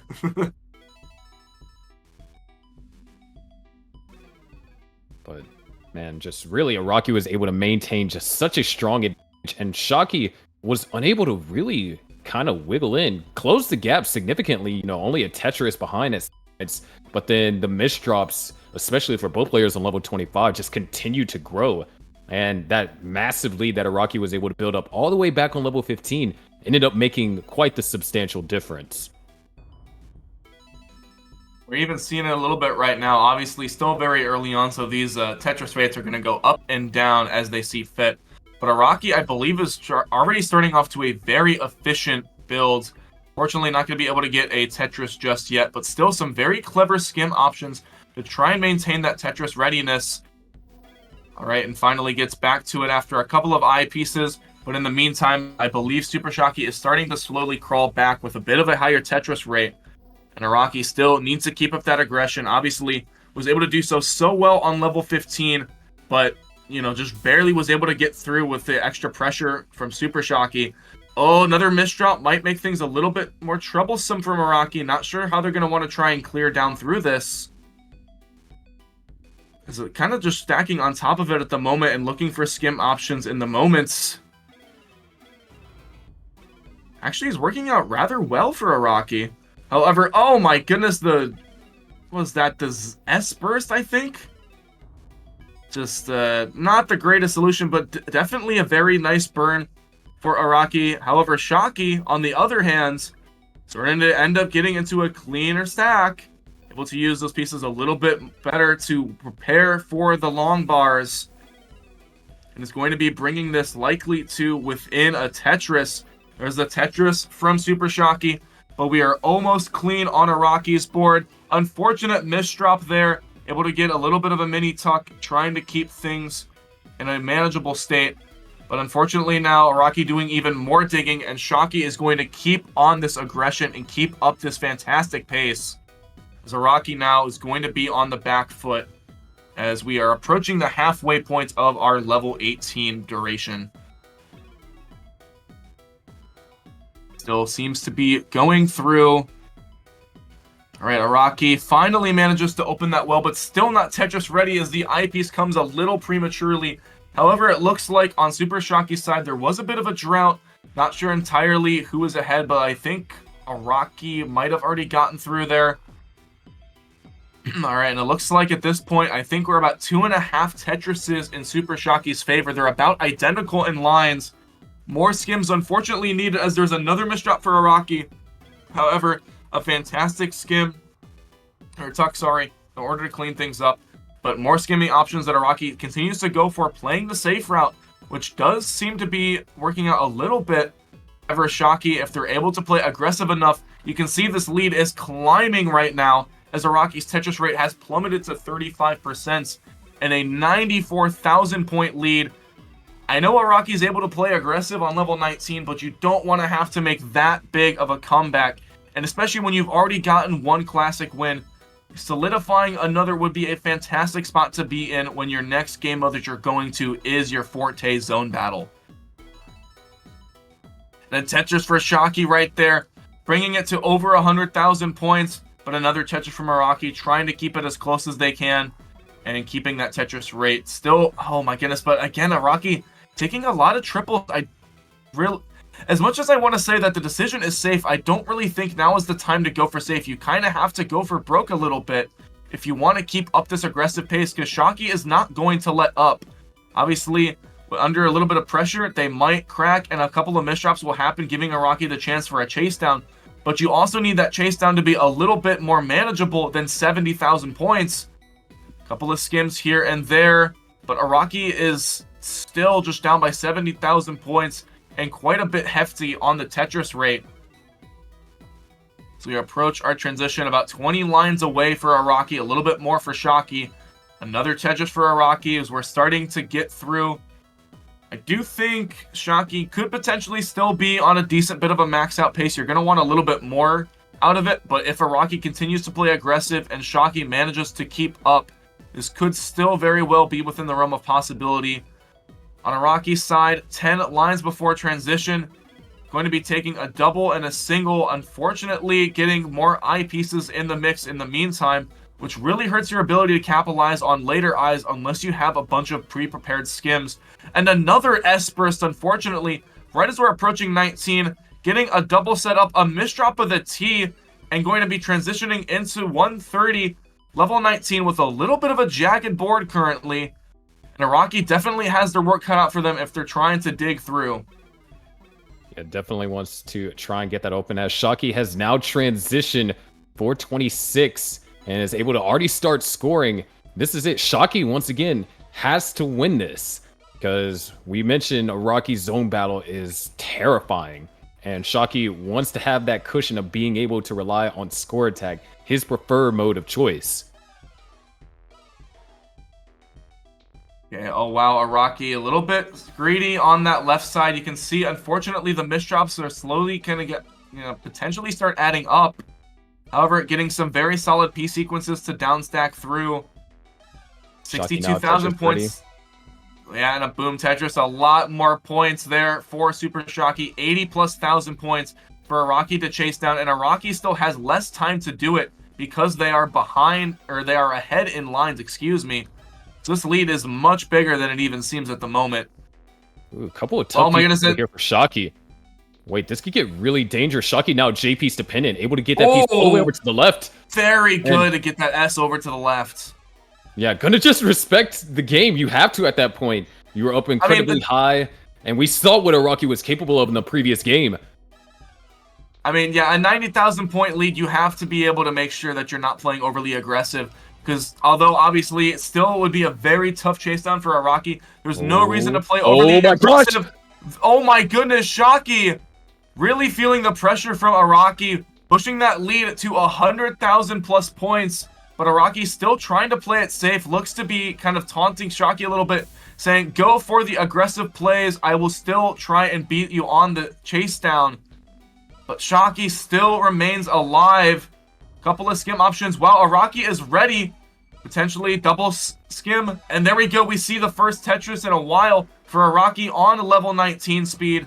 We're going to be still trying to go through. Gets the tuck on level 19. Setting up for the skim. Is Tetris ready? Where's that long bar? We see it coming into a little bit of a drought, but does get the long bar in time. And the lead is now within 50,000 points as Shockey in a little bit of a dig. And all of a sudden, this phase, almost like a phase 3 from Araki in terms of Classic, really starting to turn on this aggression, knows it is do or die for Araki, and of really starting to, oh my god. Yes, as it become a 2 Tetris game, now 1 following that Tetris from Araki. Shockey now, decides not to go for the Tetris. Decide to fill in the isolated dependency first. Tetris ready now. There's the Tetris. Araki had taken the lead temporarily, but now we're separated by 1 Tetris. Shockey trying to avoid going too aggressive. Araki being forced to do some burns, but there is another Tetris for Shockey. And now Araki only can score 3 Tetrises here before 29, and that's assuming that perfect play is executed. If Araki can only score 2 more, if Shockey is able to get 1 more, that should seal the deal. And unless Araki has been working on 29 play, there's not much else that can be done. There's another Tetris for Shockey. 80,000 points is what Araki would have to chase down on level 29. I think Shockey has done it in probably one of the most nail-biting games here in the TECWC trifecta. We are going into zone battle with Shockey up 1-0. And I don't think you can ask for a closer score attack match of the Classic format. 783, and I think Shockey's going to mull in just a little bit, see how much they can get on that level 29. But a couple misdrops here and there. 786, but still a fantastic showing from them. But of course, Araki was 654 coming from the modern scene. A very, very respectable score. And my goodness, Super Shockey came what they needed to do, gets that win in CSA. And now Araki is in the hot seat as we head to zone battle. But as we said, that was a must-win situation for Shockey, because zone battle is definitely Araki's strong suit, and Shockey would have had to play the best zone battle of his life and then some. But now that means that score attack is officially on the table, and that could be the very thing that decides who's going to become our trifecta world champion this year. And just, yeah, so obviously going into the zone battle format, I think Araki might be able to carry through a little bit more of that momentum. But I definitely think in the back of their mind, Araki and Shockey going to be thinking about score attack quite a bit and making sure that, at the very least, feeling each other out a little bit in zone battle, trying to figure out who exactly is going to be playing a little bit faster, who's going to be pressuring with a little bit more consistency. Because obviously I do know, Super Shockey, kind of that consistency titan with the ST stack. But, Araki able to make some insane plays of their own and potentially could start to swing things if they're really feeling themselves in zone battle and they really start to go gung-ho. I mean, a couple of good P sequences for them could really swing things in their favor if Shockey is not too careful. Yeah, but we'll be getting our players set up for zone battle shortly. But, man, what an exhilarating display of Classic Tetris from both players, and I'm definitely impressed with Araki, especially on those last 2 games displaying just really strong later level 19 play. I mean, it was confusing as well because I felt like Araki was playing extremely safe for the most part, early into that level 19, basically every time they had the chance. And then as soon as level 24, level 25 hit, they just turned on the jets and started playing extremely efficiently. And it's I feel like Araki definitely could have put a little bit of a stronger showing if that aggressive play had come out a bit earlier. But I don't think Araki was terribly comfortable with that because at the very least, if you play safe and then you go for efficiency, the very least, you're probably going to have a top out somewhere around levels 25 to 29 and at least get your skims in from there. But I mean, in that case, I think it might have been the difference that Araki needed in order to take down Shockey in that matchup. Yeah, definitely had Araki decide to go for a little bit more aggression early on in 19, not necessarily 18, because that's not where you're scoring a good majority of your points, but in the post-transition, Araki might have been able to push Shockey even more, and Shockey definitely almost kissed death there a couple of times, but here it is, zone battle as we get things started. Yep, and going to be, it looks like, yeah, Araki, interestingly enough, going for the 6-3, although is quite well versed in finding the perfect clear finds after a 6-3 start. Shockey, though, a little bit slower in pace, has to be taking things a little bit more carefully and rely on a stronger efficiency game. Unfortunately, a lot of pressure from Araki, though, going to be popping an early zone out of Super Shockey. And looks like it's gonna be a 17-38. And Araki has popped their zone. Oh my god. Was that an Imperial Cross on as a donation? I think Araki is just like figuring out how to make the craziest builds possible. 50 from 18, the Perfectress, but Shockey, though, has zone advantage and a little bit of a strong board state that they're able to make do with their resources and get themselves into a pretty fine position of their own. Just gonna pop a zone following that T-spin. All right, yep, doing a little bit of a forecast prophecy for that T-spin double. Continuing to go through, tries to see if they can max out 20 plus the all-clear follow-up. Going to be huge for Araki, but unfortunately misdrops that. Oh, you can see the visible reaction. However, Araki in a little bit of a hot seat. They're going to have quite a bit of pressure to perform on the zone and keep this efficiency up. Only a couple of skims here and there. The rest has been rather efficient. Not going to have an old curb in the play. But responds with a 61 ulti. Oh no, but the Cascade misdrop. And Shockey might be able to try and get a little more momentum here if Araki's not too careful. Yeah, we're already in phase 3 from that after that zone from Araki, so Shockey definitely trying to continue to send some pressure. Almost has the full zone meter as well. Oh my goodness, and Araki had an STSD, but just turned it into a fantastic down stack. And although Shockey does have max zone, it's not going to be very useful unless they can get down to a stack and work with it. But a fantastic down stack to save their stack a little bit and work their way into a bit of a better situation with this zone. Oh my goodness, it's actually going to, I believe, get 2 Tetrises if the eyepiece can go, but no, it's not going to. Oh no, and there's barely any room to get pieces in. And Araki will take the first round. Shockey lasting 2 minutes there and put Araki in, you know, some precarious situations following that ulti in the PC. Of course, on to our second match. Araki continuing with that 6-3. Shockey as well doing likewise, although Shockey is building up for a couple more T-spin doubles because they know Araki is able to build up those Tetrises almost just as fast.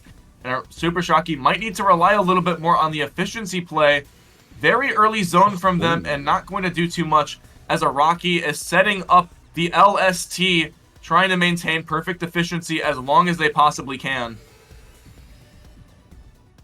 Yeah, definitely not the kind of prospect you want to have after your first zone. But Shockey is building up some zone meters, so should be able to try and counter a 55-19. Yeah, at the very least has, I believe, a 3/4 zone to work with. So, at the very least, if it's not a full counter and Shockey's able to play relatively strong throughout, might be able to still work into another quarter zone. Alright, decent play, 37 for the Dodecatrice, and yes, able to work their way to a quarter zone, but a lot of desperate skimming is needed and might have to pop it. However, works to the half zone. Excellent stuff from Shockey, and now going to have just a little bit more momentum to work with as they're trying to downstack through this garbage. Yeah, those line from Araki brings us to phase 3. But oh my goodness, yeah, not even a minute and a half. Okay, but Araki has the full zone meter. Going to be skimming through, I think, trying to push a zone out of Super Shockey with this combo. And Araki is no stranger to getting these downstack extensions. Shockey does push the zone, and we can see Araki there with the zone timing. Going to be retaliating as soon as Shockey is in the process of trying to get some downstacks going. Misdrop T, though, is going to ruin that stack, unfortunately. And yet another game goes to Araki.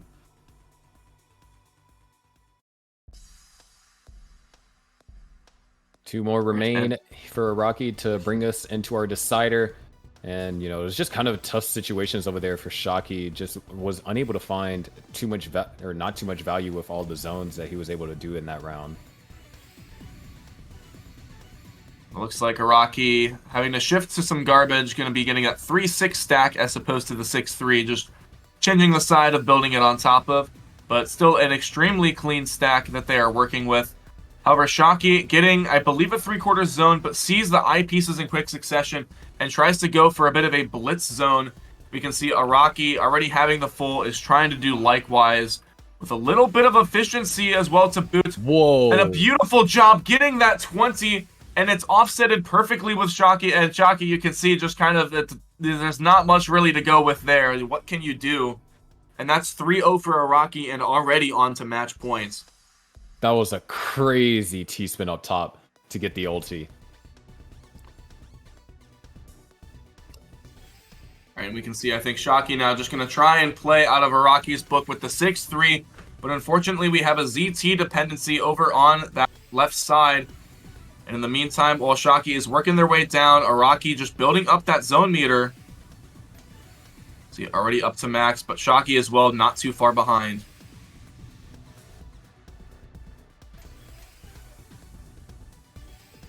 Okay, still sitting there. Max zone now for Shockey. We see Shockey is the first to zone. Looks like they're going to try and do a little bit of some ST stacking. You know, you got to play to your strengths, and I think Shockey, that's definitely the best way they could be doing so. And 17 tries to go for more. I think it's probably going to cap out at 18.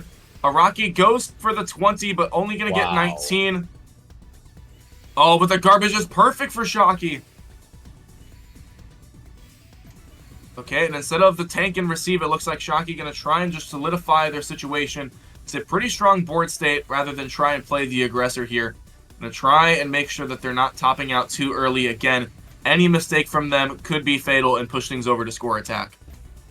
Yeah, we are going to be going into phase 3 really soon, depending on if Araki's going to already take us there before popping a zone, or if Araki's going to pop zone right before. Yeah, there it is.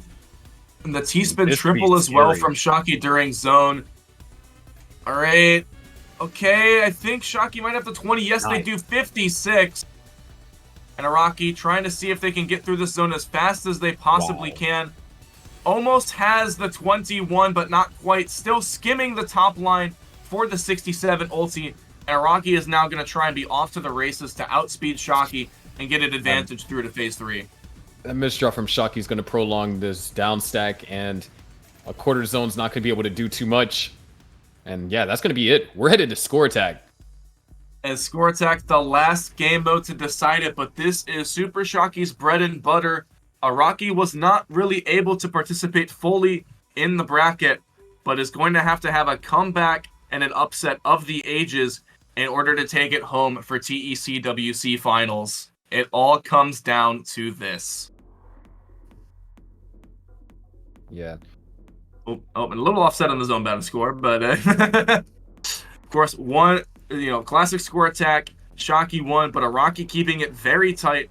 Araki with a very dominant 4-0 showing in zone battle, but we haven't seen a lot of Araki's score attack as of late. Remember, when they beat Ferox earlier, they beat them 2-0 with classic and zone battle.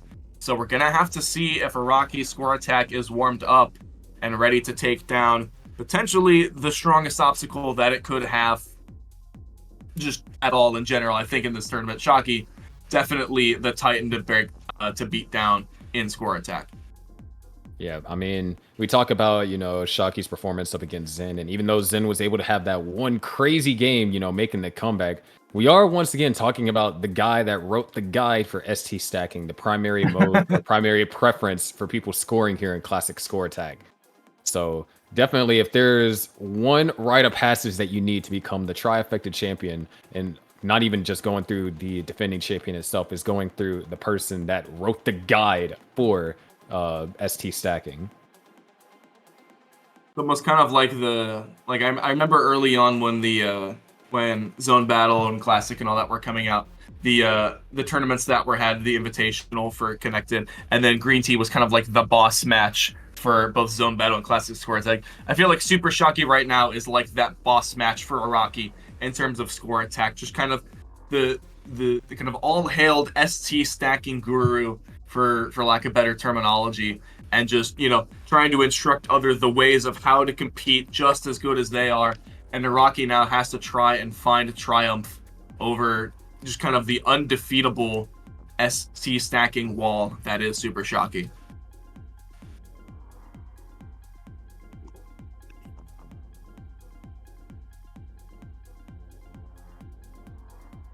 Oh man, definitely gonna be yeah, it's gonna be an exciting score attack. I was gonna say very tense the entire time as well, because any player having to bail on the ST stack or having difficulty trying to find ways to keep back-to-back through. I mean, both these players are going to be pushing their efficiency to their absolute breaking points. Just incredible to see who is going to be coming out on top.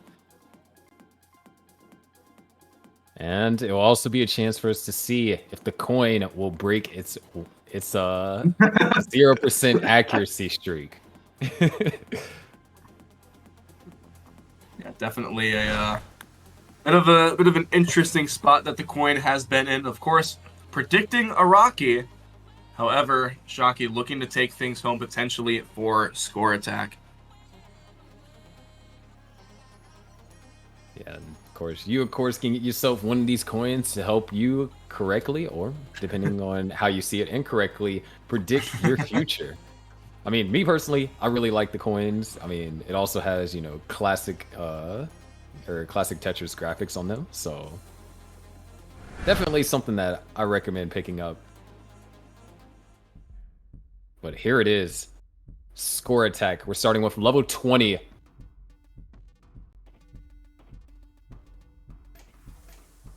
It appears the early O to start.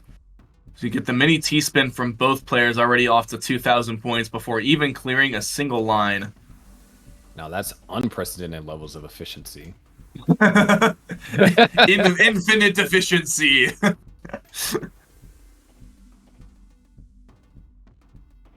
Just wow, look at how high both of them are just setting up the center. Oh man, and yeah, Araki I think wants to stack that that L piece over to the top, but it would have quite literally topped them out.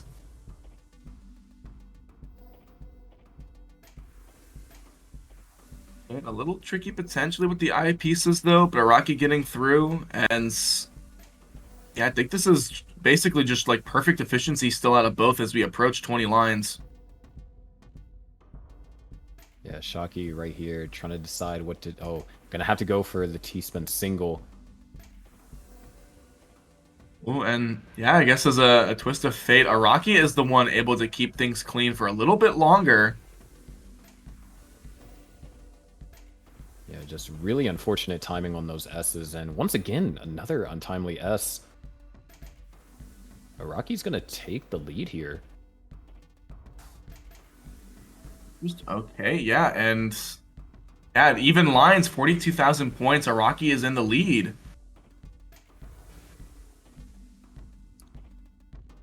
So getting a little bit of a intel from our lovely stream host Beast and Shen, telling us that as of today, I believe Araki right now in SR is ranked 1 in score attack. And although obviously we haven't gotten to see it on this stream, their score attack is definitely up to snuff. A little bit of some interesting piece sequences they're going to have to roll with here. And be interesting. Running into a little bit unfavorable now. I think even Shocky having a little bit of an interesting time with some of these dependencies. But Araki manages to find a way to keep it going, although having to spend a couple of Ts in doing so. Yeah, and that's, you know, that's one thing I really like about score attack, as just seeing how these players, whenever the pieces aren't ideal for their stack, how they're able to resolve them. And looks like Shocky has taken the lead back, actually. Yeah, Shocky's turning on the Jets a little bit. They were even in terms of lines, but is really starting to kind of speed through here. I think might just trying to be seeing if potentially a little bit of speed mind games might be enough to throw Araki off. But I think Araki is in no concern about being lower in terms of speed. We've seen what they can do in zone battle. Just, you know, doesn't want to give up this incredibly strong, efficient run that they've been already putting up. And do we know Araki's playability post level 29? Because we know that definitely was a factor for Zen. I don't think I know entirely. However, I believe they did have a couple of close games with Akashi Robo, and Akashi Robo I do know goes well past 30. I don't think Araki is the most comfortable in those kind of master mode levels of speed, but I don't think it's out of the realm of possibility. Yeah, definitely something I'm kind of curious to see, because, you know, that was the way that Shocky lost that one game to Zen, was because of that post 29 play. And if, you know, Shocky is able to have just a little bit more efficiency than Araki, it might come down to that, because as we saw, you know, Shocky's post 29 play isn't as strong as a player like Zen's. I mean, oh my goodness, and the efficiency from both players as well. I don't think they've like really broken ST stacking since it got called out around like line 50. And just an incredible amounts of just perfect play that we've seen out of both Araki and Super Shocky. Araki might run into a little bit of a difficult spot here. I think might have unintentionally moved that O a little bit sooner than they would like. Unless there is unless there's a big strategy here, I'm not entirely seeing what Araki is going for. Oh, okay, and just, all right, opens it back up, turns it into a fractal. Oh.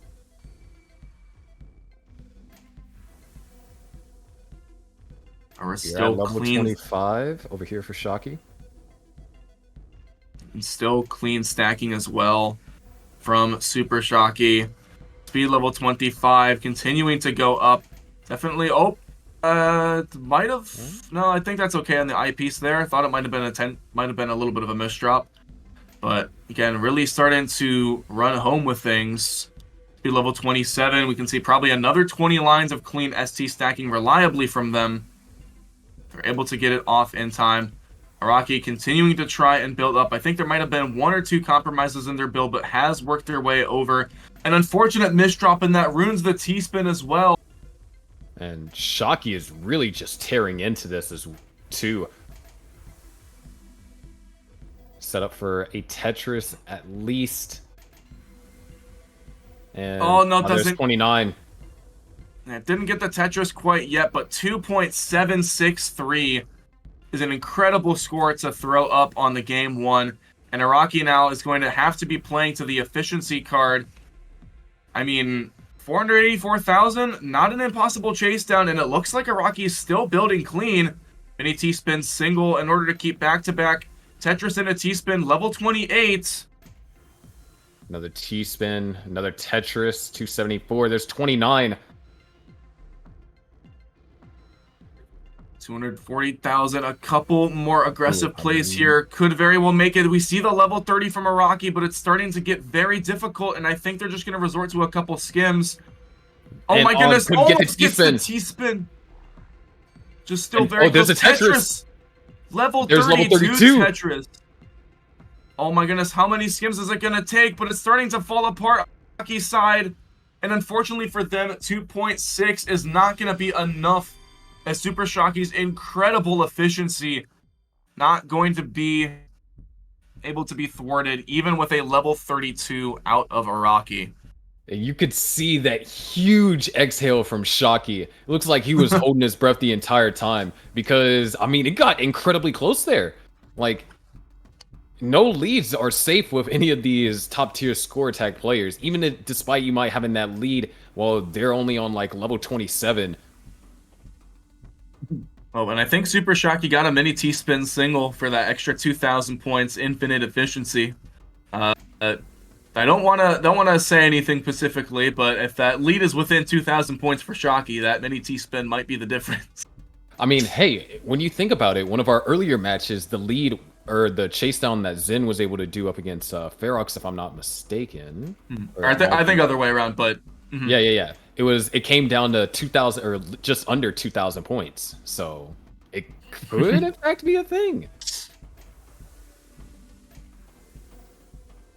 And judging by the score. I think Araki got a hard drop in somewhere, although I'm not entirely sure where.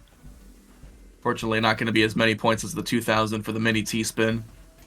I mean, doing a hard drop on a 20G is never mind. There they go. They got a mini T-spin in. All right. Oh, and Super Shocky got the hard drop in. Perfectly balanced. As all things should be. Alright, Araki having a little bit of a harder time, potentially going to fill in through that left side, but able to get enough overhangs where it's not going to be an issue. Meanwhile, Shocky a little bit ahead in terms of lines, but still keeping that perfect efficiency as always. Yeah, hasn't broken yet. Just looking to set up a couple more overhangs. Alright, there it is.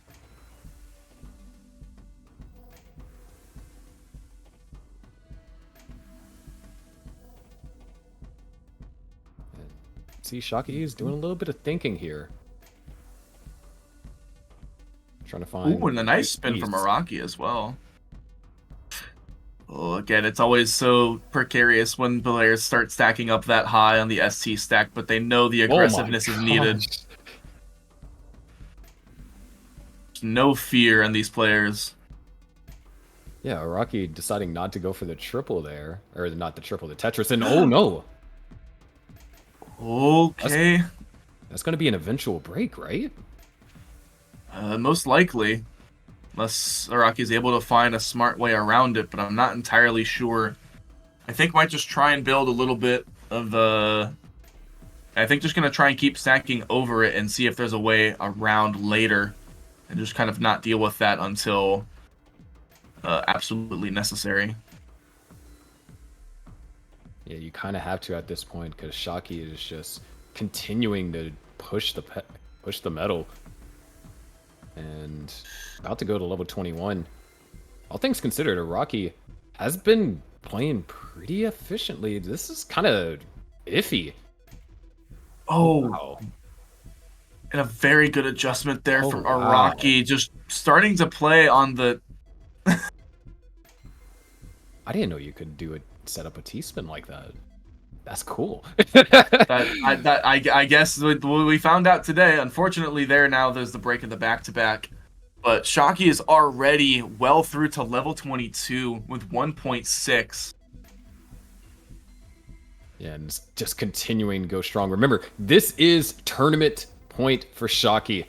If he wins this game, he will defend his title successfully.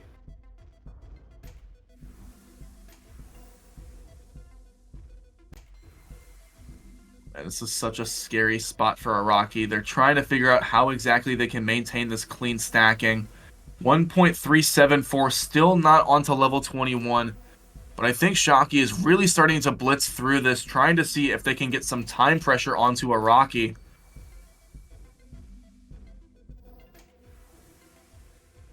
Man, this and is... a couple of skims. Yeah, 1.4 as they go into it, but there's a lot of skims needed, unfortunately, on Araki's board. There's a T-spin single over there for Shocky, so gonna lose back-to-back. Oh, wow, and a very excellent T-spin kick there for Araki, and that's gonna reopen themselves up to the ST stacking. This is exactly what they need. Yeah, because they are down by over 700,000. Shocky might actually have to break soon. Wait, is Araki going for... No, there's no way Araki's going for... Oh, they just switch. Are they switching it, or are they going for all clears? No, they're just building it up again.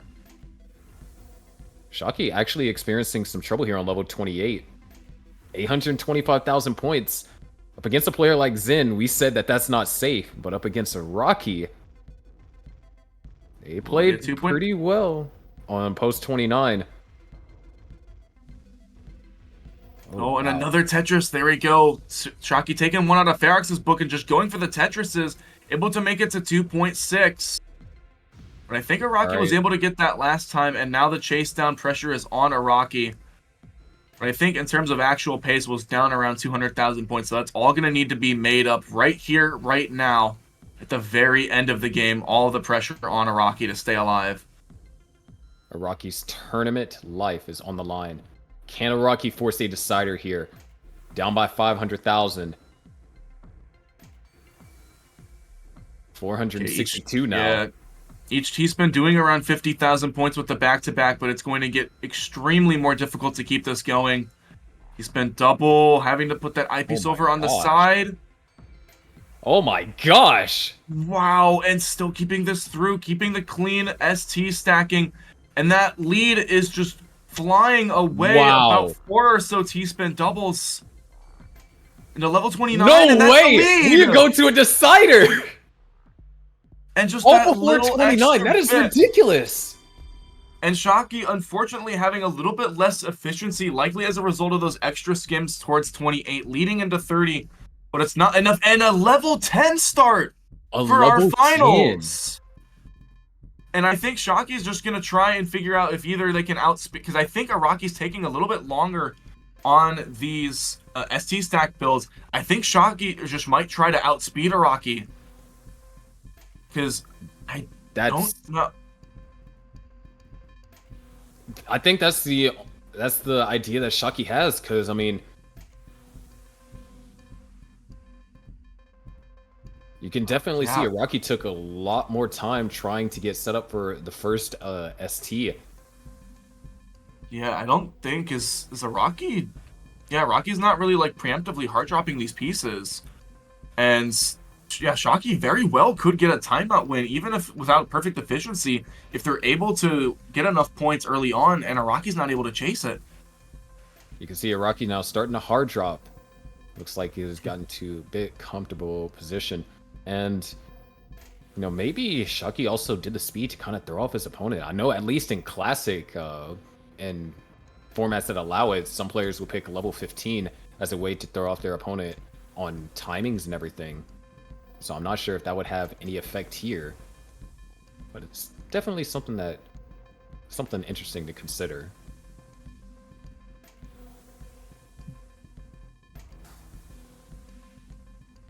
We'd have to redouble check the points for these T-spin doubles. I think they're around 20,000 maybe. I think on back-to-back. Still trying to double check exactly here. So probably around, yeah, about 7 T-spin doubles, but literally Araki is behind by 18 lines or 7 or 9. No, wait, math. That's 9 T-spin doubles. 20. I was gonna say, wait, yeah, 7 or 9. Hold on. Math is hard sometimes. Can be quite. Many of the modern players cannot count to 4. What do you mean? That applies for classic players too. I can't tell you how many times I went for a Tetris and then it ends up being a triple.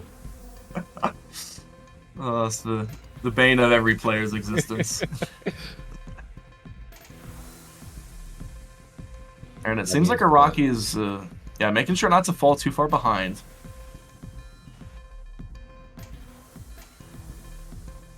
And looks like Shockey's been maintaining. Both players actually look like they've been maintaining perfect efficiency.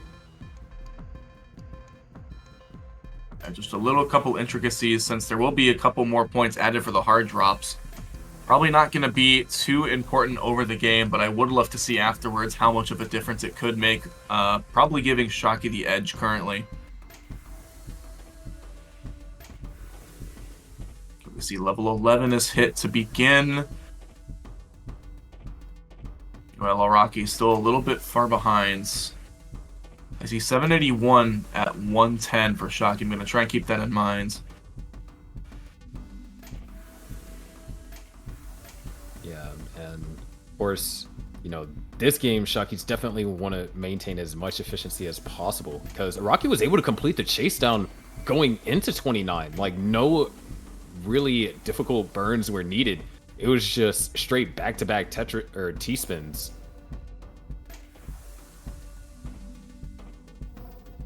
Okay, yeah, 757 for Araki, 777.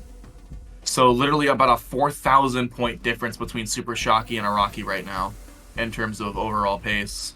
But I think Shockey still continued to stack clean.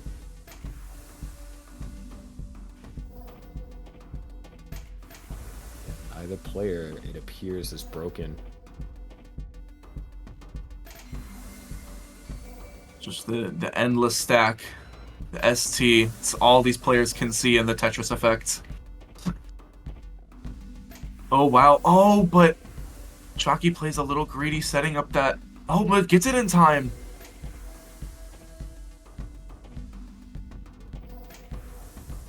Win a mini T-spin single as well for Super Shocky. Might be a little bit awkward to clean up. I think it's going to need another T-piece.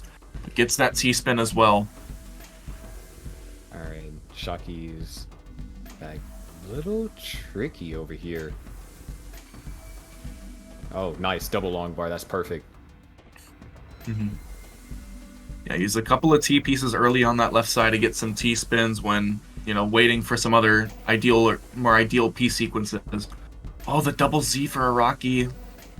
Definitely want to save as many of those possible for the overhang, but not the easiest.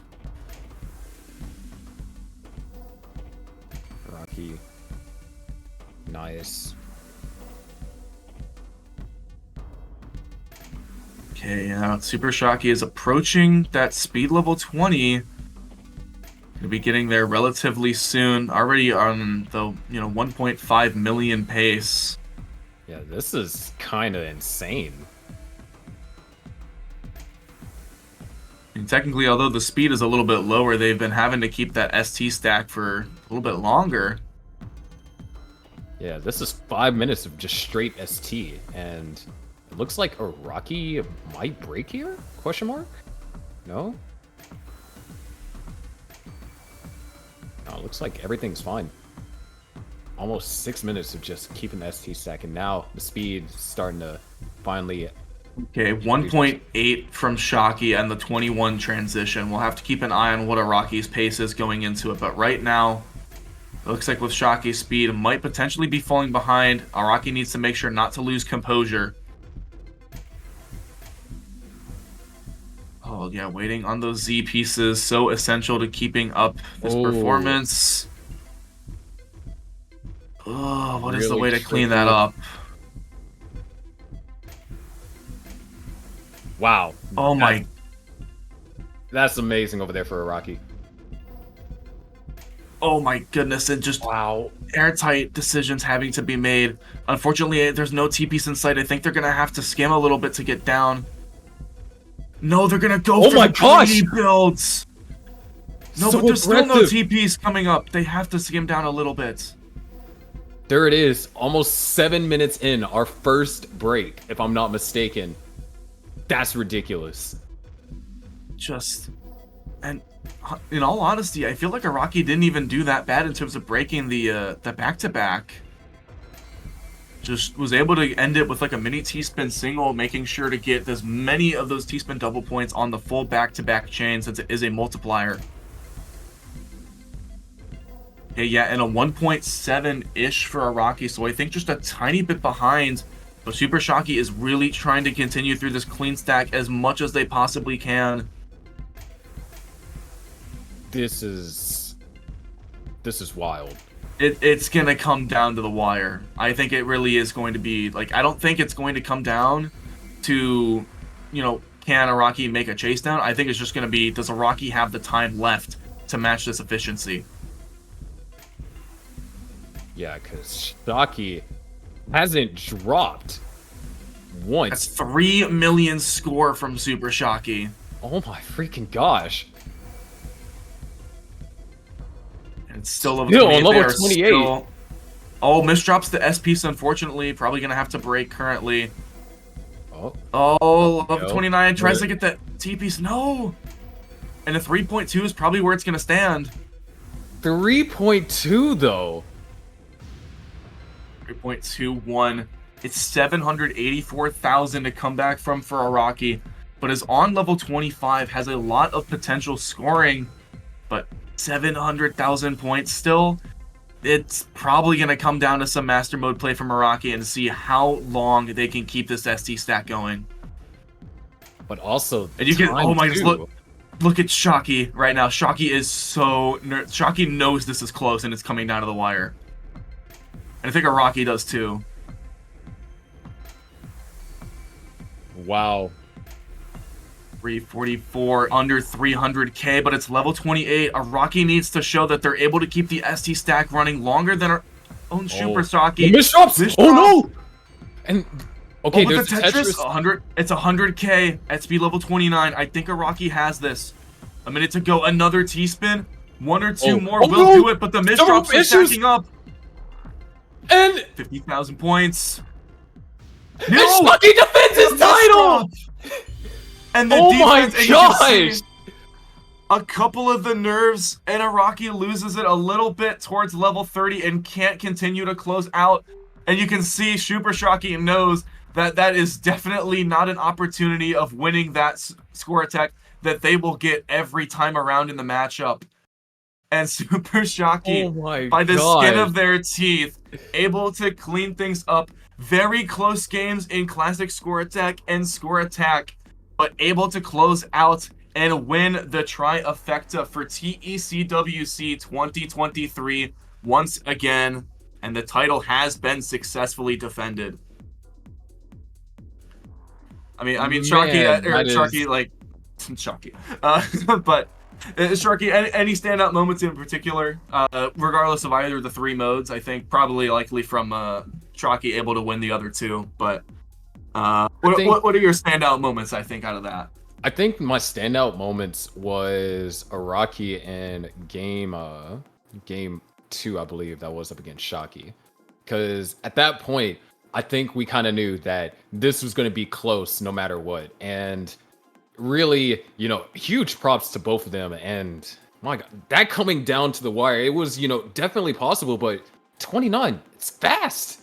Like, it might look like the same speed to, you know, everyone. It's like, this looks like it's falling instantly, but it's that lock delay that just decreases.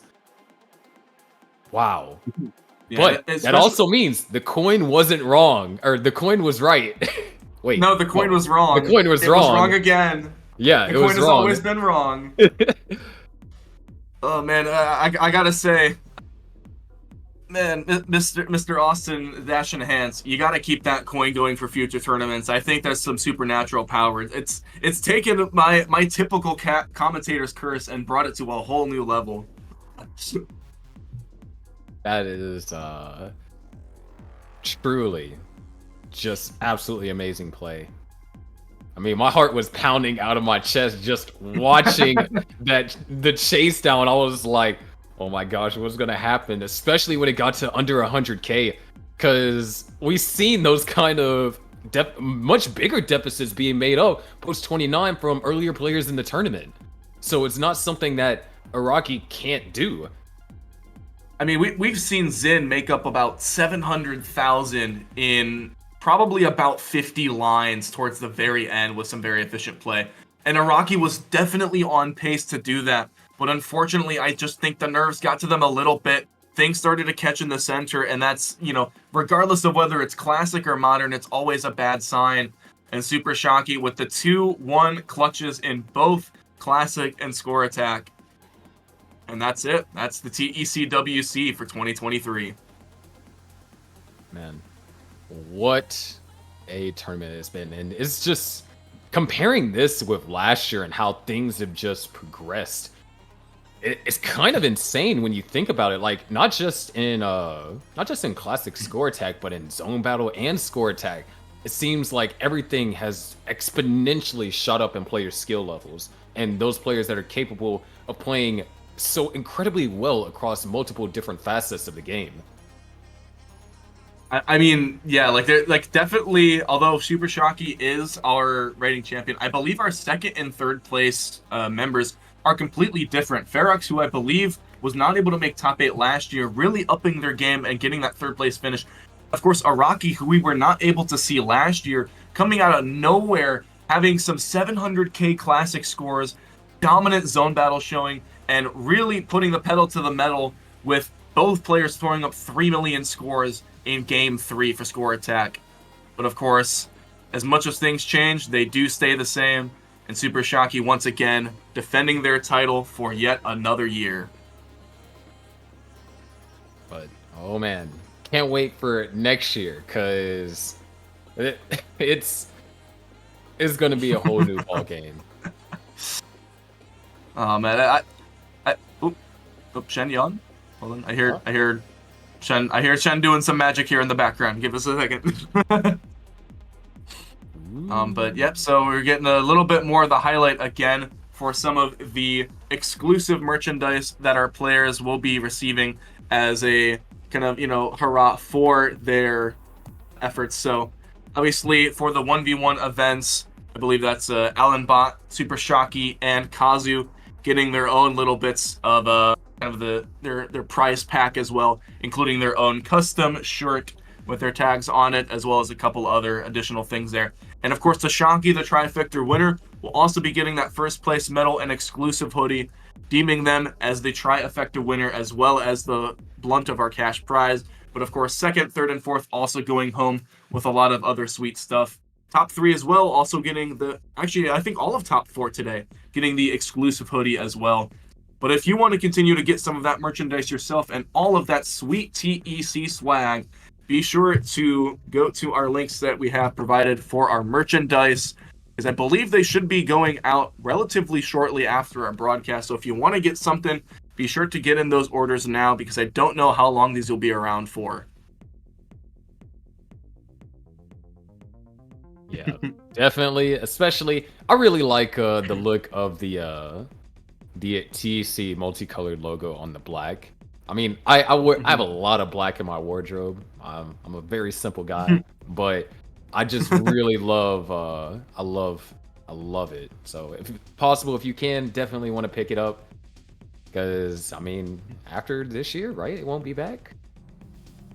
I believe so. At that point, it's probably going to be TECWC 2024 at that point. Yeah.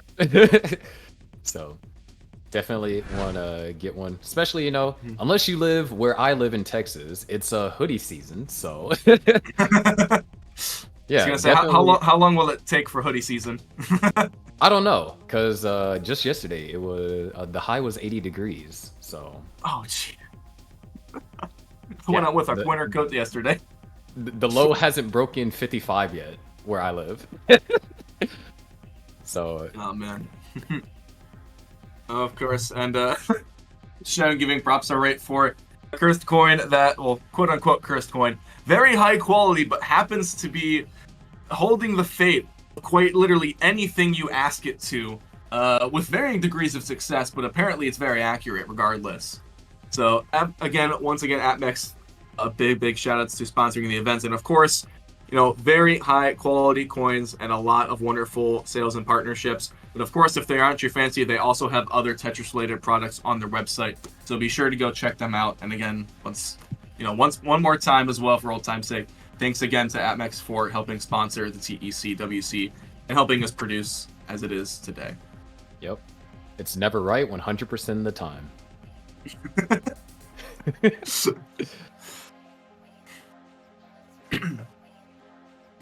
Of course, definitely, if you are planning on getting into TEC, a great way to play is with these Hyperkin controllers. I have one, and I personally love it. It makes classic score attack, especially if you try to play DAS. It makes it feel great.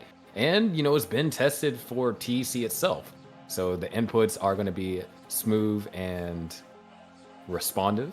So definitely, if you're looking for a controller and you don't have a Switch like Shocky and Araki, then this is definitely a great option. Which this is also compatible with Switch. So even if you have a Switch, you can also use this.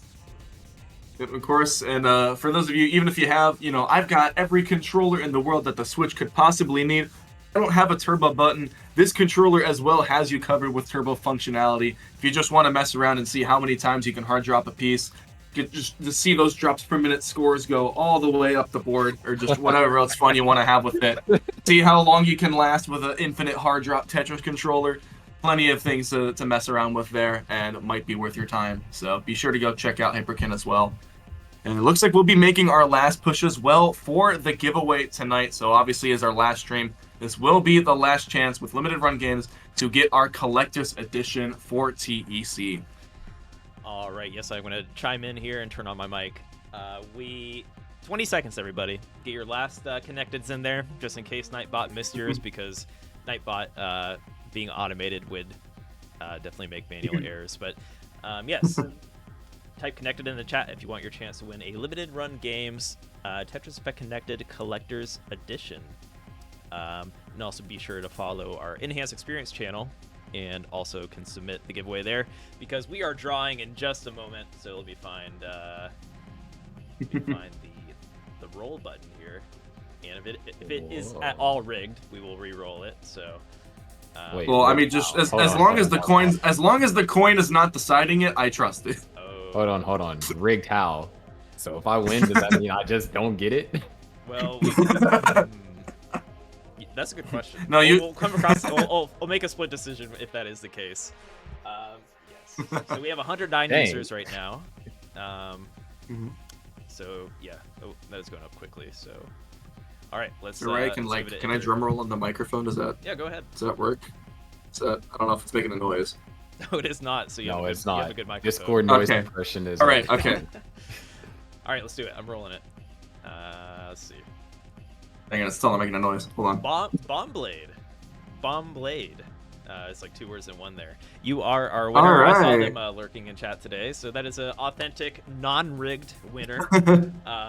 Congratulations, Bomb Blade. I will be reaching out to you, and I'm also about to roll on the Enhanced Experience channel. So let's see. Yeah, we got onto that one as well. Yep, and Bomb Blade's in chat. The yippee, I see it. And it's so congrats as well. Crazy Hiko, Hiko. I think that might be a Japanese user. Will be winning the Super Deluxe version, which is our Japanese version. So congratulations to Crazy Hiko.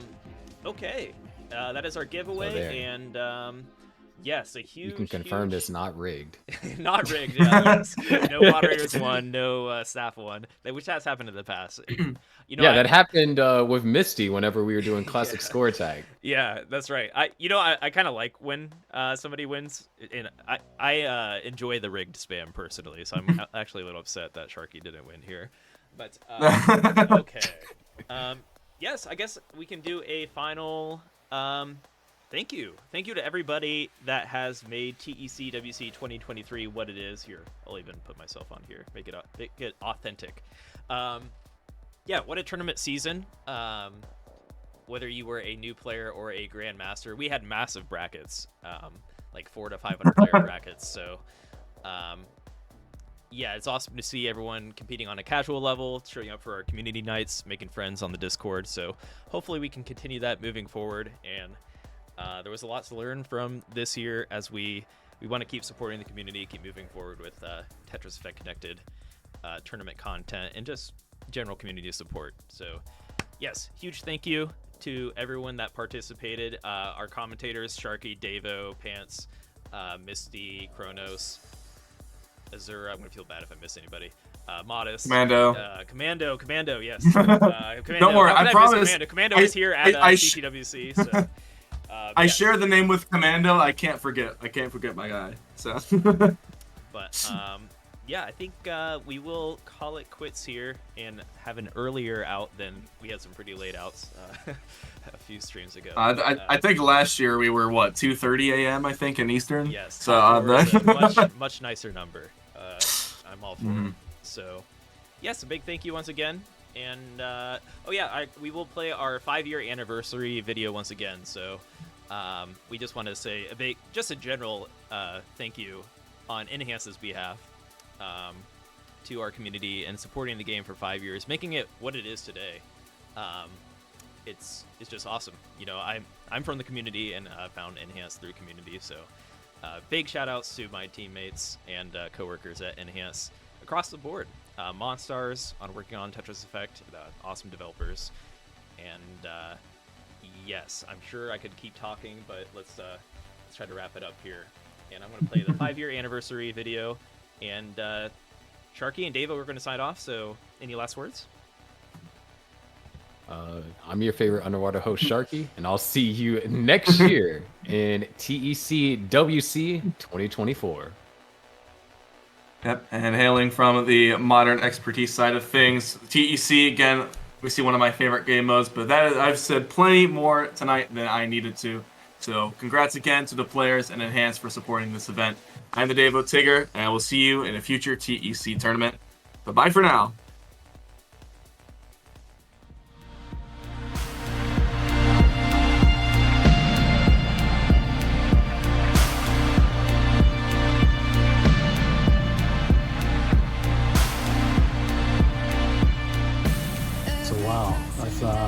5 years. I can't believe.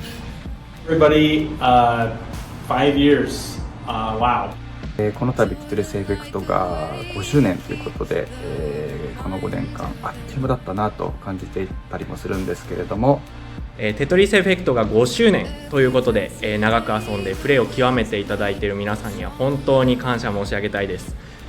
So I couldn't imagine at the time, when we made the Tetris Effect.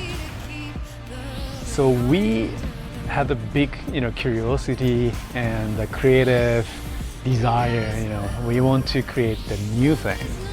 So if we could make the new experience, new storytelling with Tetris, it would be awesome. That's why we had a big excitement. The researchers gave this phenomenon a name.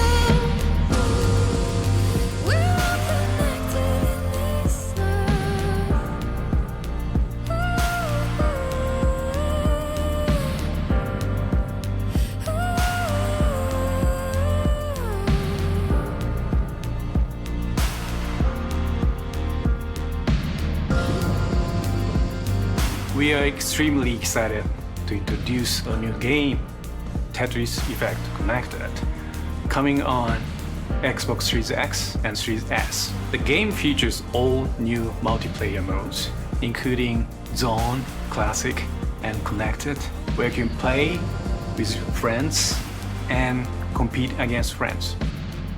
さて、テトリスエフェクトの発売から5年ということは、私とエンハンスが初めて出会ってからもだいたい5年っていうことになるんですね。ご存知の方も多いと思うんですけれども、私テトリスのプレイヤーでもありまして、エンハンスとはテトリスの大会を通じて出会いました。そのご縁がありまして、現在に至るまでエンハンスのメンバーとしてお仕事しております。テトリスエフェクトコネクテッドではマルチプレイヤーのゲームデザイン担当させていただいたり、その他のプロジェクトでも主にプログラマー、ゲームデザイナーとして関わっております。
In the 5 years, we could reach to you all and so many fans and so many platforms.